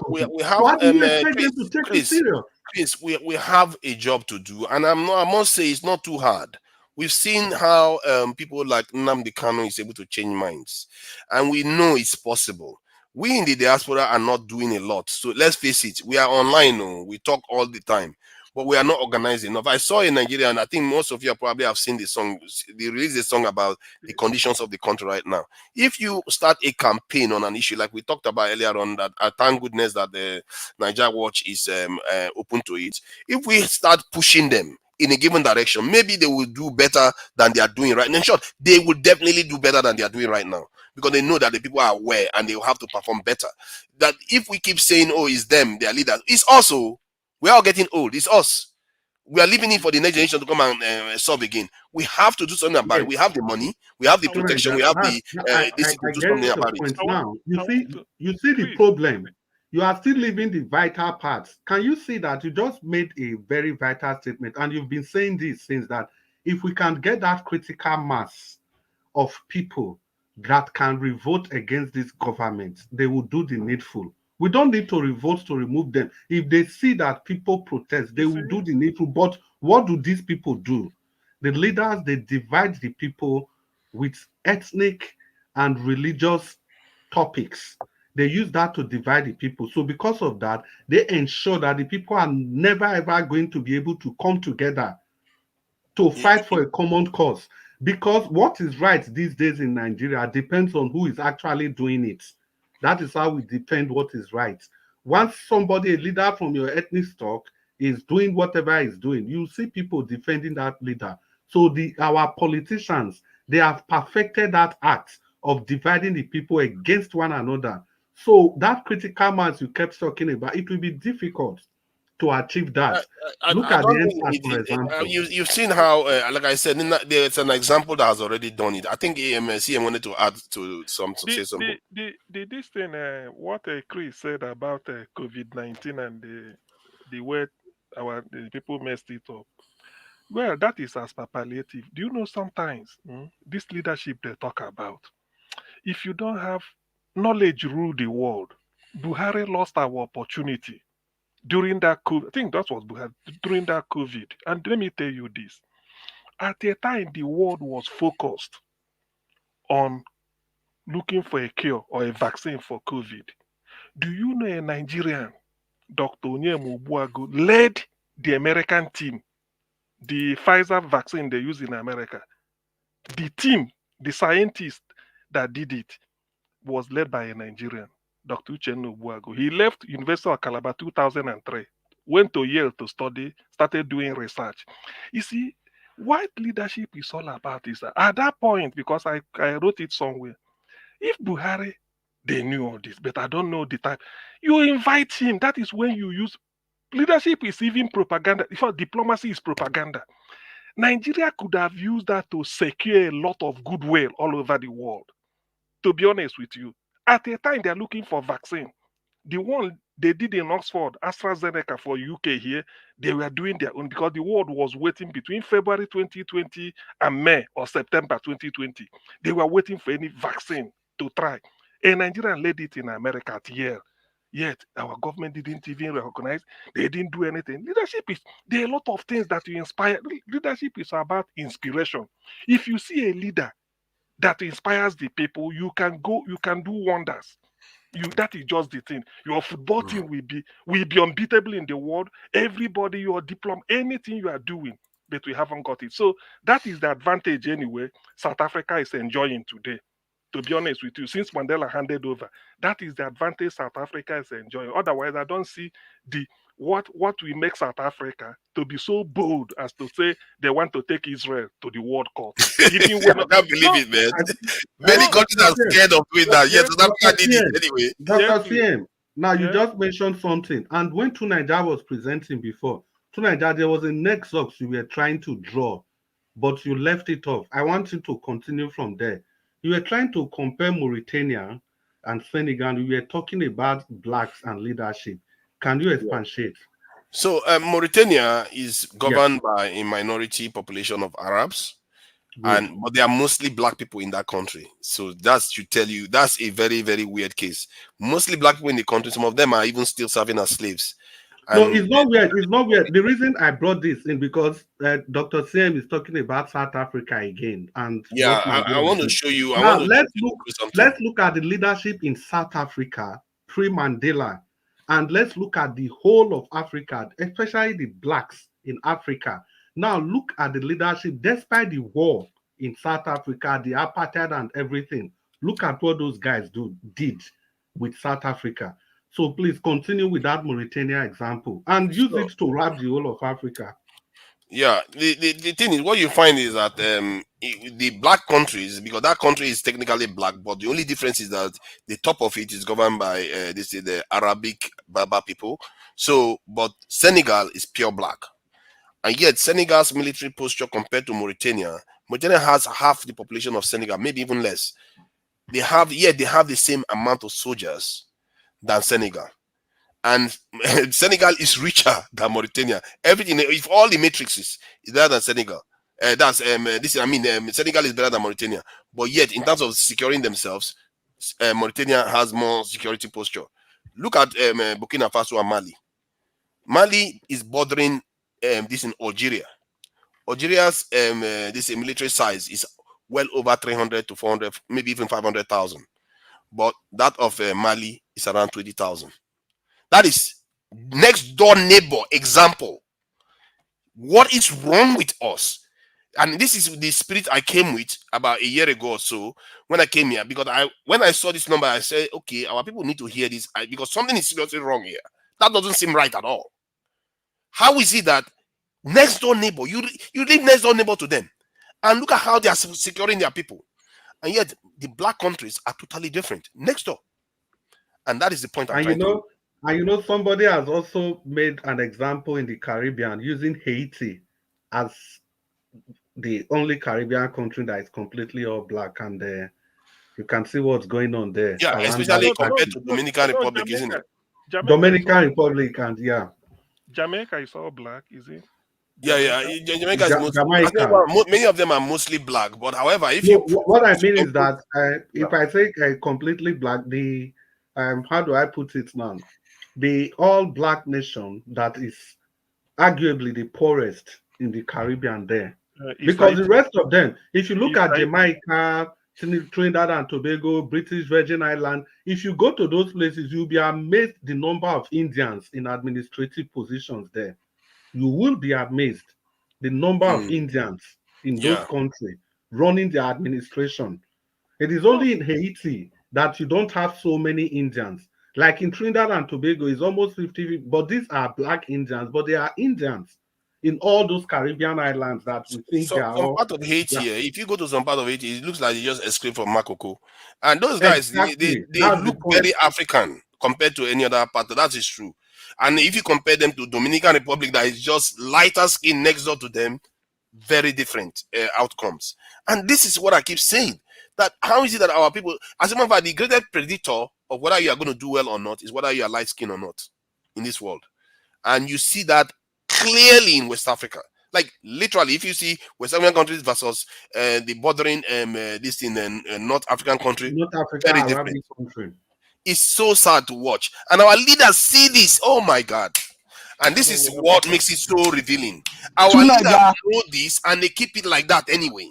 But if you extend it to the Australia, look at Australia, look at New Zealand, look at Papua New Guinea, and those two countries. You see, when we started this whole struggle of Nigeria, I think we were speaking on one particular thing, and we are going to finally drive to that position again, irrespective of the countries that is affiliated to it. Now, you people are making mention of Haiti and some other black nation. You see, the problem with black race is just like this. We refuse to have our system that will work for us according to the kind of ethnic group or ethnic affiliation we have. We refuse to do it. That is why you see that we're having a lot of problems. And you to remind you all, there were certain leaders in Africa that were advocating for this a long time ago, before some of us was born. But the resistance came on because the white folks have to make sure they have enough resistance for Africa not to carve its own system for its own people. For we to continue in this thing, for we to come out of this thing, we have to carve our system the way it will suit us, the way it will suit each tribe, so that we can form a formidable group, not with barrier or boundaries that they are giving us. We need to be African so that we can be able to sell our own thing, our own way. Thank you. Let me just correct something that I said earlier on. It's even worse than I thought. And so let me give you the numbers now. Mauritania population is 4.7 million on average, while that of Senegal is 17 million. Senegal's military size is 17,000, while that of Mauritania, that is 4.5 million, is 21,000, which means they have about how many? 3 times less population than Senegal, but more soldiers than Senegal. And yet, the only difference between them is that their governing population is Arab, not black, because the country is mostly black. That is the only difference. The people governing them are not black. And if you look at South Africa, maybe the only thing that is making South Africa exceptional right now is because they have a Igbo people there. Because these black people, the way we are behaving, we don't seem to, because we didn't go through some of the stuff other people went through, we can't seem to wake up any other way. And if anybody know how to wake a population up that is not violent, please let me know, because I'm looking for it. Mr. Tunaija, are you saying that we didn't have a national trauma that we are all holding on to? A national trauma in the past that we are all holding on to galvanize us to that future that we so desire. Is that what you're Yes, implying? I think generally a group becomes smarter as a group, as a tribe or whatever nation. Multi tribes can come together for one solution. If they find that there is a bigger threat out there, they will come together and fight that threat. Especially if they survive the threat the first time, they will do everything to be stronger next time for that threat to come again.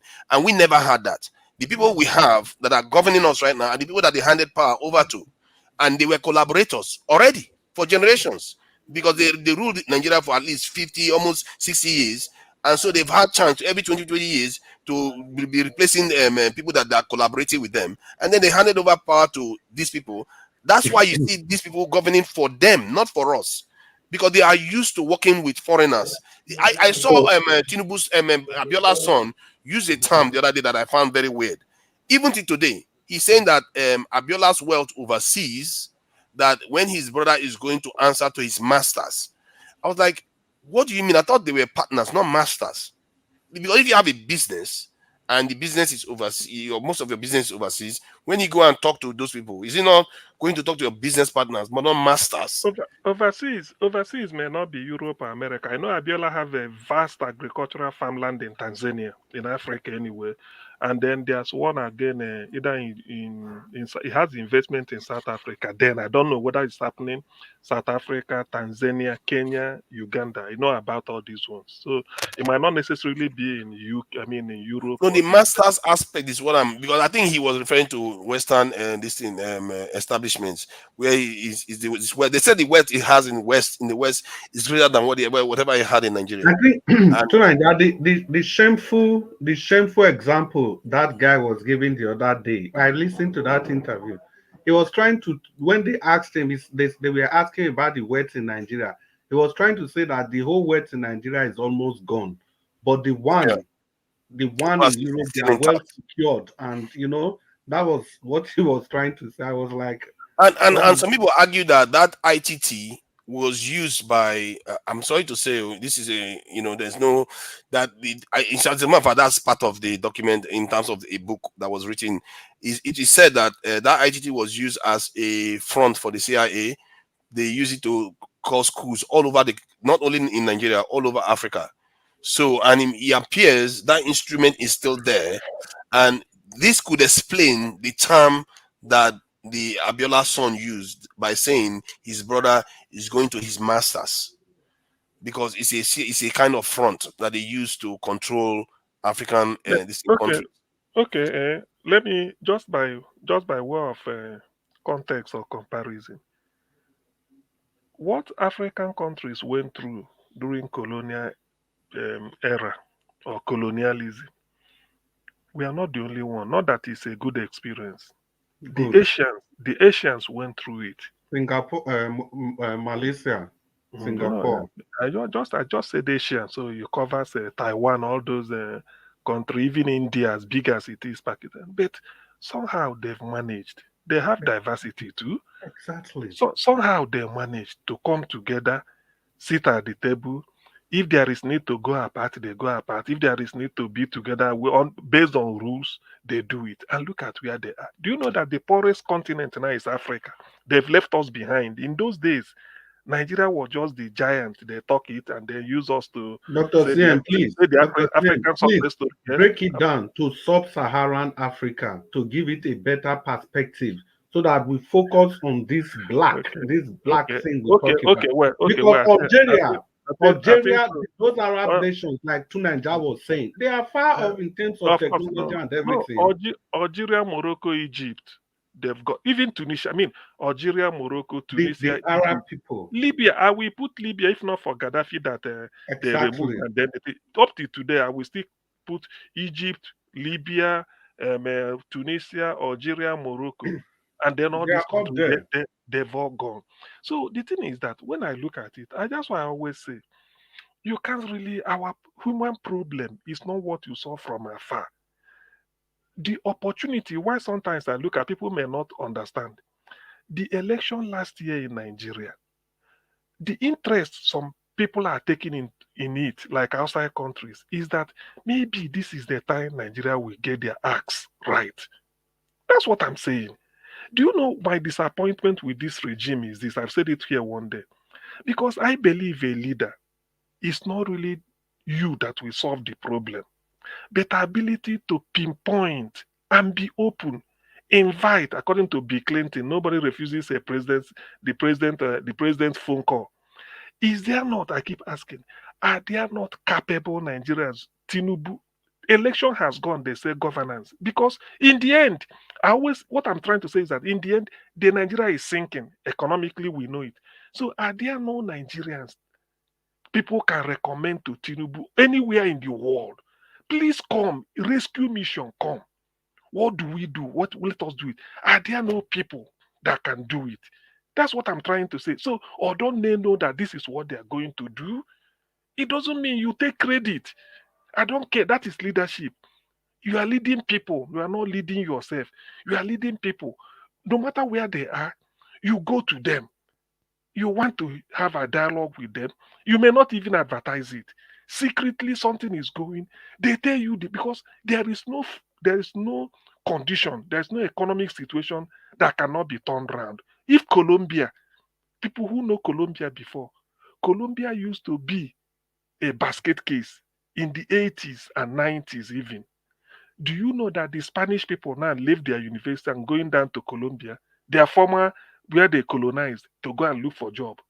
Portuguese are doing the same when they used to go to Mozambique. So what I'm trying to say is that there is no, especially Nigeria that have enormous resources. That is the advantage. Human being, forget about mineral, human being. People that can craft, say, Tinubu, this is what we should do for the next 1 year. Nigeria, you will just see green shoot coming out. Is it that they don't want to do it or there's nobody they can lay hand on? Because I don't believe that we can be 200 being champions all over the world. Yet, we cannot rescue this way it is. Because Nigeria is sinking. Those are Yeah, I wanted to add quickly. Sorry, let me just add quickly. So you see, the thing is, Egypt, they had a slightly different history than us, and many North African countries fought against the British. They fought the British too, by the way. Most of them, when they get hot, they really get hot. As a matter of fact, the British declared, the British went on to declare independence unilaterally by themselves. When the Egyptians were ballistic in the early century of that's the early period of last century. So they had a slightly different history, and specifically Egypt itself. But if you look at Algeria that fought the French head on, you see how they exert their independence now, and they are one of the strongest countries in Africa militarily because of it. And the same thing with South Africa. South Africa fought the oppressors, that's the apartheid regime in South Africa. They really fought them, and that was Zimbabwe, the same thing. And if you find the countries that exert this, have fought their oppressors, because the dynamics that occurs is that when they come to power, the people that were collaborating with the oppressors are not the ones governing the country. They are the ones that they take over the country. So you can see that depending on, it's almost as if it depends on the amount of trauma you have, and it can affect the way you go on to develop this later on. Because if you look at the African countries that I just mentioned, Algeria is a very, very strong case where they had a lot of people get murdered. But if you look at the East, and it's not even about colonization. I think the point CM was making was about colonization. All right, we need to round up. Sorry, I'll give you. Let me round up with this. I'll keep it quick. Hold on, let me finish this point because it's important. The point CM was making was about colonization.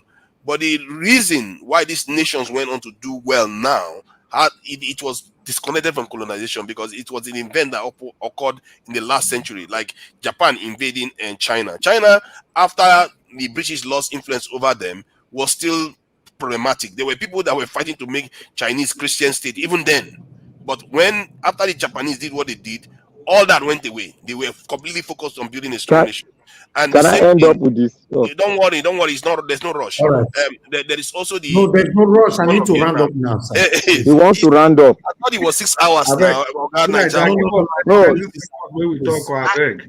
Let me round up with this. Okay, fine. 1 minute, please. One minute. I need to round up. Let me go up with this. You see, the reason why we are having all this discussion now, because we are bringing history into place. We are bringing countries to place. Now, Nigerian state is peculiar. Why do I say so? Why do I say so? You see, during the amalgamation, one section of the country aligned with somebody else, and the agreement is still intact. Now, the only way we need to use to break that alignment, and they are refusing us, if you watch very carefully, is for us to sit down and formulate a grand policy or constitution that will make us break out of that alliance. If we don't do that, we will never break out of it. Thank you. Thank you. Oga Chris, you wanted to say something? 1 minute. Yeah, for me, Nigeria, I think thank you very much. And that's the most important thing I want to say. Thank you very much. From 5 minutes to over 30 minutes. I'm very grateful for the time. Well, I think Mr. Jonathan summed up everything. He said, we are not a normal nation, and we must understand that this is not normal. So that is why we are getting the kind of leadership we are getting. No protest, nobody is ready to talk, nothing. As long as it is like this, things are going to continue like this. There's no nation that kind of election will take place and everything will remain normal. The judiciary will remain normal. There's no nation that is going through whatever we are going through. Then you spend 90 billion for Hajj and everybody will take it as if it is okay. It is not normal. It can never be normal. If we continue like this, we are never going to be a normal nation. Thank you, Mr. Najawo. Thank you. Anybody else? 1 minute. 1 minute. Okay, let me do my 1 minute. No, don't talk. No, to Nigeria, you don't already talk. 1 minute? I thought you said 1 minute. Okay, go ahead. Thank you, Nigeria Watch. I really appreciate that. So the point, you see, you're a fair-minded person, no matter what, even if you want to leave. See, the point I wanted to make was that if we have a solution for doing this peacefully, I'm seriously looking for it. I actually believe the idea I have right now is about changing the minds of the people. We have to have an ideology and have to be focused on campaigning. If we do that, we are going to shift the mindset of the people and in turn shift the mindset of the leaders too. Thank you. Thank you. Anybody else? Yes, I am. Actually, my take on all this leadership problem we have in Nigeria is that I believe the solution will start by a serious dialogue about our country, devoid of any sentiment. Let us just really look at ourselves eyeball to eyeball, because knowledge rules the world. Nigeria have it in abundance. Yet, look at where we are. Small countries are just ahead of us. Not because they know more than us, but I don't know why. Let's look at ourselves and say, look, let us remove all this nonsense barrier, primordial barrier, and move forward. Do merit for once, at least for 5 years. Nigeria, with the trajectory will change. The direction will change. Then all this nonsense of this, that. You bring this, they say no. Some people will say no. You bring the, for what? Why must we be dry? Why must we remain where we are? 60-something years, 25 years, half, 1/4 of a century. 100 years is the same. 1/4 with practice democracy is nothing to show for it. We have to sit down. Unexamined life is not worth living. So that is my take. Thank you. All right. Let's round up. I appreciate every one of you. Thank you so much. As you all know, on this platform, time is not always enough, no matter how we try to do it. Madam Luke did a perfect job today, She would have ended the show even within 3 to 3 hours, 30 minutes. She was being fair, and then everybody started talking. Look at us right now, almost 6 hours, 5 hours, something still counting. But it's good. What we're doing here is how we can have a better Nigeria in our time. Always get that right, in our time. A lot of people did it in the past, but they could not achieve it, or rather they couldn't achieve it. But I hope we can achieve ours. So let's continue to put our voice out, stand for what is right, do what is right, regardless of anyone that will be angry or hate you. As long as you know within you, you're not deceiving yourself, you're not deceiving the public, then stand for what is right. We're only calling out our government to do the right thing. We're not fighting anybody. We want them to do the right thing. We can't continue like this. You and I know that Nigeria is not working. Nothing is working. We cannot continue to be pretending over it. I appreciate every one of you, and God bless you. Thank you very much, Augustine, for your time with us today. Thank you, Madam Luke, and thanks for your wonderful job of moderating. I appreciate you, man. Thank you very much, Mr. Jonathan, Black Panther, Oga Chris. Thank you, Mama Aisho, for coming in for a wonderful submission. God to Nigeria. Thank you, Abdul Malik, and those of you that came in that already left. Madam Patricia was with us as well. Thank you very much, my people. Now God bless you. Now, I appreciate every one of you. Then we got people that supported us today. Stephanie Ojek, thank you very much. I appreciate you. Talk about thank you. Madam Bella Naomi. God bless you. Now, those of you that call in, Madam Origin, thank you so much.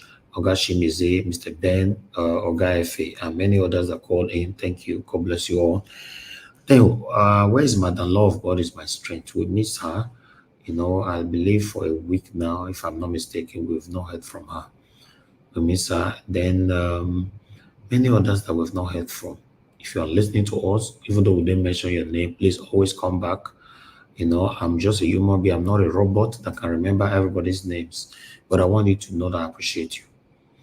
People write down in the comment section. Thank you very much. Starting with wonderful Mommy Diaspora. Thank you very much, Mommy. I appreciate you for all you do, your consistency. Thank you, thank you, thank you. Thank you very much. People right there, Oga Chris, Oga to Nigeria once again. Thank you, my people. Karen Bay, thank you very much. Appreciate you. Tony Africa, I can see you right there, sir. Thank you very much. I appreciate you all. Injidima, thank you. Appreciate you as well. NG Okoro, Crosby in Entertainment TV, thank you. Madatu Sabi, and many others are right there. Madam Peggy Modi, I just see you right now. Thank you very much. Then we've come to the end of the broadcast. Let's end up the show. Let's end the show right now to start all over again tomorrow by 6 p.m. Endeavor to join us here every day. Put your voice out there. Don't just only be a spectator. You can put your voice out there or put your comment out there. Everything is seen. You know, contribute to this struggle, how we can have a better Nigeria. And people, I here will join the curtain. Have a good night. I'll see you guys tomorrow by God's grace. Take care and bye for now. No more bad government in Nigeria. Nigeria what? The only media that have been consistent speaking against the bad government and for the purpose for reformers. Nigeria what? Yo!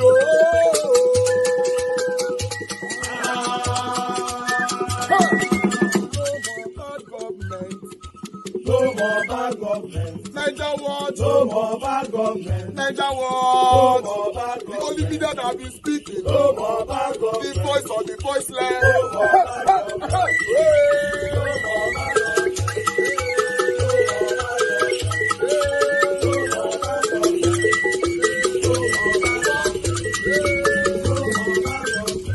government. No more bad for the poor. No more bad government. Nigeria what? No more bad government. Nigeria what media? No more bad government. No more bad government. No more bad government. In Nigeria. No more bad government. No more bad government. No more bad government. The only media. No more bad government. The number one media in Nigeria. No more bad government. That have been speaking against government. No more bad government. Nigeria what? No more bad government.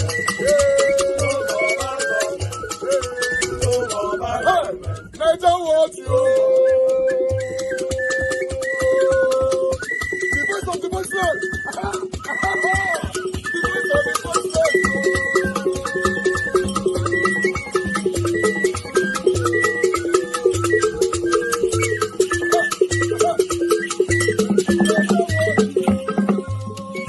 voiceless. Voice for the voiceless. Voice for the voiceless. Nigeria what media? Voice for the voiceless. Nigeria watch media. The only media that have been speaking against bad government. Being consistency since 1944. Voice for the voiceless. Voice for the voiceless. Umuwame. Voice for the voiceless. Umuwame. Voice for the voiceless. Voice for the voiceless. Voice for the voiceless. Voice for the voiceless. Voice for the voiceless. Voice for the voiceless. Nigeria watch you. We have been seeing all you guys have been doing, and we recommend them to everyone in Nigeria.